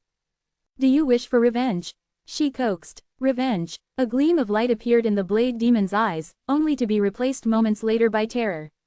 No, no, no. Clearly, the battle from a century ago had left a profound scar on his psyche. Chains rattled, and blood splattered in all directions. "There's no need to be afraid. The divine descent is long dead. The one you'll face is merely one of his descendants," the woman whispered seductively. "A descendant?" The blade demon gradually calmed down. "Yes, he's in Rosha kingdom now. And the divine tier weapon masters of Rosha won't interfere with your entry," she promised. "Very well. Less than hour greater than, hey, Brother Cleaver, is it true that as soon as you arrived in Dingbo Prefecture, the divine descent appeared in Rosha? Is there some connection between you two?" Within the Divine Wood Token's communication device, a Thorned Blood employee sent a message. Ji Wuyun, startled, assumed the expression of a panicked rabbit. "Of course, I am the divine descent. Coincidentally, I'm short on followers. You too interested in believing in me?" Qi Yuan replied without hesitation. To play the part of the divine descent, he was leaving no stone unturned. At this point, even gods were broadcasting recruitment messages to amass believers, akin to a version of Qin Shuang V50. Ridiculous. The divine descent is merely an artifact and has no self-awareness. How could he be here chatting with us? Ji Wuyun countered. "Why not? I'm a Cleaver chatting with you." Why can't an artifact do the same? Qi Yuan retorted, feigning incredulity. Ji Wuyun chose to remain silent. At this moment, the Thorned Blood employee sent another message. Brother Cleaver, I've got some free intel for you. Remember, you owe me a favor for this. What intel? Qi Yuan's eyes lit up. Free information was one of his favorite indulgences. The Blade Demon has left Dafeng and is heading to Shan'al Prefecture to challenge the Divine Descent. That's impossible. The Blade Demon has long since lost his mind. If the Divine Descent has truly returned, why would he dare challenge him? And why would the Rosha Kingdom allow a Divine Tier Weapon Master from an enemy nation to enter? It's simple. To deal with the Divine Descent. But the Blade Demon is mad. If he loses control and starts slaughtering innocents, how many civilians in Rosha will die unnecessarily? Ji Wuyun interjected, her tone filled with indignation. Innocents dying is still better than their leaders dying, the Thorned Blood employee replied, his words laced with mockery. Ji Wuyun fell silent. After a long pause, she asked, how do you know so much? Because, Dafeng also has members in Thorned Blood. A little hint, one of them is a Divine Tier Weapon Master. A Divine Tier Weapon Master? Qi Yuan's eyes sparkled with interest. Pass along a message to that Divine Tier Weapon Master for me. Train harder, or you'll end up losing to a malnourished child, Qi Yuan said, smirking. Ji Wuyun chose not to respond further. This, Cleaver, must be the real Blade Demon, she thought, mad as a hatter. Brother Cleaver, your identity is becoming more intriguing by the moment, the Thorned Blood employee remarked with growing curiosity. In the Blue Mountain Chronicles, it was recorded that the Divine Descent was ultimately destroyed. Over the years, fragments of his existence occasionally reawakened, but none of these caused any significant waves. Eventually, these fragments faded just as quickly as they emerged, sinking back into the Divine Wood Abyss, the place of their origin. One more friendly tip, beware of Rosha Kingdom's Emperor, Dewu Bufan. Over the years, he's received gifts from beyond the heavens, and his strength has grown to terrifying levels. Gifts from beyond the heavens, huh? Qi Yuan muttered thoughtfully. Thanks for the warning. When I get to the Divine Wood Abyss, I'll treat you to some steamed buns. Less than an hour greater than on the official road, Qi Yuan's carriage rolled onward. The road was nearing Shanlong County, where merchant caravans became more frequent. Qi Yuan's modest carriage now blended in with the bustling traffic. Looks like there's a lot more to the Divine Descent's death than meets the eye, Qi Yuan mused. The power differences between Divine Tier Weapon Masters were immense. By Qi Yuan's estimation, the Divine Descent's immense strength made it highly unlikely that he was besieged and killed at Fallen Phoenix Slope. Could a third party have been involved? Qi Yuan glanced skyward as he pondered this. If he were to truly play the role of the Divine Descent, he needed to uncover the truth of his demise.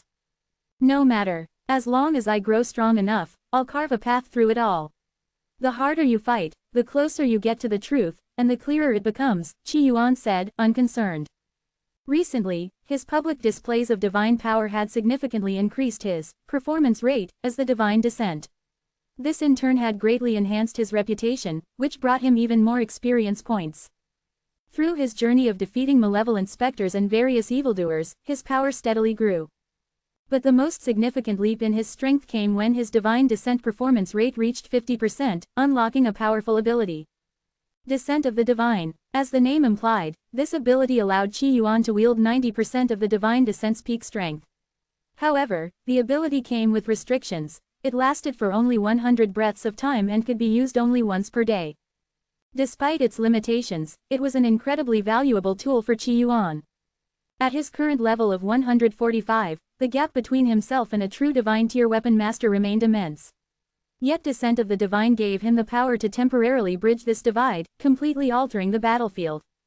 More importantly, he could combine it with, together as one, his technique for fusing with Xiaojia. This fusion would instantly raise his level by 6, further amplifying his strength. With these tools, Qi Yuan believed he might even momentarily surpass the third step of ascension, achieving power far beyond his current limits. Slow the carriage down, Qi Yuan suddenly ordered. He had decided to wait for the Blade Demon to arrive. After all, this Divine Tier Weapon Master was the perfect sacrificial lamb, a devoted warrior traveling thousands of miles to deliver himself as a target. How could Qi Yuan not show him due respect? Chen Kangbao immediately nodded. Understood, young master. Less than an hour greater than 3 days later. On the official road, an elderly woman stood with a heavy expression, her gaze fixed forward. The Blade Demon, Da Feng actually allowed him to leave, and Rosha Kingdom isn't stopping him. This woman was none other than the Vice Master of the Arbiter Society.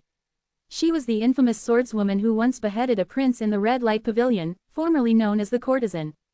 Now, however, she was simply referred to as the Old Courtesan. A kingdom like this is destined to collapse one day, remarked an Earth-tier weapon master from the Arbiter Society, who stood beside her. The Old Courtesan gazed at the Blade Demon's figure in the distance, her expression a complex mix of fear and apprehension. Since hearing news of the Divine Descent's return, she had rushed to Dingbo Prefecture, then to Shan'al Prefecture. But despite being the Divine Descent's most devout follower, even she could no longer recognize him in his current form. In the end, she chose a more desperate approach, following the Blade Demon. Because of his madness, the Blade Demon traveled slowly, guided by a heaven-tier warrior forcibly elevated to this level.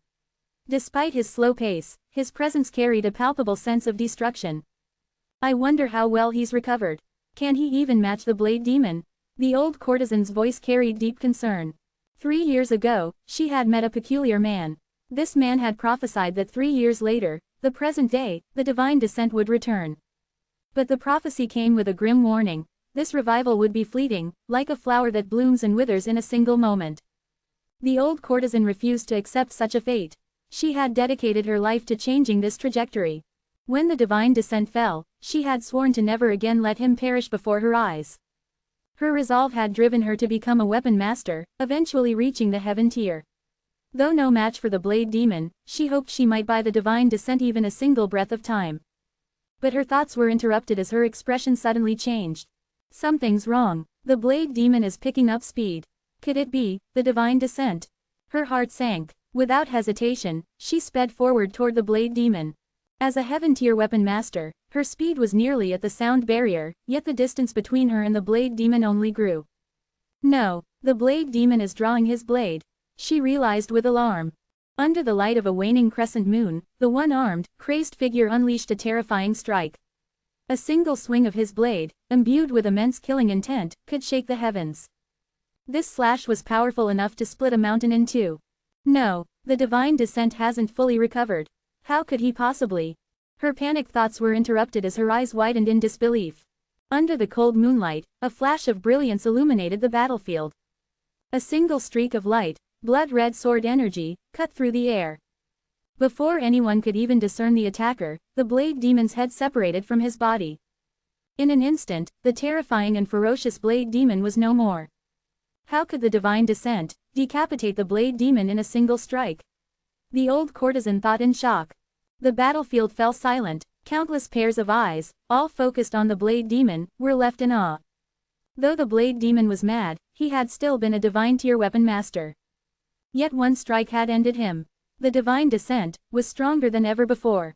Less than an hour greater than on the other side, Qi Yuan remained calm as waves of experience surged into him. With Descent of the Divine and together as one, his single sword strike had surpassed the Divine Descent's peak power, making the Blade Demon's death inevitable. Beside him, Chen Kengbao trembled uncontrollably. Young master, you're invincible. Chen Kengbao's exaggerated reaction made Qi Yuan roll his eyes in disdain. Stop shaking. You look so pathetic that people might think you've got something stuffed down your pants. How did you know I hid steamed buns there, young master? Chen Kengbao stammered. Enhance your reading experience by removing ads for as low as $1. Remove ads from $1. Qi Yuan glanced at Chen Kengbao with a face full of disdain. If Chen Kengbao was his servant, look at other people's slaves, what they wear, what they carry. And then look at him. Comparison is infuriating. Well, at least I have my white moonlight. Qi Yuan looked at the distant corpse of the Blade Demon, his eyes glinting with a smug satisfaction. With the descent of the Divine and Shao Jia's together as one technique, his combat power had reached terrifying levels. In some respects, it could even be said that he had surpassed the peak of Divine Descent. While Divine Descent's cultivation realm was higher, his mastery of divine power paled compared to Qi Yuan, who could now slay a young god imbued with the great supreme truth. Level 150. Slaying the Blade Demon, a divine-tier weapon master, had elevated Qi Yuan's cultivation to level 150. In the context of this world, he was now a divine-tier weapon master. At this point, even without relying on the power of Divine Descent, he was a god. Moreover, Qi Yuan had made a new discovery from the Blade Demon's corpse. This is, even from a distance, Qi Yuan's keen eyes detected an unusual trait on the Blade Demon's body. Blood imbued with the dark radiance. This blood, once contaminated, tarnishes divine artifacts, reducing their effectiveness to less than 1,000th of their original power. This revelation set Qi Yuan deep in thought. Was the Blade Demon's blood tampered with? A flood of possibilities surged through his mind as he studied the Blade Demon's severed arm, further confirming his suspicions. It seemed likely that, in order to counter divine descent in the past, someone had infused the Blade Demon's blood with the dark radiance. When divine descent faced the combined onslaught of the gods, he had managed to wound the Blade Demon. From that point onward, the Blade Demon's divine artifact had been tarnished, weakening divine descent's power. Less than hour greater than, "Hey, are you there?" Qi Yuan initiated contact with the thorned blood staff once again. He took out the divine wood token. First of all, stop calling me, "Hey." Second, just get to the point if you have something to say, don't start with, "Are you there?" Have you ever heard of the dark radiance? Since he was playing the role of divine descent, he had to uncover the truth behind his death. Never heard of it, the other replied. Qi Yuan felt a twinge of disappointment. It seemed he would have to clear the Rakshasa kingdom instance to learn who else had been involved. Well, I could investigate it, but it'll cost me something. I might be able to figure out what it is, the thorned blood staff offered. If you help me find information about it, I'll remember this favor. If you ever can't make a living, come to the underworld. Hey, on the other side, the thorned blood staff member chuckled coldly. He pushed open a window, gazing at the misty world outside as if admiring a scene. Posting a task. Gather detailed information on the dark radiance. Reward, 1 point. As a seasoned Void Walker, he had the authority to issue tasks directly. Void Paradise had deeply infiltrated this nascent universe. Even items like the Blue Mountain Realm Chronicles were accessible to him. Other information was relatively easy to uncover. After a few moments, his eyes lit up. I've found the details on the dark radiance. This entity originates from the Radiant Society. Its most notable characteristic is its ability to contaminate divine artifacts, diminishing their divine power. Thanks. Qi Yuan expressed his gratitude and began to mull over the implications. The Radiant Society again. He had encountered members of the Radiant Society before. Feng Shisan and a corpse were his only direct interactions thus far. But along his journey, the Radiant Society had frequently intersected with his path. At the beginning of his life as a live-in son-in-law, Feng Shisan of the Radiant Society had plotted against him, even attempting to assassinate him. Later, Qi Yuan ventured to the abyss of 10,000 mountains and discovered countless corpses in a strange domain, artifact masters who had forged fragments of divine light treasure under the direction of the Radiant Society. The 300,000 artifact masters who ventured into that strange domain to refine the fragments were also led by the Radiant Society. Now, it seemed even divine descent's death was entangled with the Radiant Society. The Radiant Society was like an incurable itch. Do you know about the Radiant Society? Qi Yuan asked again, his curiosity piqued. The Thorned Blood staff member's gaze sharpened. The Blue Mountain Realm Chronicles records that the Blue Mountain Realm is on the brink of destruction. But this isn't just the fate of the Blue Mountain Realm, it is the ultimate destiny of your entire universe. Every world, every being, is doomed to annihilation. Unless they transcend. But enough of that, let's talk about the Radiant Society. Your world, or rather, your universe, is approaching its end. The Radiant Society considers itself the savior of this world. They've been working tirelessly to save it. Righteous. Qi Yuan was startled. The so-called righteous faction had been hunting him down. Could he really be the villain? But then he reflected that self-righteousness wasn't true righteousness, and he breathed a sigh of relief. The Radiant Society isn't particularly strong, they're just troublesome. But behind them, the Thorned Blood staff member's face turned grave with reverence and fear. A mighty being stood behind the Radiant Society, so powerful that just imagining them was enough to shake one's soul and courage. If he were to utter this being's name with malice, the being could obliterate him with a single thought, even from across universes. Only after consolidating his divine domain could he resist such an attack. Even then, while a single thought might no longer suffice, a single finger would surely be enough. Who's behind them? Qi Yuan realized how shallow his knowledge of the game's lore was. The Radiant Tao Lord. The Thorned Blood staff member typed the words with trembling hands.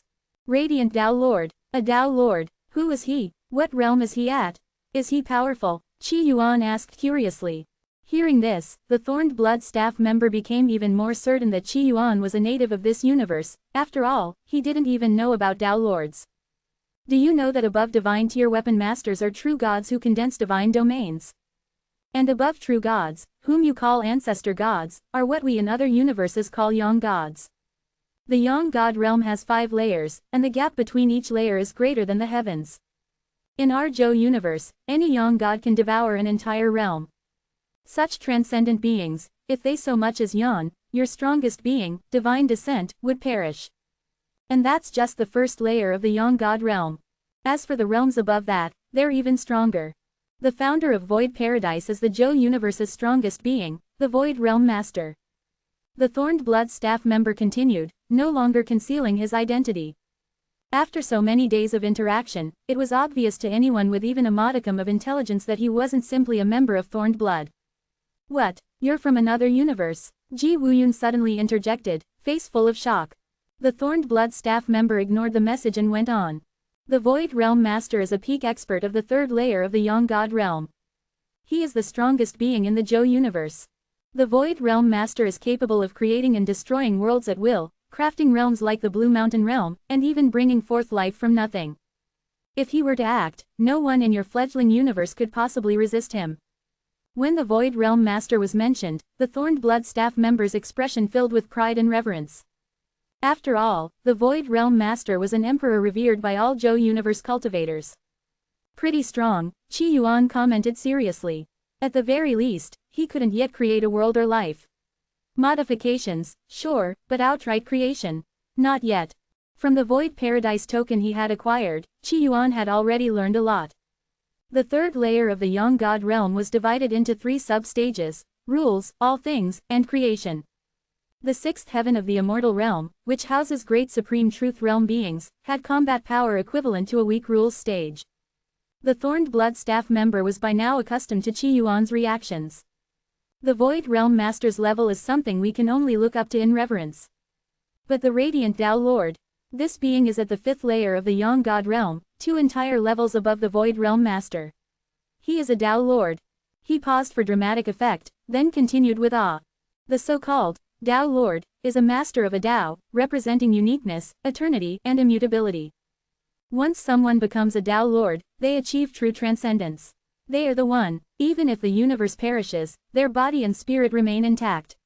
They can freely traverse the river of time, moving between the past and the future. Because his family's ancestor was a Yang god and also a Void Walker, the staff member was privy to many secrets. To Yang gods, much of this wasn't considered hidden knowledge. A Tao Lord is a master of a Tao. This world has countless cultivation paths: martial arts, witchcraft, poison spirituality, demonic cultivation, and so on. If one takes any of these paths to the ultimate peak, they become a Tao Lord. At the moment of ascension, that Tao comes under their absolute control. The universe in which they exist also becomes their territory. From that moment forward, all subsequent cultivators following that Tao are essentially crafting a foundation for the Tao Lord's strength. Moreover, they can never surpass the Tao Lord. On every Tao, there can only ever be one Tao Lord. And within a single universe, only one Tao Lord can exist at a time. Less than an hour greater than the Thorned Blood staff member laid out all the details for Qi Yuan. Of course, his knowledge wasn't entirely accurate. He was of relatively low status, so he couldn't be privy to the ultimate truths. But most of what he said was reliable.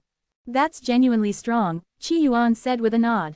Back in the Moon God Palace, he had learned that the 5th layer of the Yang God realm could gather and control all timelines. Now he understood even more. Beyond merely controlling time, a Tao Lord could wield absolute dominion over their Tao. For example, if an immortal cultivator ascended to the 5th layer of the Yang God realm, they would become the sole Tao Lord of Immortal Cultivation, the Immortal Tao Lord. This meant there would never be a second 5th layer Yang God in Immortal Cultivation. Every immortal cultivator in existence would live and die by their will. They would become both the origin and the endpoint of the Immortal Tao. At this moment, Qi Yuan suddenly recalled how the future of the Immortal Realm had been severed. Could it be that a cultivator had glimpsed this potential future and used their power to cut off the Immortal Realm's destiny? The Immortal Realm was vast, likely as expansive as the universe itself. For someone to sever its future with a single blow, they would have to be at least at the peak of the creation stage. Less than hour greater than, offending the Radiant Society is one thing, but don't provoke the Radiant Tao Lord. Then again, you probably won't even get the chance to offend the Radiant Tao Lord, the Thorned Blood staff member added with a smug grin. His tone suggested he thought Qi Yuan was like a country bumpkin, marveling at the vastness of the heavens. But soon, he felt a twinge of disappointment. For those who hadn't stepped into the Yang God realm, the Radiant Tao Lord was like the moon in the sky, visible but utterly untouchable. Even for those who had entered the Yang God realm, the Tao Lord was like the heavens themselves, unreachable and insurmountable. I have a question. If the third layer of the Yang God realm corresponds to Realm Masters, and the fifth layer corresponds to Tao Lords, what about the fourth layer? Qi Yuan asked out of curiosity. The Radiant Tao Lord was indeed strong, far beyond the Taihuang Palace Sovereign. But so what? As long as it had a health bar, Qi Yuan could grind it down bit by bit. The Thorned Blood staff member was momentarily stunned, not expecting such a question. The fourth layer of the Yang God realm is a taboo. Even in the Zhou universe, very few people know what kind of existence occupies that level. According to ancient texts, even most third-layer Yang gods know nothing about the fourth layer. Only peak-level powerhouses like the Void Realm Master or fifth-layer beings like the Radiant Tao Lord have any real knowledge of it. The fourth layer is that mysterious. Qi Yuan's curiosity grew. It was strange that the fifth layer was so well known, yet the fourth layer remained an enigma. Some great beings have said that the fourth layer of the Yang God realm is unspeakable, indescribable, and imperceptible. To even attempt to describe it invites great disaster. Thank you, guide, Qi Yuan said sincerely. Not only had he learned more about the game's lore, but he now had a clearer picture of the cultivation hierarchy. Less than hour greater than Qi Yuan's thoughts swirled. If there was a Tao Lord for the Immortal Tao, wouldn't a mere yawn from them be enough to kill me? No, wait, am I even cultivating the Immortal Tao? Maybe I'm cultivating Schrodinger's Tao. If there's a Tao Lord, I'm cultivating pseudo-immortal techniques.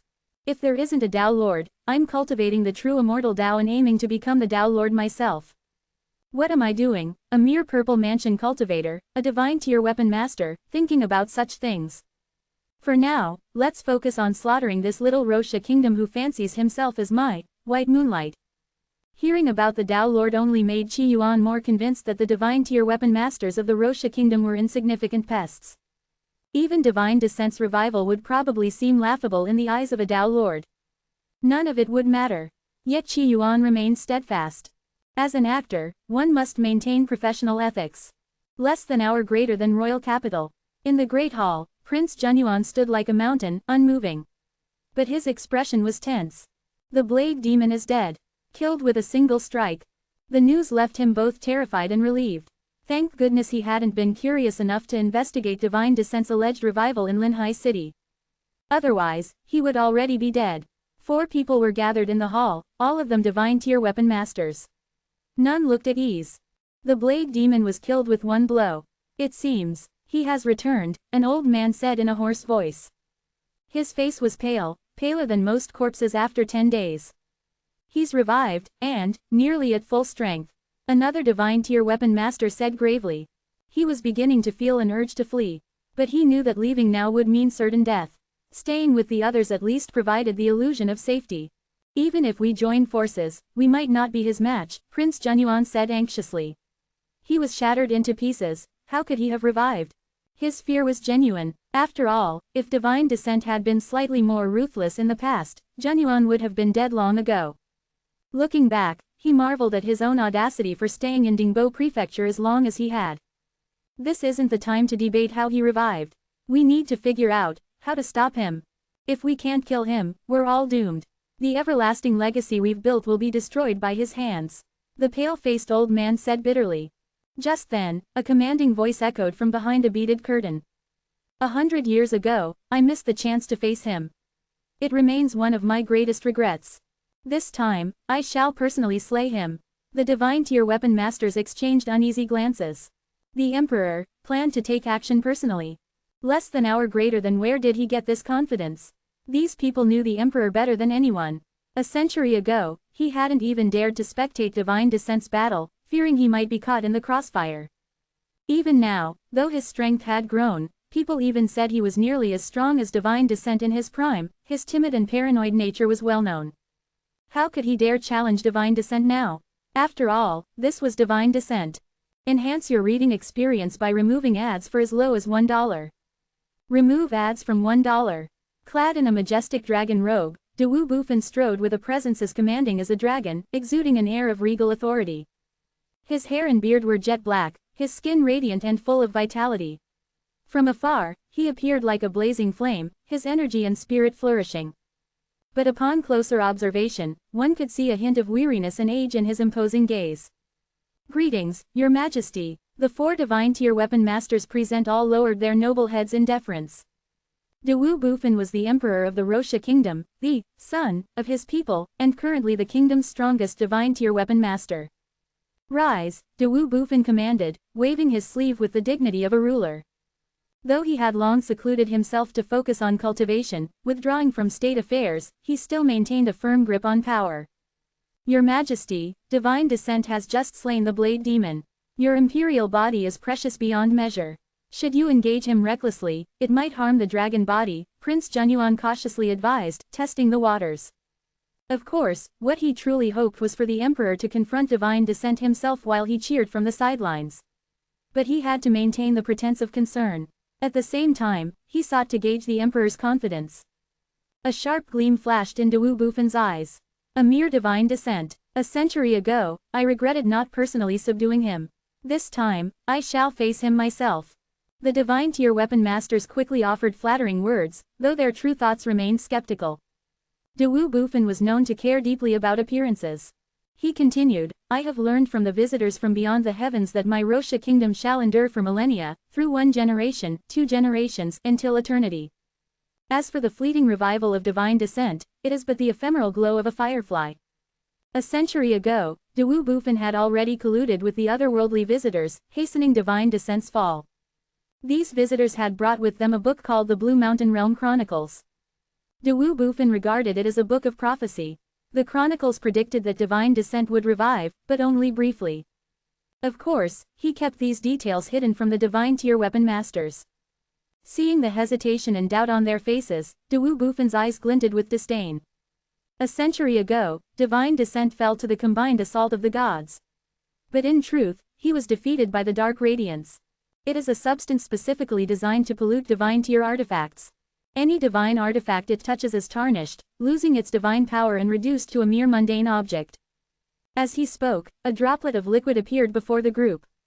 Azure and translucent, it radiated a dangerous aura. The 4 divine tier weapon masters instinctively retreated at the sight, their expressions filled with caution. Though the dark radiance only targeted divine tier artifacts, each of them carried such items for protection. If their artifacts were corrupted, their combat strength would plummet. Their previous suspicions about the circumstances of divine descent's fall were now confirmed. The dark radiance explained everything. Divine artifacts, even the sacred treasures of the kingdom, must serve me. If they do not, they must be destroyed. Dawu Bufin's voice boomed with imperial authority. The divine tier weapon masters felt a chill in their hearts. They understood that these words were also a warning to them. After years of Dawu Bufin's retreat from state affairs, they had all engaged in their own schemes. Now, faced with his veiled threat, they knew sacrifices would have to be made. Prince Junyuan bowed deeply, his face filled with guilt. I retreated without a fight in Dingbo Prefecture. My failure is unforgivable. I offer the Heavenly Secrets Codex to atone for my sin. Dawu Bufin nodded. The pale-faced elder spoke hoarsely. To extend my life with the wood life technique, I secretly imprisoned 120,000 people in Shanyan Prefecture over the past decade, harvesting their livers. I have wronged the people, and I have wronged Your Majesty. I am willing to offer the wood life technique and the 10,000 liver pills in penance. Dawu Bufin's expression softened with satisfaction. You have not wronged your subjects. You have only wronged me. Your offense is pardoned. Power answers only to its source. In this world, how could a ruler punish a subordinate simply for oppressing the people? If punishment occurred, it was only because their actions harmed the ruler's interests. The remaining weapon masters also confessed their faults and surrendered their gains. Less than hour greater than meanwhile, Qi Yuan stood atop a mountain, his tone calm. This time, I will traverse all 12 prefectures of the Rosha kingdom. To properly play the role of divine descent, he needed to travel across the land, ensuring that the people knew of his return. Only then could his performance as divine descent reach its peak. Finally, he would confront and slay any enemy who stood in his way, completing his role. Divine descent's persona would then be fully established. Huan Sha, the elderly woman now following Qi Yuan, gazed at the young man before her with reverence. This old woman is willing to accompany you across the beautiful lands of the Rosha kingdom. After Qi Yuan slew the blade demon, Huan Sha had hurried to pledge her loyalty. In her view, divine descent had not fully awakened and remained dormant, allowing Qi Yuan to wield his power temporarily. Since Qi Yuan controlled divine descent, he was effectively the master of the Arbiter's power, the one she owed allegiance to. Qi Yuan shrugged. Looking out from the carriage window, he observed the vast county of Shanlong and closed his eyes. Suddenly, countless voices flooded his ears, or rather, divine descent's ears. God, save my poor child. I've had 3 daughters already. When will I have a son? Damn it, if the Arbiter God has really returned, how will we make money? Die, all of you. If I can't live well, neither should you. May everyone live in harmony, and may hard work always pay off. What nonsense about the Arbiter God. There's no way he's really revived. Just rumors from those ignorant peasants. Help me, God, save me, cried a woman being assaulted, only to draw more predators. The cacophony revealed humanity's darkness and cruelty, as well as moments of genuine goodness and beauty. Among the chaos, Qi Yuan's attention was drawn to a mother holding her frail daughter. The girl was on the verge of death, her tattered rags exposing ulcerated, festering skin that was both horrifying and nauseating. Yet her mother clung to her tightly. Suddenly, a radiant light flashed. The girl's ulcers and wounds vanished. Though her skin remained rough, it was now free of disease. The mother's face lit up with joy as she knelt and kowtowed. God. But her gratitude was met with a cold, authoritative voice, "There is no need to kneel before me." Elsewhere, men and women committing atrocities were struck down by a divine light, instantly slain. On the carriage, Qi Yuan's gaze was conflicted. It's true, I'm not fit to be an arbiter. If divine descent were here, their sins might not warrant death. Nevertheless, Qi Yuan used divine descent's power to execute them. According to Chen Kangbao, his master's heart was too kind to tolerate such evil. Through this act of divine intervention, responding to hundreds of prayers, the people of Shanlong County began to look to the heavens with reverence and awe. The streets soon filled with people of all ages, their reverent cries of divine descent echoing through the county. As Qi Yuan observed the scene, his heart remained calm, untouched by emotion. If he was to play the role of divine descent, then let there be miracles. Suddenly, rain began to fall in Shanlong County. But this was no ordinary rain, it sparkled like sunlight, glimmered like starlight, and resembled countless fireflies as it descended upon the people. Some looked up in confusion before their expressions turned to astonishment, then to fervent joy. This is divine grace. It's a blessing from God. Many stretched out their hands to catch the starlight rain or opened their mouths to receive it. The rainwater vanished the moment it touched their skin, nourishing their bodies and restoring vitality. An atmosphere of ecstasy spread through the crowd. In that instant, the people's faith in divine descent surged to unparalleled heights. Qi Yuan's performance as divine descent rose rapidly. Sensing this, Qi Yuan remained composed. It's time to move on. Our next stop is Quaishan Prefecture. Less than an hour greater than elsewhere, a young girl tugged at her grandfather's sleeve. Grandfather, hurry up. Ah, these old bones can't move as quickly as you'd like, the old man said, sighing. Why didn't you tell me that Qi Yuan is the one controlling divine descent? The girl demanded. How could I spill such a secret? Hee hee, but now that you know, isn't it a pleasant surprise? The old man chuckled. I'm happy, but what? The Arbiter God represents absolute fairness and justice. Now that Qi Yuan controls him, does fairness and justice still exist? Isn't he the one you all trust to deliver justice? Why don't you believe in him? I trusted him before, but people change. Even I don't know what I'd become if I suddenly gained divine descent's power, a divine artifact that makes its wielder the strongest being in the world. Power is intoxicating. I just hope Qi Yuan can hold on to his true self for as long as possible, the girl said solemnly. She paused before continuing, if he loses himself and kills me in anger, I won't regret it. I'll willingly play the villain if it means reminding him to stay true to his heart. Without a guiding conscience, how can divine descent's power deliver fairness and justice? The old man, Lu Sheng, looked at his granddaughter, Lu Chudong, with a complicated expression. For this headstrong girl, who valued integrity above all else, he didn't know how to respond. Less than hour greater than 3 months passed as swiftly as flowing water. Across the 12 prefectures of the Roxia kingdom, traces of divine descent's presence could be found. Wherever Qi Yuan traveled, he brought miracles. He executed evildoers, healed the sick and weak, corrected injustices, and upheld fairness. Qi Yuan lived up to the promise, where injustice exists, call upon divine descent. The starlight rain, manifested through his divine power, nourished the lands and brought vitality to the world.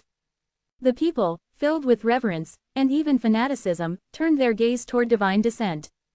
However, opportunists also sought to exploit the situation.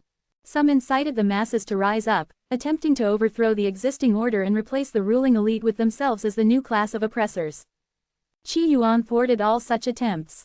Though he was playing the role of divine descent, he refused to become a mindless arbiter or allow himself to be trapped in one place. He thought to himself, I may leave their wishes unfulfilled now, but there will always be someone to write the next chapter. For now, his focus was on embodying divine descent. What came after could wait. Less than hour greater than during his travels, some clever and resourceful people managed to locate Qi Yuan's carriage and even began to follow him. The crowd of followers grew larger and larger. The sight left Qi Yuan reflective. Though he considered himself a good person, lawful, kind, and well-intentioned, he didn't think of himself as a hero. He was lawful but selfish. He refrained from wrongdoing but was drawn to beauty. He avoided social interaction but often acted impulsively. Divine descent could bear the weight of these responsibilities. Qi Yuan could not. Eventually, he convinced the followers to stop trailing his carriage. Less than hour greater than, up ahead, lies the capital of the Roxia kingdom, Huan Sha said, her voice filled with complex emotions as she gazed at the towering city walls. This was a city of immense significance for her. It was here, long ago, that she had drawn her sword and slain the third prince. The memories tied to this city carried much sorrow and regret for her. This is the most prosperous and dazzling place in the Roxia kingdom, she said, her voice hoarse. But it is also the darkest and most corrupt. Qi Yuan looked toward the royal capital, his expression calm. Indeed, Huan Sha was right. The capital was nothing like the other prefectures. In other regions, news of divine descent's arrival would draw crowds to the city walls daily. But here, the city walls were empty. Whether it was due to suppression by the authorities or the people's fear, Qi Yuan didn't care. Divine descent, as an intelligent construct, harbored no emotions like anger. Qi Yuan, as a player, was simply enjoying the process. The specifics mattered little to him. Let's enter the capital, and kill the emperor, Qi Yuan said calmly. He had killed many beings in this game, terrifying rulers of realms, otherworldly demons devouring life, and young gods that consumed innate worlds. But he had yet to kill an emperor. As someone from Earth, how could he not possess a rebellious streak? What kind of game would it be if you didn't kill an emperor at least once? In myth and legend, heroes like the Monkey King openly defied authority, Erlang Shen rebelled covertly, and Nezha always sided with the rebels. These rebellious figures now served as Qi Yuan's divine avatars. To lack a rebellious spirit himself would be unnatural.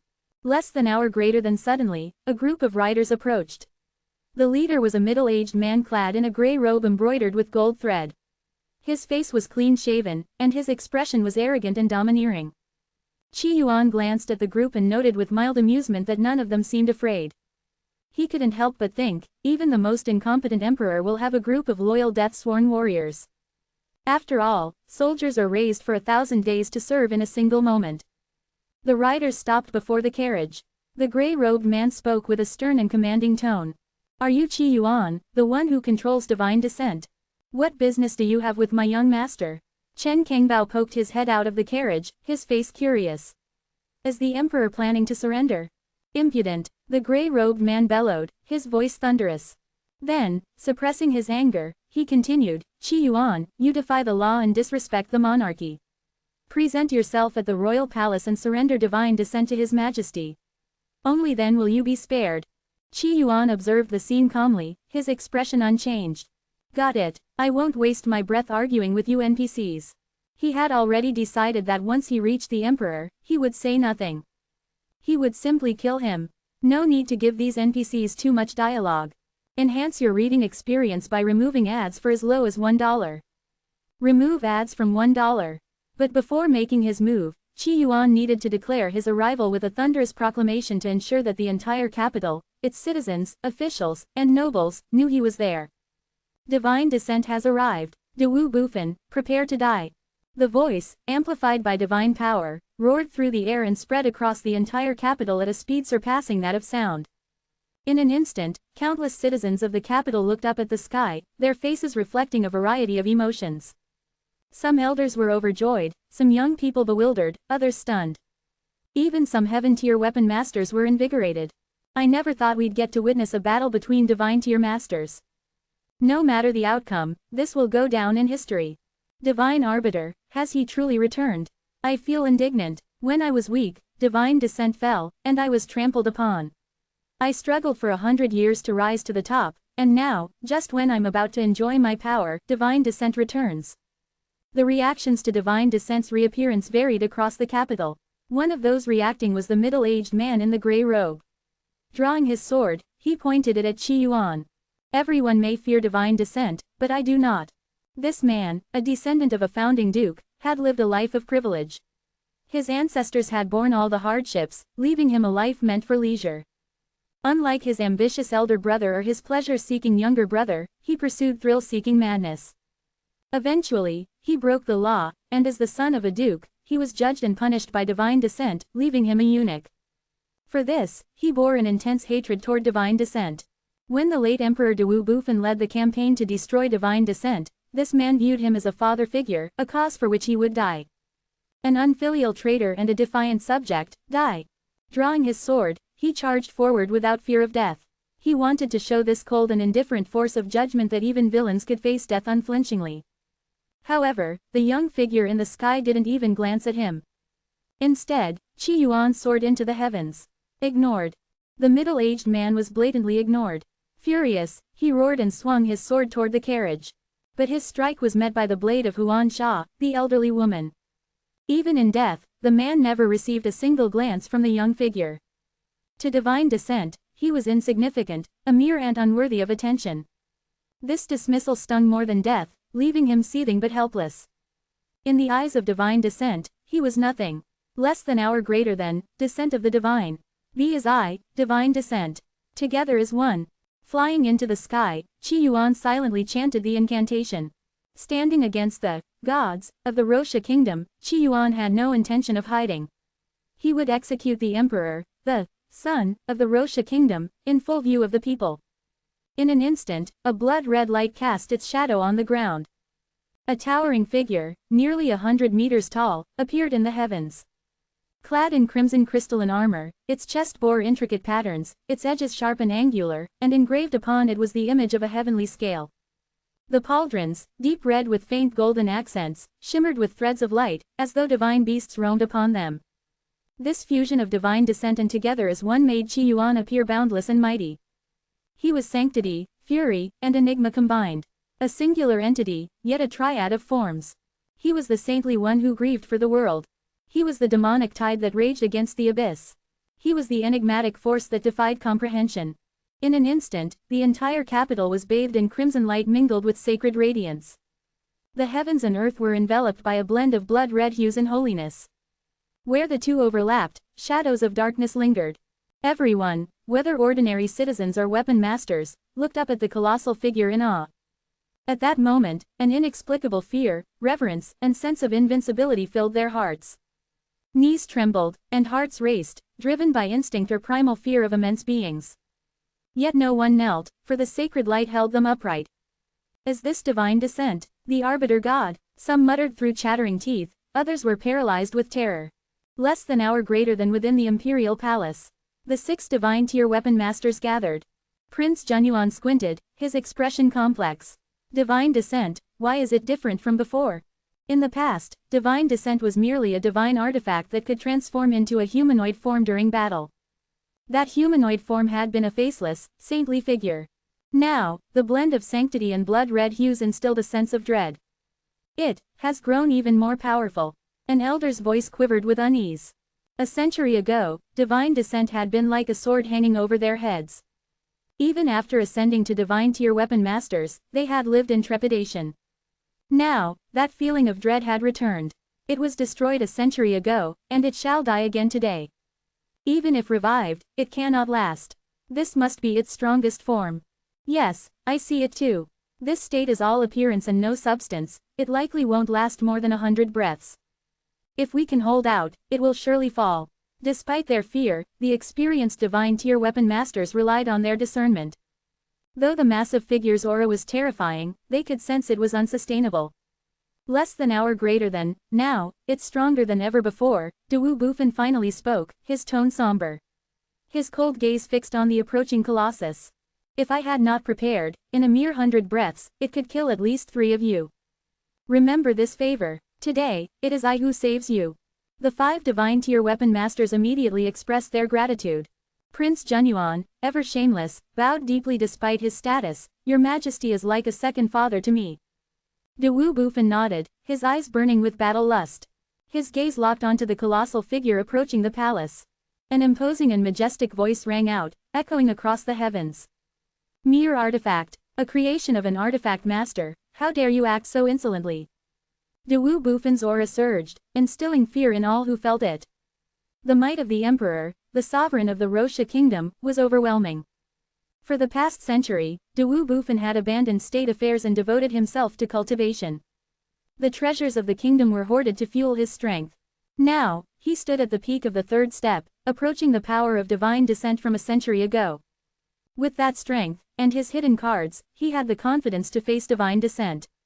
Less than hour greater than the towering figure of Qi Yuan grew closer, silent, its gaze fixed on the old emperor. You stand before the emperor. Why do you not kneel? Dawu Bufin shouted triumphantly. For a moment, he wasn't the cowardly ruler who had dared not even spectate the battle a century ago. Now, he was the ruler of the Rosha kingdom, the son of his people, radiant and untouchable. But the colossal figure remained silent. Its actions spoke louder than words. Boom! A fist, vast and unstoppable, hurtled toward Dawu Bufin, shaking the heavens and earth. Dawu Bufin's pupils contracted. For the first time in years, an unfamiliar emotion, fear, flooded his heart. Dawu Bufin's face twisted with rage, his voice growing even louder as he tried to suppress his rising terror. All lands touched by the sun and moon belong to the sovereign. All within the sovereign's domain, be they artifacts or living beings, are my subjects. How dare you defy me?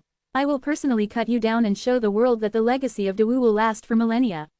My people will have the honor of being my subjects, protected by my might. Dawu Bufin's words brimmed with bravado, yet his body betrayed him. When the massive fist descended, he moved to dodge, unwilling to face it directly. Less than hour greater than far away. In another part of the world, the insect lady Katie fluttered her delicate wings, gazing toward the southern horizon. Her face showed a trace of regret. Judging by the timing, the divine battle in the Rosha kingdom's capital should be happening now. What a pity we can't witness it ourselves. Beside her stood Shenling Xuan, draped in a black gown, her aura cold and distant. Though a veil concealed her stunning face, her beauty could be glimpsed through the faintest hints, a celestial beauty beyond mortal comprehension. Her dress, embroidered with plum blossoms, reached her ankles, hiding her porcelain-smooth legs beneath. Despite its conservative design, her figure remained striking, with a slender waist, long legs, and a full bust that naturally drew attention. By the way, the one controlling divine descent, his name is very similar to your husband's, both are called Qi Yuan, Katie remarked casually. At the mention of this name, Shenling Xuan's delicate eyebrows twitched slightly, and the teardrop-shaped mole beneath her eye quivered faintly. It's probably just the same name. Definitely just a coincidence, Katie sighed.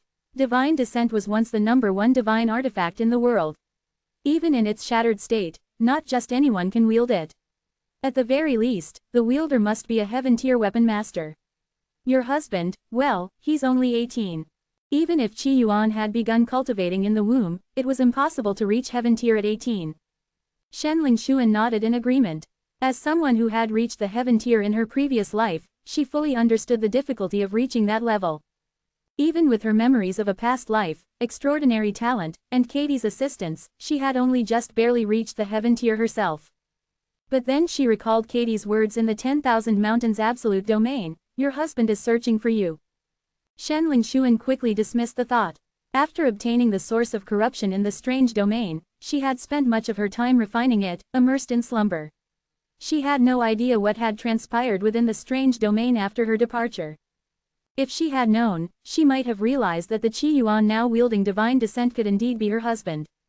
What a pity, we're too weak and can't even protect ourselves. Otherwise, we could have gone to help divine descent in this battle, Katie said wistfully. The creator of divine descent, Sheng Nu, was also a fated one like us.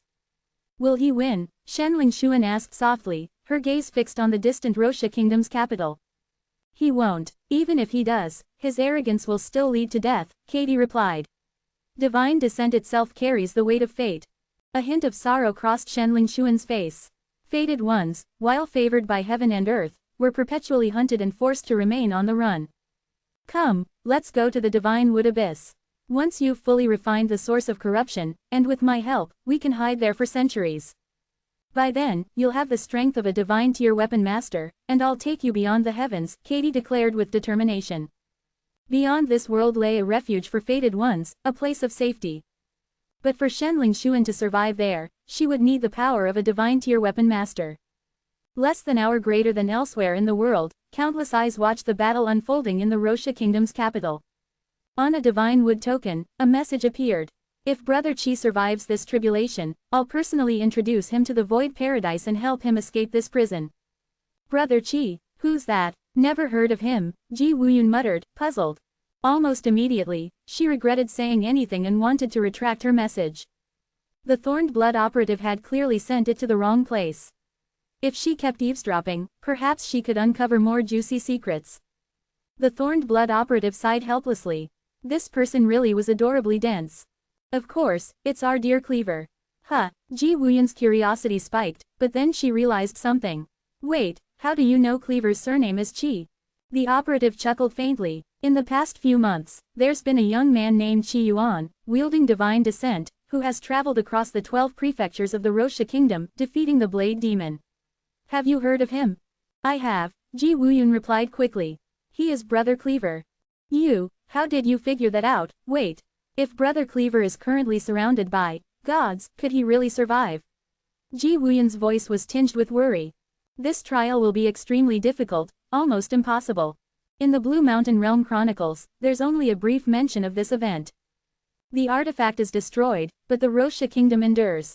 Wait, the artifact is destroyed, what about the wielder? Ji Wuyun's sharp mind caught the omission. The chronicles make no mention of him. Perhaps, he wasn't deemed worthy of recording. Could it be, he triumphs? Ji Wuyun asked, holding on to hope. The chances are slim. If he loses, perhaps he'll still have a chance to escape, the Thorned Blood operative mused. The chronicles, predictions might allow for minor variations, but the overarching outcomes remained immutable. Just like how Thorned Blood's grand plans would never fail. The Divine Wood token would become a source of corruption, and the Blue Mountain Realm would turn into a domain of darkness. His task from the Void Paradise was to hasten this process. I wonder how it will all end, he murmured with a sigh. Less than an hour greater than back in the Rosha kingdom's capital, the towering figure of divine descent loomed like an ivory pillar holding up the heavens, a golden beam bridging the sky and sea. Its cold, imposing gaze made it seem like a god detached from mortal affairs. Dewu Bufan spat blood, a look of disbelief crossing his face. I didn't expect the gap between us to be this vast. I've done everything to evade you, yet I'm still wounded. Despite summoning his courage to dodge and fight back, he had still been struck. His injuries were not light. Very well, no more hiding, you won't leave here alive. Dewu Bufan's voice dripped with menace.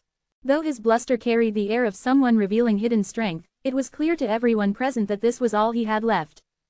His so-called hidden card was none other than the Dark Radiance. Before him, a drop of azure liquid materialized, radiating an eerie glow. This, do you know what it is? Dewu Bufan's expression was smug. Qi Yuan's calm gaze betrayed no surprise. He immediately recognized it. The liquid was the infamous Dark Radiance, a weapon specifically designed to corrupt divine tier artifacts. With this, you're doomed, Dewu Bufan declared. Dewu Bufan's triumphant voice echoed through the capital. With the Dark Radiance, your fate is sealed. As he spoke, the drop of azure liquid began to expand, spreading out in all directions. In the blink of an eye, the sky turned blue as if a storm had descended. Rain began to fall, an eerie, glowing rain that radiated danger. The entire capital was blanketed by this rain, leaving no place to hide. Let's see how you escape. Dawu Bufin sneered. Against other divine tier weapon masters, they might barely use their divine power to resist or shield themselves. But you're a divine artifact. The more your divine power touches this rain, the faster you'll corrode. The rain fell rapidly, cascading down like an unstoppable flood. It was as though the entire city would soon be submerged. The toxic rain of dark radiance was not limited to divine tier artifacts, it could even corrode ordinary mortals. Buildings began to melt as though drenched in acid. The mighty structures of the capital crumbled as the blue rain ate away at stone and wood alike. For the people, the rain was pure death. If it fell unchecked, countless lives would be lost. Less than an hour greater than Qi Yuan stood amidst the downpour, his massive divine descent form towering over the city. He lowered his gaze, surveying the ground below. To him, the mortals were as fragile as ants, yet they lived their lives with determination and resilience. In this moment, Qi Yuan had a choice to make. Would he focus on himself, evading the rain to preserve his strength? Or would he save the people, even at the cost of his own power?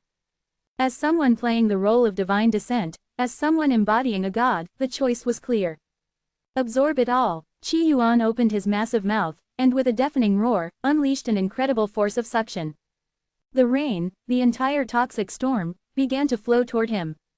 The azure droplets that had been descending upon the capital now surged upward, spiraling into Qi Yuan's enormous form. Less than an hour greater than the citizens looked on in shock and awe. This colossus, this godlike figure, was swallowing the very poison meant to destroy it. From the distance, Lu Sheng observed the scene, his voice hoarse as he spoke to Lu Chudong. He's just like you, a foolish child. To spare the innocent from harm, he's chosen to drink this poison himself. Though Lu Sheng didn't understand the exact nature of the rain, it was clear to him that it was designed to destroy divine descent. Instead of evading it, Qi Yuan had chosen to take the brunt of it. Lu Chudong's face was filled with guilt and worry. I misjudged him. I thought he might lose himself to power, but he is sacrificing himself for the people. This is the god I admire. Foolish, selfless, and just. Less than an hour greater than high above, the red crystalline armor of divine descent began to corrode. The white glow of holiness dimmed, the golden threads unraveled, and the once mighty figure began to shrink. Blue smoke rose from its body, hissing as the poison burned away its power. The colossal form of divine descent seemed to melt, its imposing image rapidly fading. Less than an hour greater than in the streets below, the citizens watched with growing realization. They began to understand that divine descent was bearing the rain to protect them. One by one, they knelt. Divine descent, divine arbiter. Their cries grew louder, swelling into a chorus of voices across the city. Though a century had passed since divine descent had last walked among them, the people's longing for justice had never faded. Less than an hour greater than Dawu Bufin smirked coldly as he watched Qi Yuan's deteriorating form. How laughable, you would sacrifice yourself for these peasants. These wretches, you cut one down, and another rises to take its place. Their lives mean nothing compared to mine. Dawu Bufin had not expected Qi Yuan to react this way. His original plan had been to use the rain to trap and wear down divine descent over time. But now, Qi Yuan had absorbed it all in one move, sparing the city and its people. This only made it easier for Dawu Bufin to finish him off. The poison had done its job. Divine descent's divine power was collapsing. A few more moments, and you'll be nothing but a corpse. Less than an hour greater than as Dawu Bufin gloated, the shrinking figure of divine descent suddenly froze. A calm, almost lazy voice echoed from the diminishing form. So many people calling out to divine descent. If I were some kind of armored hero or Ultraman, maybe I'd draw strength from their belief, ignite my cosmos, and obliterate you. But sadly, I'm not that. I'm just me, a player in a game, role-playing as divine descent. With those words, the towering figure of divine descent collapsed, disintegrating into nothingness. Standing where it had once been was a young man, handsome beyond compare, yet mortal. Less than an hour greater than Dawu Bufin's eyes narrowed, shock flashing across his face. Divine descent has fallen, your greatest weapon is gone. Who gave you the courage to spout nonsense in my presence? The emperor's gaze was filled with both disdain and admiration. In his eyes, Qi Yuan was an extraordinarily gifted youth. To be so young and already at the threshold of the heaven tier, and to have wielded the legendary divine descent, Qi Yuan was indeed exceptional. But without divine descent, Qi Yuan was nothing. Any divine tier weapon master could easily crush him. Less than hour greater than Qi Yuan chuckled softly, his expression unbothered. Without divine descent, you think I can't kill you? For the first time, Qi Yuan felt unburdened. Without the role of divine descent to maintain, the world suddenly seemed brighter. But his role wasn't over yet. Before Dawu Bufan or the other divine tier weapon masters could react, Qi Yuan's voice rang out once more. Your divine descent has returned. I am the arbiter god. Where there is injustice, call upon me, divine descent. Today, I will slay the gods. Less than hour greater than a terrifying aura erupted from Qi Yuan's body, surging toward the heavens. The 6 divine tier weapon masters watching were stunned. He's a divine tier weapon master. Impossible. Dawu Bufan's composure cracked as he took in this revelation.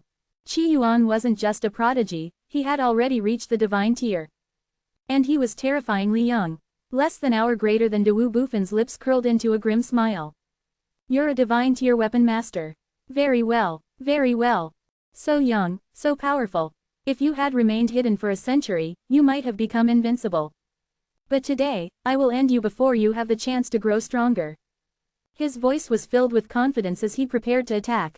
Together, leave no chance for his survival. At his command, the 5 other divine tier weapon masters joined the fray, surrounding Qi Yuan. Less than hour greater than Qi Yuan remained unfazed. Sigh, pretending to be a god is exhausting. Let me show you what it means to be a skilled player. One who clears the game in a single life. With those words, Qi Yuan vanished. In his place, thousands of blood-red phantoms filled the battlefield. Each phantom wielded a massive crimson sword. Death radiance, dominant power, heaven-slaying sword art. Qi Yuan unleashed his full arsenal. No longer constrained by his role, his mastery of combat techniques, whether against mortals, the extraordinary, or even gods, shone through. 6 gods against 1, no, it was one man hunting 6 gods. Die, die, die, die. Let the music play. Less than hour greater than above the battlefield, drones hovered in formation, transforming into drums, trumpets, and gongs. A cacophony of triumphant music filled the air, as though celebrating a divine feast. Dawu Bufan's face twisted in confusion and fear. What are these things? The other divine tier weapon masters were equally unsettled. Because in this chaotic symphony of battle, they realized. Qi Yuan was more terrifying than divine descent itself. This is my BGM, Qi Yuan declared. And your funeral music. Enhance your reading experience by removing ads for as low as $1. Remove ads from $1. Sword light flickered. Every strike was perfectly executed. When attacking, not a shred of divine power was wasted. The timing of each attack was flawless, leaving the 6 gods no opportunity to counter. How is this possible? Dawu Bufan roared in helpless rage. By all accounts, his divine power far exceeded Qi Yuan's. Among the surrounding 5 gods, their raw divine power alone also surpassed Qi Yuan's. Yet, when faced with Qi Yuan's singular onslaught, they felt completely shackled. Or rather, they were unable to harm Qi Yuan at all, reduced instead to taking a purely defensive stance. In an instant, a single sword strike severed an elder's arm. His eyes widened in shock and rage as divine power surged through his entire body in a desperate and frenzied counterattack. If even one of his strikes could land on Qi Yuan, it would undoubtedly leave a significant wound. But every time he attempted an injury-for-injury exchange, he fell short, just a hair's breadth short. His mastery is flawless, the elder said bitterly, his voice filled with frustration. If this continues, we're doomed. Prince Junyuan was already contemplating escape. In less than 10 breaths of time, each of them had suffered injuries. In contrast, Qi Yuan remained entirely unscathed, his attacks growing increasingly ferocious. These divine tier weapon masters, who had always been the dominant force in any battle, were now experiencing an unprecedented humiliation. Back in their heaven tier days, each had been a prodigy. Their techniques were refined to their peak, capable of challenging those above their level and easily dispatching their peers. But after stepping into the divine tier, they had largely ceased honing their skills. This was because divine power alone was enough to crush nearly all opposition. As long as one's divine power was abundant, one would inevitably be stronger. But who could have foreseen that today, someone would outclass them with sheer technique? It wasn't just suppression, it was complete domination. They weren't even on the same level. Ah, help me, I can't hold on any longer. An elder screamed in terror. Qi Yuan's attacks were so relentless and devastating that the elder couldn't hold his ground. In just a few breaths, his body was riddled with wounds. If things continued like this for a few more moments, he might perish. From a distance, Lu Sheng, who had originally planned to join the fray, stopped in his tracks, his expression a mixture of shock and disbelief. Without the divine descent, he's still this strong. After all, Lu Sheng had always believed that Qi Yuan's strength relied on the divine descent. With the divine descent in hand, he could dominate the divine tier. But after the divine descent had been polluted and its divine power dissipated, Qi Yuan had somehow become even stronger. The divine descent, it seemed it had been a shackle all along. Less than hour greater than, no. The elder screamed in a tragic voice. Among the 5 remaining divine tier weapon masters, not one of them was willing to risk their life to save him. The elder was filled with bitter regret. If only someone had acted decisively, sacrificing themselves to hold off Qi Yuan, he might have escaped with only minor injuries. How could things have come to this? The expressions of the remaining divine tier weapon masters changed drastically. Zhou Ziqi is dead. Prince Zhenyuan, you were the closest to him just now. Why didn't you step in to stop it? What do we do? We're no match for him, are we? These divine tier weapon masters were both panicked and furious, their fear leading to infighting among them. At this moment, Dewu Bufan's expression was particularly grim. The celestial visitor had assured him that this battle would end in his victory, that the Rosha kingdom would flourish for millennia. Why, then, was he on the brink of collapse? But there was no time to dwell on it. Qi Yuan, why don't we cease this pointless struggle? The divine descent has already fallen. Continuing to fight will only benefit the Dafeng kingdom. How about this? I appoint you as the national teacher, second only to me. What do you think? Dewu Bufan gritted his teeth as he proposed this. Is there such a thing as a free meal in this world? Qi Yuan asked, his tone light. Dewu Bufan was elated, thinking Qi Yuan was agreeing. You must be dreaming. I wouldn't even want you as my son, you're filthy and old. Qi Yuan's attacks did not stop. Dewu Bufan didn't even qualify to be Qi Yuan's son. Dewu Bufan's face turned ashen, and he let out a furious roar. You're forcing my hand. He looked as though he still had a hidden trump card. The remaining divine tier weapon masters, still in battle, felt a glimmer of hope. Perhaps Dewu Bufan would unleash some miraculous power. But what they heard next shocked them to their core. Fake son, don't you dare run. Dewu Bufan turned and fled without hesitation. The other divine tier weapon masters, seeing this, didn't hesitate either. They scattered in every direction. Fake sons, don't run. Let's pick a lucky audience member, you, Prince Zhenyuan. Qi Yuan's speed suddenly surged. Even the drones in the sky scattered to chase after the other fleeing weapon masters. Qi Yuan focused his pursuit on Prince Zhenyuan. Less than hour greater than heaven-slaying sword technique. Prince Zhenyuan's face twisted in anguish. No. He summoned every ounce of his divine power, attempting a desperate counterattack before his death. But Qi Yuan, having slain a divine tier weapon master, had ascended to even greater heights, his power growing significantly. Prince Zhenyuan's counterattack was utterly meaningless. With one sword strike, Prince Zhenyuan fell. This is a hunt. At this moment, Qi Yuan was no longer the divine descent.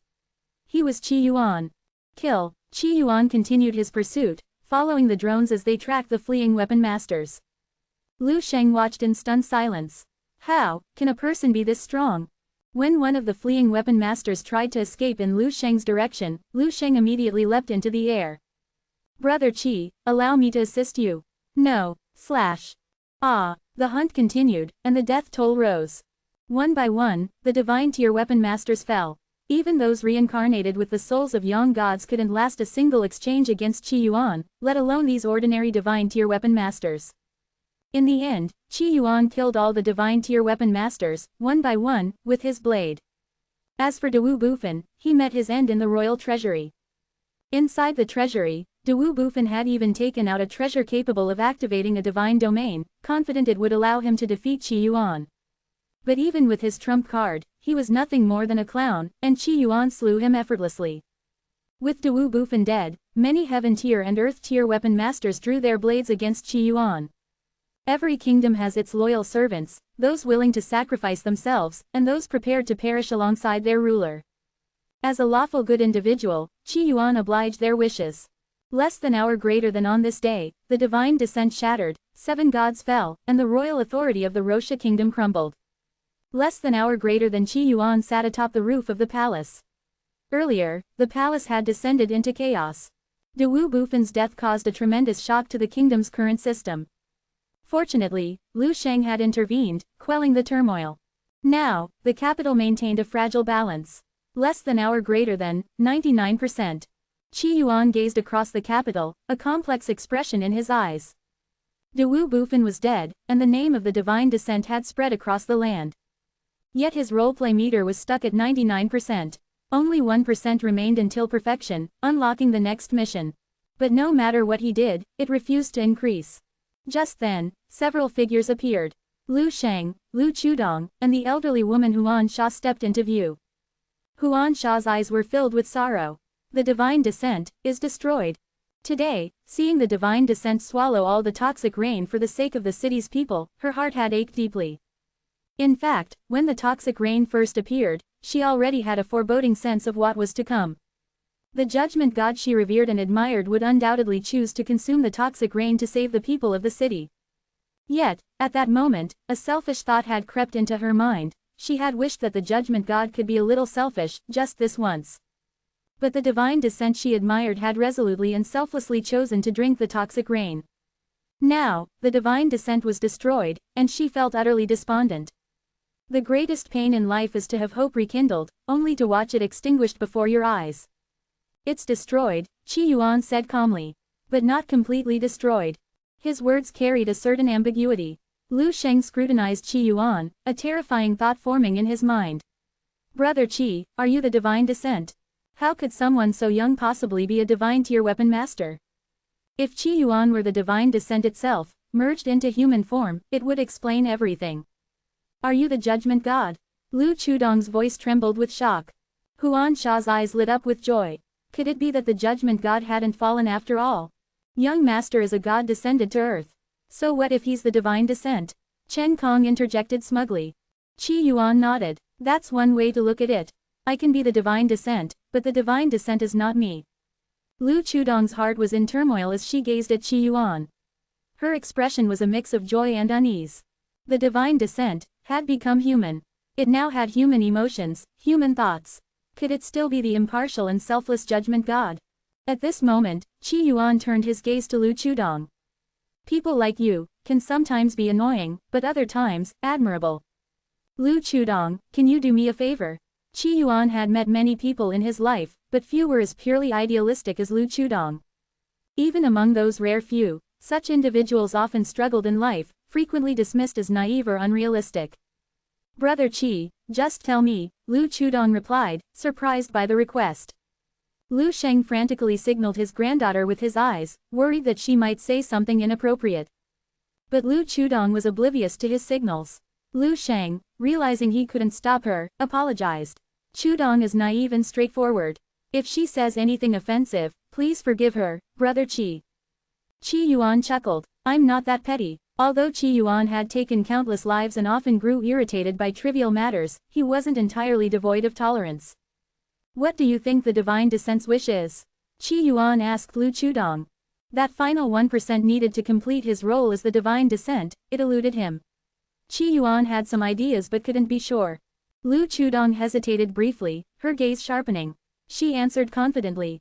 To wield the light and banish the darkness, to right every wrong, call upon me, the divine descent. That is the judgment god's divine decree, and naturally, his wish. He hopes for a world without injustice, where all are equal, where fairness and justice reign supreme. This was also Liu Chudong's own wish. Less than an hour greater than Qi Yuan fell silent, contemplating her words. For many beings, especially some unique races, the world Liu Chudong envisioned was likely unattainable. That will be very difficult, Qi Yuan said. After all, he couldn't remain in the Rosha kingdom or the Blue Mountain realm forever. To achieve such an ideal, he would have to use the Great Forgetfulness Sutra to erase the memories of everyone in the Rosha kingdom, implanting concepts like fairness and equality in their minds. In doing so, the people of the world would become like identical clones, living according to preset rules like automatons. This would technically fulfill the standards of justice and achieve the divine descent's wish. But Qi Yuan wasn't willing to do it. Every person had the right to live freely. Even if Qi Yuan could kill them at a whim, their thoughts should remain their own. So you're saying that because it's impossible, you won't even try? Lu Chudong countered. If we work toward improvement, even a little each day, eventually, the world could become a true paradise. Her eyes were filled with hope and longing for a better future. Qi Yuan found himself agreeing with her sentiments. After all, back on Blue Star, he had read many similar inspirational stories. Less than an hour greater than it was like the tale of the little girl throwing stranded starfish back into the ocean. A passerby saw the vast number of starfish and asked, "You can't save them all. Why waste your energy? Who cares?" The girl replied, "This one cares. And this one too." Less than an hour greater than what Qi Yuan could do was make a difference within his reach. If he could improve the world's overall atmosphere, even just a little, it would be worth it. If there were fewer foul-mouthed, hateful individuals. If there were more kind-hearted, virtuous people. That way, life would feel a little brighter, even if just by a small measure. And Qi Yuan could still outmatch anyone in an argument if necessary. Lu Chudong looked at Qi Yuan seriously and said, "But, the first step is ensuring that the divine descent itself is truly fair and just. Any being with self-awareness is prone to bias, no matter how small. Brother Qi, can you guarantee that you can lead the world toward the divine descent's ideal vision?" Her words weren't polite, they were even somewhat brash and illogical. But she said them anyway. She fixed her gaze on Qi Yuan, waiting for his answer. Qi Yuan's eyes grew pensive. This is exhausting. Now I have to think. He seemed a bit irritated but soon turned to Lu Chudong. "Tell me, what solution do you propose?" Lu Chudong looked at him and said, "Brother Qi, if what I'm about to say angers you, please punish only me. Don't involve my family." The petite and delicate Lu Chudong, who looked no older than 12 or 13, seemed more fragile than a bird in a gilded cage. Yet her gaze was as resolute as iron. "Say whatever you want, even if you call me a dog, I won't get angry," Qi Yuan said with a calm smile. When it came to insults, nothing could surpass the internet comment sections back on Blue Star. Humans are inherently selfish, myself included. Even if my selfishness is cloaked in the guise of fairness and justice, it remains selfishness. To achieve true fairness and justice, we must eliminate human nature. The human heart is the greatest test of all. Perhaps the original divine descent could have brought about a true utopia. But Brother Qi, with your own will and desires, no matter how fair or just you try to be, there will always be some bias. Lu Chudong's cherry-pink lips showed no mercy. "I hope that you can relinquish your consciousness and allow the original divine descent to return. If you die, Brother Qi, I will jump from this roof to keep you company." Her words were shocking, enough to leave everyone in stunned silence. It was like telling a military general who had overthrown an empire and established a new dynasty to abdicate and kill himself for the greater good. Huan Sha's expression changed drastically. She said anxiously, "How do you know that the judgment god cannot continue to be fair and just?" Lu Sheng sighed deeply and said nothing.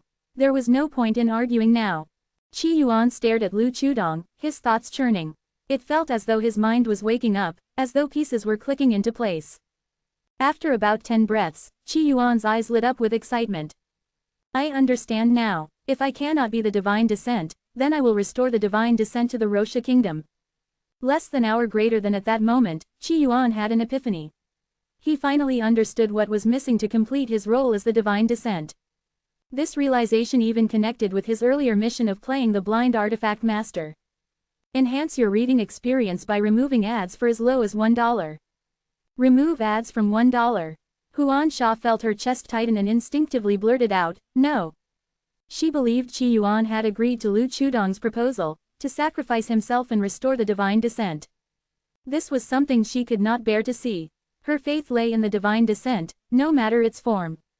Lu Chudong, solemn and full of respect, said, "Everyone has the right to make their own choices.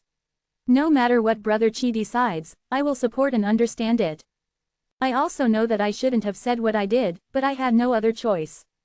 I never thought Brother Qi would actually agree." Qi Yuan blinked and replied, "Who said I'm going to erase my consciousness?" As he spoke, he took out a radiant sword from his storage artifact and handed it to Huan Sha. "I will be leaving the Rosha kingdom. I don't know when I'll return. During this time, I entrust the stability of the Rosha kingdom to you all. If an undefeatable enemy appears, activate this weapon, and the divine descent will manifest."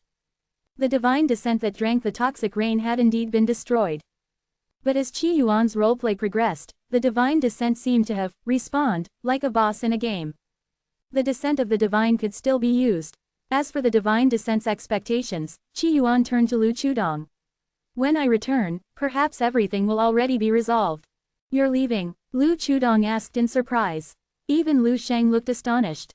In Lu Sheng's eyes, now that the divine descent had developed its own consciousness, it was no longer an artifact but a divine tier entity, a godlike figure akin to a human. And like all humans, it would inevitably have emotions, desires, and attachments. The Rosha Kingdom, once the greatest nation in the world, remained among the top 3 powers even in its decline. Wealth, resources, authority, beauty, everything was readily available. Even divine tier weapon masters like Lu Sheng himself would find it nearly impossible to relinquish all of this. But Qi Yuan was about to leave it behind. Yes, I'm leaving the Rosha Kingdom. I still have many pressing matters to attend to, Qi Yuan explained. Lu Chudong was stunned. She had not expected Qi Yuan to leave so suddenly. Unable to hold back, Lu Sheng asked, why not rest for a few years before leaving? No, time is as precious as gold. I have to leave immediately, Qi Yuan said earnestly. With that, he vanished without a trace. Chen Kangbao, munching on a steamed bun, looked up and grinned with excitement.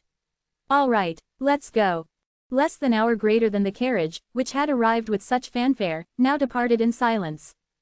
Under the cover of night, no one knew that the terrifying god who had slaughtered the divine tier weapon masters and shaken the Rosha Kingdom to its core had already departed. Lu Sheng watched the carriage fade into the distance, his heart filled with countless unspoken words. Not even staying a single night. No rest in the royal palace or enjoyment of its luxuries. His admiration for Qi Yuan deepened. If it had been him, there was no way he could have left so easily. Even if he had to leave, he would have at least stayed one more night to savor the comforts. The royal harem, filled with countless beauties, would not have required coercion, they would have willingly come forward on their own. Of course, such thoughts were merely fantasies. Brother Qi, truly a saint among men. Lu Sheng sighed in awe. Less than an hour greater then, are you ready? I'm heading to the Divine Wood Abyss. Qi Yuan sent a new message through the Divine Wood token after scanning its contents. The NPC guide responded, as always, I'm surprised you're still alive. You've exceeded my expectations. Ji Wuyun also logged in. Brother Qi, you're not dead. Her hair was still wet, as she had just been bathing. Don't jinx me. Even if you died, I wouldn't, Qi Yuan replied. By the way, this void paradise, do you have to constantly take missions? If so, don't bother introducing me. I'm not one for restrictions. The Thorned Blood representative paused for a moment before replying, that attitude suits you. A pity, though. It was indeed a pity. Remaining in this universe offered no future. Only by joining the Void Paradise and entering the Zhou universe could one escape the looming calamities. I've wrapped up my business here. Shall we meet at the Divine Wood Abyss? Qi Yuan suggested. I can also help oversee whether your Thorned Blood team has been properly training. The time for his role as the blind artifact master was fast approaching. If he didn't meet them at the Divine Wood Abyss soon, he would lose his sight entirely. Once blind, Qi Yuan would no longer be able to perceive information disparities or communicate through the Divine Wood token effectively. This would heavily impact his ability to fight. Those divine tier members of Thorned Blood wouldn't dare approach you right now, the representative admitted. But between missions and the Divine Wood Abyss, I'm more curious about the latter. Even Yang gods are said to be interested in it. The Yang god sovereigns were mighty figures in the Zhou universe, individuals he could only look up to. Through his ancestors, he learned that the Divine Wood Abyss was far more complex than it appeared. Though this universe was less than 1% the size of the Zhou universe, it was still vast beyond measure. Even the strongest Yin gods could not explore it fully within their lifetimes. Among countless worlds, those containing a Divine Wood Abyss were exceedingly rare. After some thought, the representative decided it would be best to explore the abyss with Qi Yuan before completing his tasks. As for Qi Yuan, he was undeniably strong. But the representative was no weakling either. Standing at the pinnacle of the 3 steps, equipped with powerful tools from the Void Paradise, he was confident he could escape even if Qi Yuan attacked. Aside from the ancestor gods of this universe or peak-level Yin gods, there were few who could truly threaten him. They're not coming, Qi Yuan didn't seem to mind. Within the Divine Wood Abyss lay the Divine Wood. According to his information, the Divine Wood was the best material for crafting artifacts. Many of the world's most powerful artifacts were forged from divine wood. Since Qi Yuan planned to craft a new divine descent, visiting the divine wood abyss was a necessary step. Give me the exact location of the divine wood abyss. I'll head there now, Qi Yuan said. It lies in the far west of the Rosha kingdom, in the land where the sun sets. Qi Yuan looked up at the sparse stars in the night sky. Can you be more specific? It's beneath Sunset Cliff. The divine wood abyss was a secretive place, known to few, but Sunset Cliff was widely recognized. Old man, do you know where Sunset Cliff is? Qi Yuan asked casually. Of course I do, Chen Kangbao replied eagerly. When I was a child, I heard the story of Quark chasing the sun. Quark chasing the sun? Qi Yuan fell silent. He had once told many modified myths to silent voice, one of which included the story of Quark chasing the sun. Less than an hour greater than, Quark had an elder brother named Kuafu, a towering figure who chased the sun across the heavens but ultimately perished. Quark, though small and nearly invisible to the human eye, couldn't bear to see his brother die. He followed in Kuafu's footsteps, chasing the sun until it fell into Sunset Cliff. Then, he leapt after it. Less than an hour greater than, what a touching story. Whoever came up with it must be very profound, Qi Yuan commented dryly.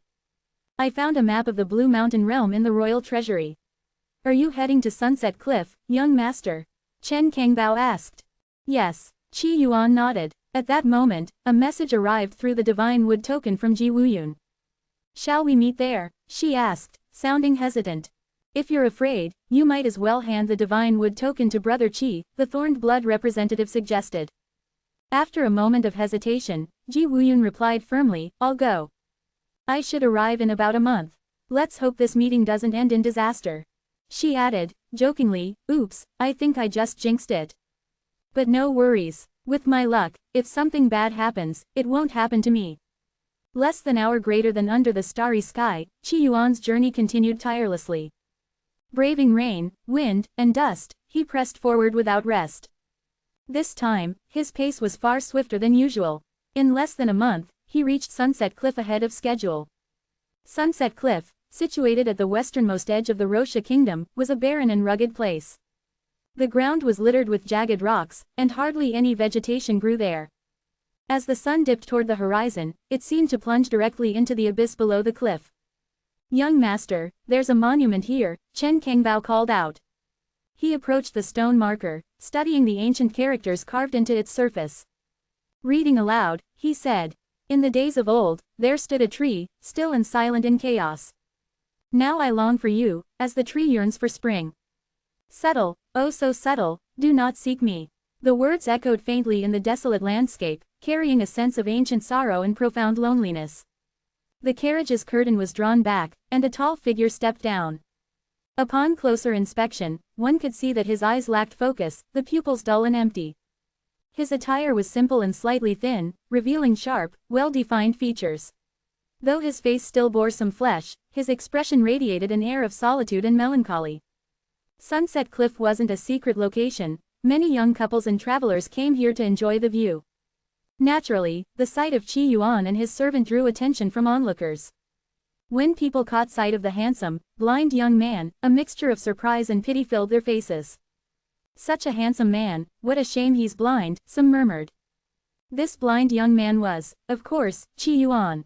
A few days ago, the conditions of his next role had taken effect, and Qi Yuan had no choice but to embody the blind artifact master.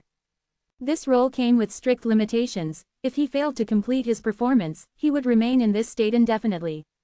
The most defining characteristic of the blind artifact master was, naturally, his blindness.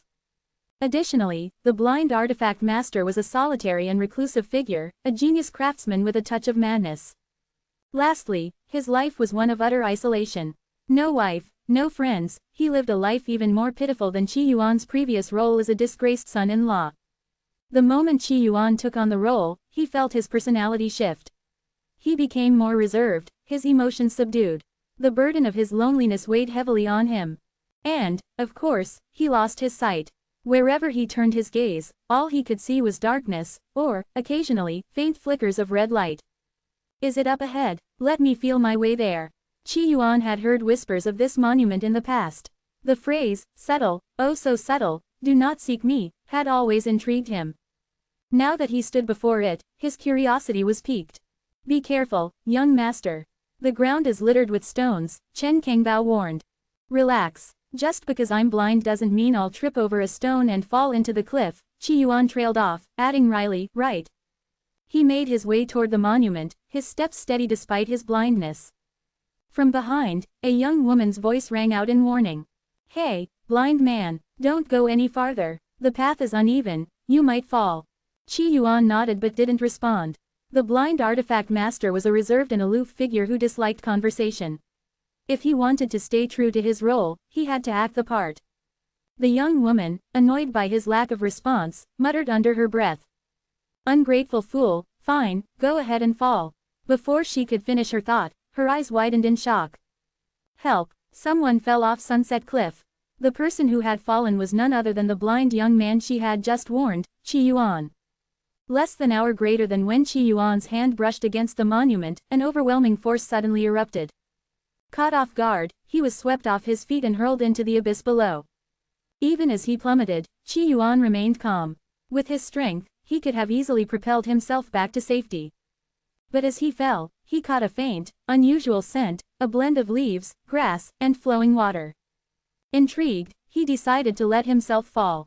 Less than an hour greater than however, as he descended, Qi Yuan noticed something alarming. Wait, my divine power. His expression darkened. His divine power, which had always been a reliable source of strength, was rapidly weakening. Is this a place of absolute suppression? He frowned. What if I actually die from this fall? That would be the most humiliating death imaginable. Though frustrated, Qi Yuan still had some divine power left. Without hesitation, he adjusted his body midair, channeling what little strength he had to slow his descent. Let's hope I land in a river. With a heavy thud, Qi Yuan landed on something soft yet sturdy, like a net or a tangle of ropes. The impact sent a sharp pain through his chest. He coughed violently, blood spilling from his mouth, mixed with fragments of broken flesh. Qi Yuan couldn't help but grumble inwardly. I came out of a battle against 6 divine-tier weapon masters unscathed, and now a fall has injured me. Ridiculous. At this moment, Qi Yuan was in bad shape. His injuries were severe, and he was tangled in what felt like ropes or vines. Cough, cough, his breathing grew labored. The deeper I go, the stronger the suppression. Right now, I'm barely stronger than an ordinary person. This condition was troubling. If things continued this way, Qi Yuan might actually die here. Less than an hour greater than amidst the rustling of leaves, faint footsteps approached. The sound was light but deliberate, as if the person was treading carefully. Struggling to lift his head, Qi Yuan turned toward the sound. But his blind eyes revealed nothing. A crisp, clear voice called out, filled with curiosity and a faint sense of detachment. Who's there? Are you alive? Cough, I'm alive. I fell from above, Qi Yuan rasped, his voice weak. He clawed at the ropes binding him, trying to free himself. You broke my swing, didn't you? The voice asked again, this time with a hint of annoyance. Qi Yuan paused, confused. A swing, maybe I did. His injuries were worsening, and every word felt like a monumental effort. You're going to pay for that. The voice said coldly, leaving no room for argument. Save me, I'll pay you 10,000 swings, Qi Yuan muttered before losing consciousness. The girl, sensing no response, murmured to herself. Where are you? Why aren't you answering? A pause. You're not dead, are you? She hesitated, then added in a flat tone. If you are, maybe I'll bury you under the tree as fertilizer. Carefully, she approached Qi Yuan, her footsteps slow and cautious. If Qi Yuan could still see, he would have noticed something extraordinary about the girl. She was blind. Finally, the girl stopped in front of him. Her unfocused eyes revealed a mix of emotions, confusion, concern, and a trace of warmth. It's been so long, since anyone came here. With slender fingers, she reached out and placed her hand on Qi Yuan's chest, examining his condition. Her expression turned serious. His injuries are severe. He almost died. She hesitated briefly, then bit down on her own pale wrist. Drops of her blood fell into Qi Yuan's mouth. As the color drained from her face, leaving her as pale as paper, she whispered to herself. I want to leave this place. Enhance your reading experience by removing ads for as low as $1. Remove ads from $1. Chaos. Clarity. Less than hour greater than, you're awake. A voice, faintly cool and detached, drifted into Qi Yuan's ears as his consciousness slowly cleared. He opened his eyes, trying to see the world around him. But what met his gaze was neither the world nor void nor emptiness, it was an endless expanse of black and faint streaks of red. How long was I unconscious? Still groggy from his slumber, Qi Yuan's thoughts were sluggish and unclear. 2 months. That long? Qi Yuan was startled. It seemed clear, he wasn't suited for in-person meetings. Whenever he tried to meet others, if it wasn't them encountering problems, it would be him. I saved you, the blind girl said calmly. I used my blood, and you broke my swing.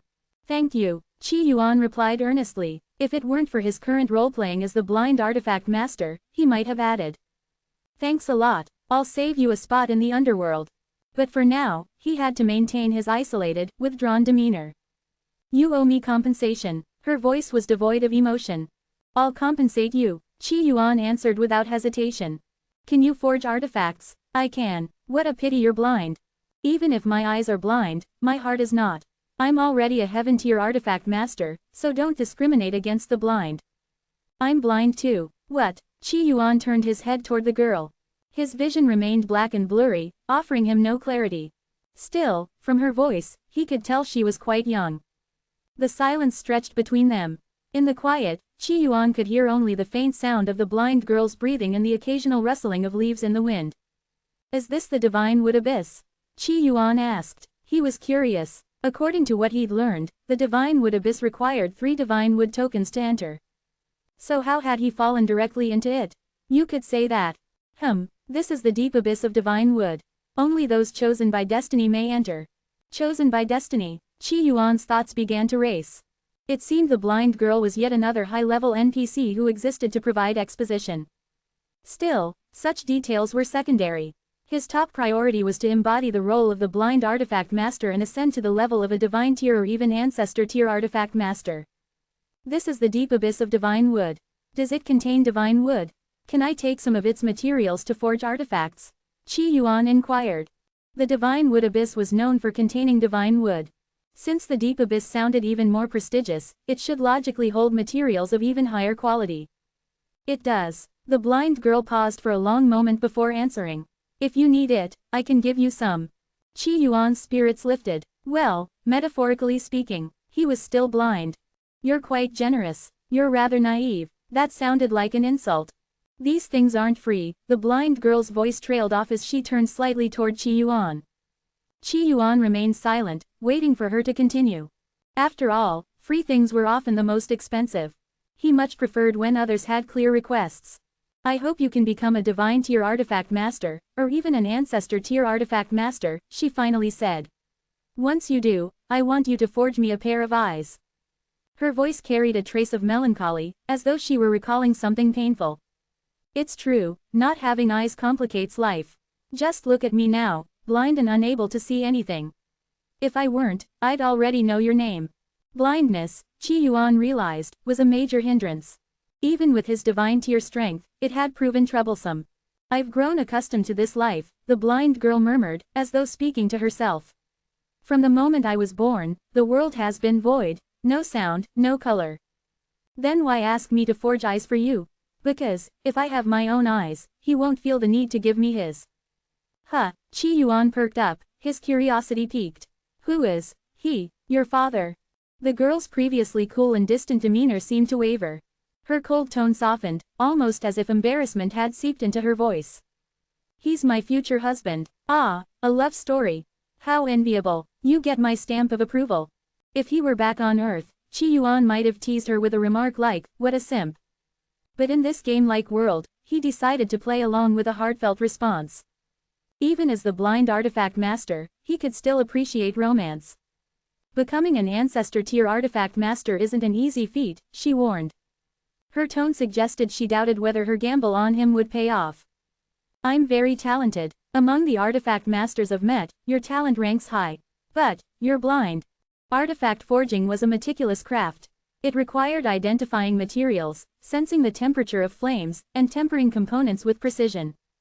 A slight deviation in flame intensity or timing could spell disaster. You've met other artifact masters. I suppose that makes sense. Anyone chosen by destiny could enter this place.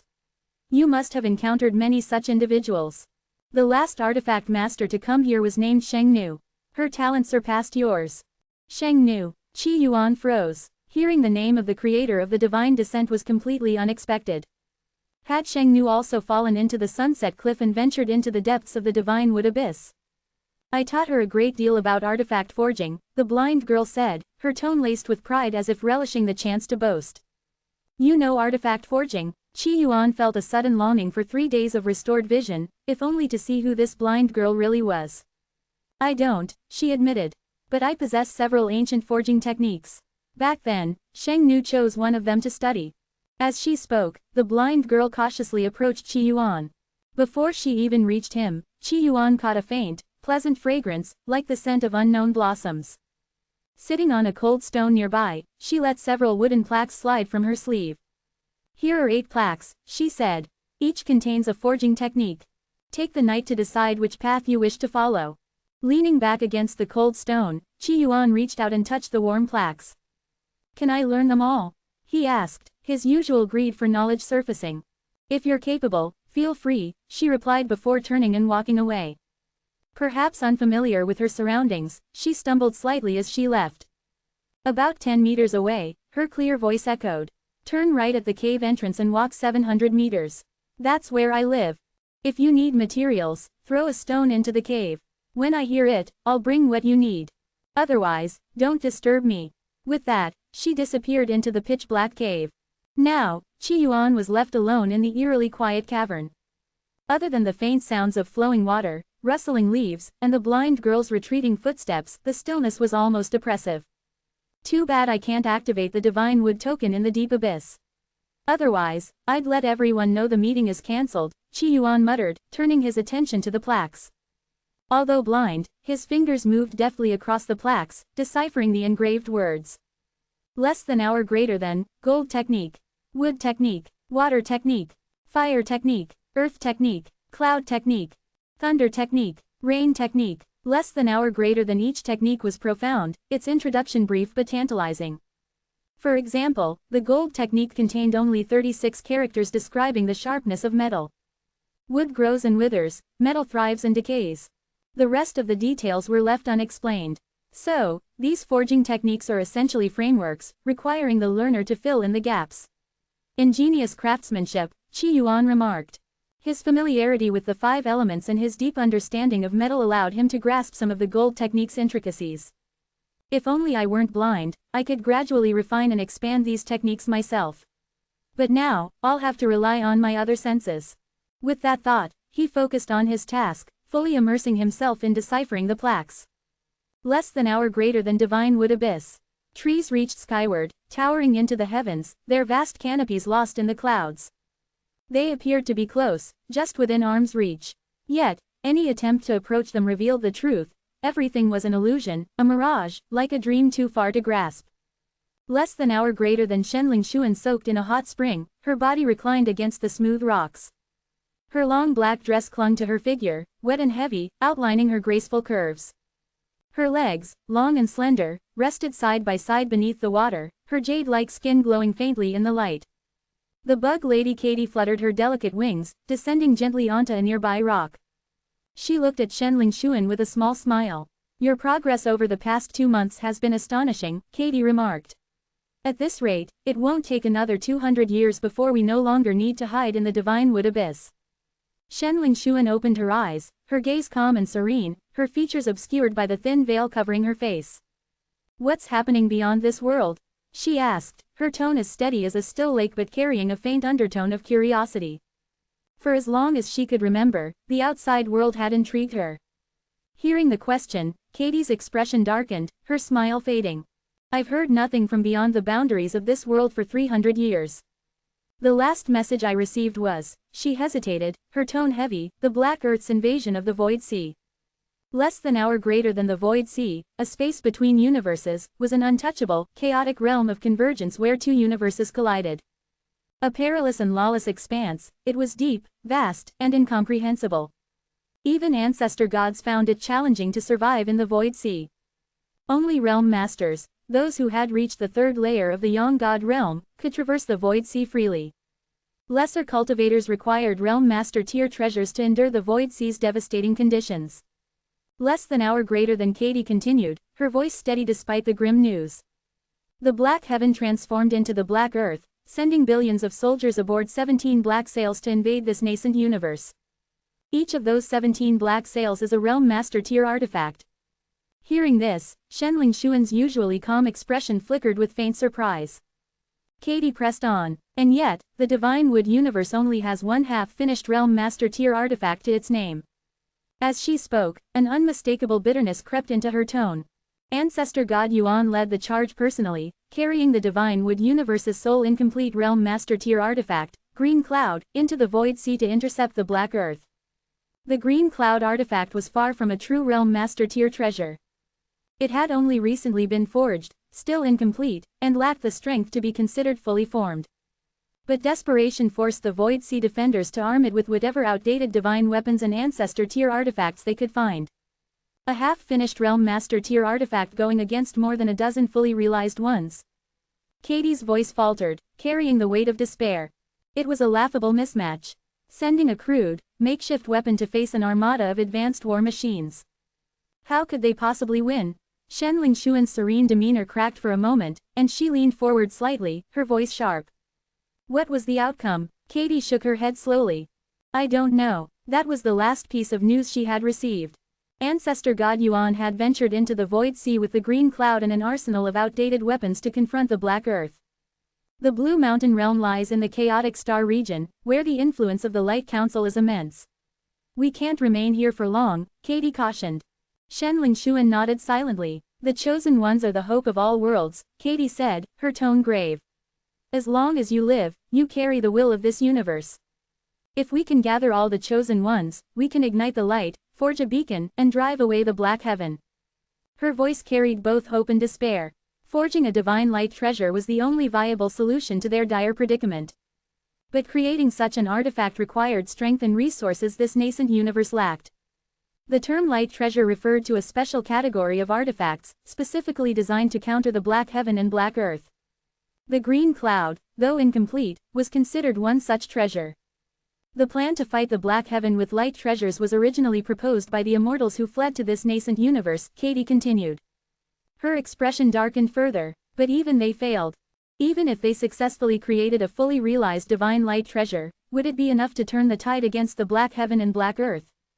The Black Heaven and its army boasted 32 fully realized Realm Master tier artifacts, far more than this universe could ever hope to match. Shenling Xuan's voice turned cold. If we could work with the Radiant Society, perhaps the road ahead wouldn't be so bleak. Katie dismissed the idea outright. Impossible. Free help is often the most dangerous.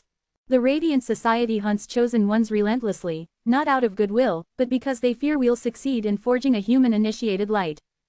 They'd rather see a divine-initiated light, but we of the Divine Wood universe refuse to bow to gods. Her tone was resolute, unyielding. The Divine Wood universe rejected the path of relying on gods and divine intervention. Instead, they chose the harder path, to rely on their own strength and forge a human-initiated light.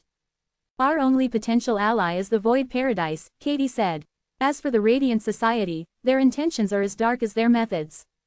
Less than hour greater than within the Divine Wood universe, two schools of thought competed over how best to counter the Black Heaven. Divine Initiated Light, championed by the Radiant Society, which sought salvation through divine intervention.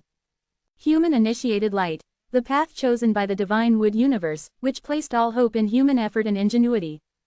The Black Heaven is a mindless cosmic phenomenon, while the Black Earth is its conscious army, Katie explained. The Black Heaven uses specters to mark universes as targets, and the Black Earth follows those markers to invade. Even the Void Paradise and the Zhou universe avoid provoking them.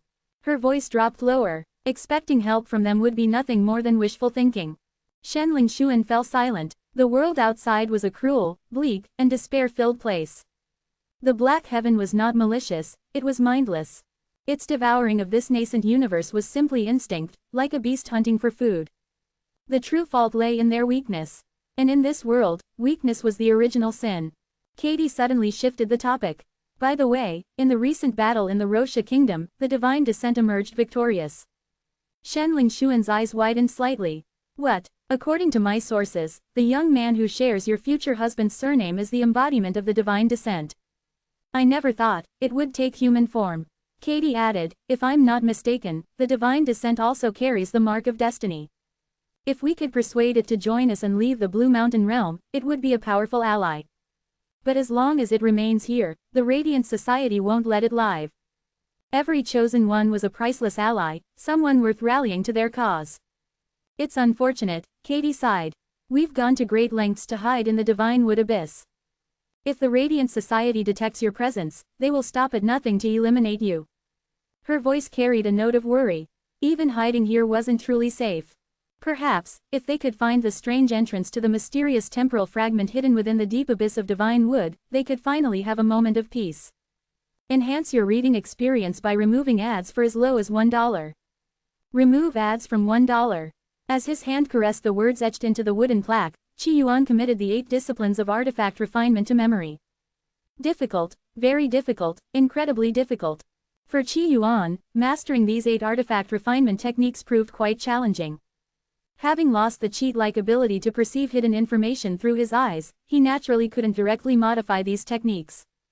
Of course, even though he was now blind, his foundation as a powerful cultivator from the Purple Mansion realm remained intact, and creating new techniques from scratch was still within his abilities. But the 8 disciplines of artifact refinement were different.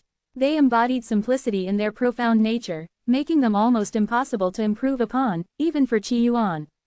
It seems this blind woman's identity is quite extraordinary, Qi Yuan speculated internally. In the 6th heaven of the immortal world, even divine techniques at the young god level could easily be modified by him. Looks like I can't take shortcuts this time, I'll have to grind through it. After some thought, Qi Yuan resolved not to slack off and decided to rely on his own talent to study the 8 disciplines of artifact refinement rigorously.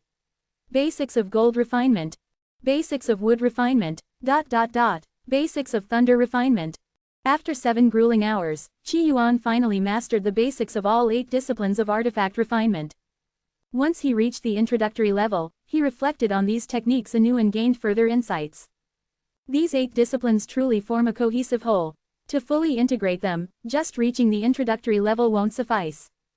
The mastery of these disciplines was categorized into 4 stages: basic, proficient, mastery, and grand master. Qi Yuan estimated that only by reaching the mastery stage in all 8 techniques would he be able to successfully integrate them. The blind artifact master's ultimate goal in life is to become a divine-level artifact master, perhaps even an ancestral god-level artifact master, ascending to greater heights, becoming someone like Zhao Gao. No. Being blind was already miserable enough. Qi Yuan had no intention of losing another organ. Advancing in artifact refinement will require practical experience. I'll need to ask the blind woman for materials. While his storage artifact held many materials, divine-level resources were few and far between. To refine artifacts, using high-quality materials naturally accelerated progress. The cave on the right, about 700 meters, is that where she lives. After contemplating for a moment, Qi Yuan began heading toward the blind woman's dwelling. The terrain here was complex. Qi Yuan was currently in a dark, sunless cave, though every 100 meters or so, light filtered in. The cave walls were adorned with what looked like tiny, twinkling fireflies, creating a beautiful, starry effect. However, being blind, Qi Yuan couldn't see any of this. This path doesn't seem to be used often. Lots of moss, he muttered. Cautiously, Qi Yuan traversed the 700-meter stretch. Finally, he stopped and softly called out, "Blind woman, are you there?" After a few breaths, a lazy voice responded, "I'm here." Though Qi Yuan couldn't see, he felt as if he could visualize a graceful woman reclining on a bed, her eyes half open, looking as though she had just woken up. Rustling sounds reached his ears, followed by the faint sound of water. Qi Yuan also heard the sound of footsteps treading on grass. "Have you chosen which discipline of artifact refinement to study?" the blind woman asked. "I've chosen, and I've already reached the basic level," Qi Yuan replied. "It's incredibly difficult, I've never studied a technique this slowly before." Qi Yuan spoke the truth. Before losing his sight, no matter how complex the technique, he could adapt and modify it for rapid learning and cultivation. This time, he had no choice but to rely solely on his natural talent. For Qi Yuan, it was arduous. The blind woman's cool expression momentarily revealed a sly, smug look. You're fast. Could you compete with Sheng Nu? Which discipline did you choose? All 8. I worked hard and managed to grasp the basics of them all, Qi Yuan said. All 8, yes, Qi Yuan nodded. The blind woman fell silent, only speaking after a few moments. You must be very diligent. However, she added, how long have I been asleep? In the depths of the divine wood abyss, the blind woman lived a simple life that revolved around 2 places, her bedroom and the swing where she felt the cool breeze. The divine wood abyss was vast, yet she never wandered far. Her poor memory often caused her to forget things. Even if she became familiar with a path, she might one day forget it entirely. Thus, she refrained from embracing new experiences altogether. Now, hearing that Qi Yuan had mastered the basics of all 8 disciplines, she assumed she had been in one of her long, muddled slumbers. One night, Qi Yuan replied honestly. Oh, then it must be morning. Time for breakfast, the blind woman remarked as she began walking back into her house. A few dozen breaths later, she returned holding a wooden basket. The basket contained some fruits and a wooden cup. Breakfast, she said, handing it to Qi Yuan. Qi Yuan bit into the fruit, finding it crisp and sweet. It was his first time tasting such a fruit, and he found it delicious. Too bad he was blind. Otherwise, he would have liked to see what it looked like and perhaps plant a tree of his own. Here are the materials. Take them and refine your artifacts, the blind woman said, handing him another basket. Thank you. I'll head back to refine artifacts, Qi Yuan said. Their interactions weren't extensive. Qi Yuan carried the materials back. The blind woman listened to the sound of his footsteps as her serene expression turned as cold as moonlight. She stood there for a long while before walking outside. As usual, she followed her routine, heading to her swing. The swing Qi Yuan had once stumbled upon was now restored, looking just as it had before. The blind woman, accustomed to this sight, sat down on the swing. The breeze swayed her dress, her bare feet cool against the ground. A lonely expression surfaced on her beautiful, snow-white face. She had lost count of how many times she had sat on this swing. Sometimes, she sat for hundreds of years at a time. Could I ever have eyes? Suddenly, she covered her eyes with her hands, her face twisted in pain. I don't want his eyes. Never, boom. A loud explosion echoed as Qi Yuan stood covered in soot. Another failure. Refining divine artifacts, is this difficult? During this time, he had focused entirely on artifact refinement. The blind artifact master's innate talent was extraordinary, and combined with Qi Yuan's own, it seemed logical that advancing to the divine level wouldn't be hard. But he had underestimated the impact of blindness on artifact refinement. Though his skill as a divine tier weapon master meant his blindness didn't hinder activities like walking or eating, refining artifacts was another matter. For instance, a blind doctor might still perform loose surgeries with ease. But artifact refinement, especially divine artifacts, was an even more intricate and complex task. His current predicament was akin to a blind surgeon attempting an extremely delicate operation. Failed again, a clear voice rang out as a graceful figure appeared not far away. Yes, I failed, Qi Yuan shrugged. Refining artifacts without eyes is incredibly difficult. This roleplay was proving extremely challenging. Qi Yuan had no choice but to continue training hard. In this game, his goal was to become a yin god. As a yin god, he needed to master the laws, understand all things, and open up new realms. It sounded somewhat similar to the 3rd layer of the yang god realm. But that was only because the 3rd layer of the yang god realm had copied Qi Yuan's ideas. After all, Qi Yuan had established his yin god path long before he even heard of the yang god realm's 3rd stage. At the very least, he aimed to become a creator god. To create a world, one must understand all things. The blind artifact master was but one piece of the puzzle. Sight, hearing, smell, taste, and touch are the 5 senses of man. To lose one is to be incomplete, to lose all 5 is to lose everything, the blind woman said coolly. Her body carried a faint floral fragrance, gentle yet refreshing, soothing to the senses. If I lose all 5, wouldn't I become a rock? Qi Yuan joked lightly. There is one thing you lack. Without it, even without eyes, you could still refine artifacts. What do I lack? You lack insight. Qi Yuan was momentarily stunned. Was this her way of insulting him? Did she think he was a patient, law-abiding person who would take her jabs lying down? If she kept this up, he might just blurt out, "Don't turn around, madam, I'm actually your husband." After all, with two blind people involved, who would know what happened if they kept quiet? Of course, Qi Yuan was merely thinking nonsensical thoughts. While her words about his lack of insight might have stung, he wasn't petty enough to stoop to that level. What she meant by insight likely referred to something akin to a third eye, a form of spiritual perception. Use your heart to see the world, to sense it. You'll find that the world may not be as your eyes perceive it. Your eyes may deceive you, but your heart will not, the blind woman explained. My eyes never deceive me, Qi Yuan replied lazily. As he spoke, he maintained a safe distance from her. The scent emanating from her was too enticing, making him want to breathe it in deeply. He needed to keep his distance. After all, she was a married woman. A solitary man and a married woman in close quarters, if things got out of hand, it would be highly unethical. Do you wish to awaken your insight? The blind woman asked. I have insight, but I suppose I could try awakening it further. How do I go about it? Qi Yuan asked. Since his artifact refinement had hit a bottleneck, he needed to explore alternative avenues. Follow me. The blind woman walked ahead quietly, leading the way. This part of the cave, where Qi Yuan resided, was unfamiliar territory to her. Even if she had been here before, her foggy memory often caused her to forget. After about 3/4 of an hour, the blind woman stopped. Look up at the sky. Qi Yuan tilted his head upward. In the pitch-black void above, he saw a faint glimmer of light, a speck as small as a grain of rice. This is the exit of the Divine Wood Abyss. Through it, you can reach the Divine Wood Chasm. If you observe this spot every day, you might, with luck, awaken your insight within a few hundred years. All right, I'll work toward gaining some extra insight, Qi Yuan replied. I'll live here from now on, he decided, resolving to stay in the area to refine artifacts. Day and night, he would watch the faint exit above and await the awakening of his insight. As days turned to months, Qi Yuan's mastery over the 8 disciplines of artifact refinement advanced to the proficient stage. However, his progress toward awakening his insight remained slow.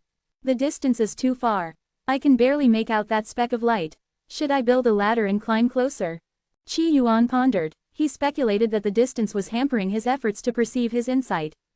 What if he built a ladder? Not only could it hasten his awakening, but it might also create a path out of the Divine Wood Abyss, leading to the Divine Wood Chasm. After all, he couldn't stay confined in the Divine Wood Abyss forever.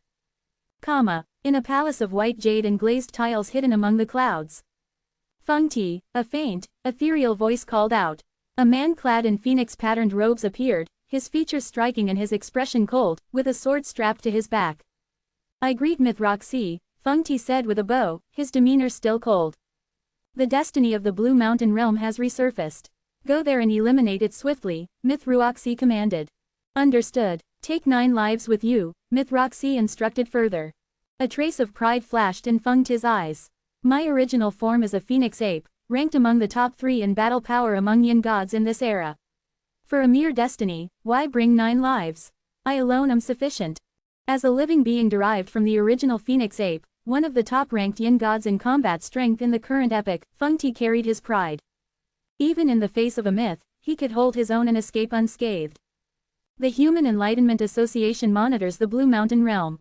There may be ancestral gods present. Take additional lives. This mission must succeed, Mithraxi ordered firmly. Understood, Feng Ti relented. Ancestral gods were equivalent to yang gods, and the gap between yang gods and yin gods was insurmountable. Even with his original form's top-tier combat ranking, Feng Ti had no illusions about challenging a yang god.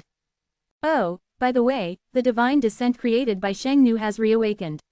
Its combat strength is impressive, it slew 7 divine tiers alone. It now goes by the name Qi Yuan and should be in the Divine Wood Chasm. Eliminate him as well. It's still alive, Feng Ti's eyes revealed a hint of surprise. Its luck must be extraordinary. But this time, with me personally handling it, its luck has surely run out. He had long known of this destined being known as the Divine Descent. At the time, he had wanted to strike it down with a single sword. However, during the honeymoon period between the Radiant Society and the Human Enlightenment Association, he couldn't act directly, instead using dark radiance to set a trap. Yet, the Divine Descent had survived. Go, complete the task quickly. Other destined beings in other worlds also require your attention, Mithruoxi instructed. In this nascent universe, while the Radiant Society held great power, the Human Enlightenment Association was not weak. Furthermore, the higher universe backing the Radiant Society would not endlessly supply resources. They had to economize. Understood. Feng Ti vanished from the White Jade Palace. The expansive palace fell silent, leaving only Mithruoxi. What a pity that the heavenly origin of this realm failed to attract divine attention and evolve into a fragment of a divine light treasure. Those 300,000 artifact masters died in vain. Mithruoxi sighed softly. Her father was a being from the Radiant Society universe, while her mother hailed from this nascent universe. Although the Radiant Society and the Human Enlightenment Association clashed ideologically, their ultimate goal was the same, to protect this universe and prevent its absorption by the Black Heavens. Regarding the 300,000 artifact masters who perished tragically in the Blue Mountain realm, failing to create a fragment of a divine light treasure, she felt both disappointment and regret. Understandable. Fragments of divine light treasures are not so easily created, she murmured. Worlds like the Blue Mountain realm were numerous. Many worlds under the Radiant Society's control worked secretly to create fragments of divine light treasures. Unfortunately, the number of chosen bearers of radiant enlightenment was slim, with less than 1 in 100 succeeding. The probability of those enlightened by the Human Enlightenment Association was even lower. Thus, the deaths of tens of thousands of weapon masters in obscurity was a common occurrence for Mithruoxi. Divine Wood Chasm. The insect maiden, Kai Dai, flapped her wings as curiosity sparkled in her eyes. Did you hear that? It sounds like there's noise below us. Shenling Xuan reclined in a hot spring, her body wrapped in nothing but a simple chest wrap. Though the insect maiden was also female, Shenling Xuan still felt slightly self-conscious. She closed her eyes and listened carefully. Indeed, I hear it too. That's strange. Aside from the two of us, there shouldn't be any other living beings in the Divine Wood Chasm. So why are there noises? Kai Dai wondered, frowning slightly. Suddenly, her eyes lit up. Could it be coming from the Divine Wood Abyss? The entrance to the Divine Wood Abyss was shrouded in mystery, and she had searched for it in vain for a long time. Could it be beneath this hot spring? Enhance your reading experience by removing ads for as low as $1. Remove ads from $1.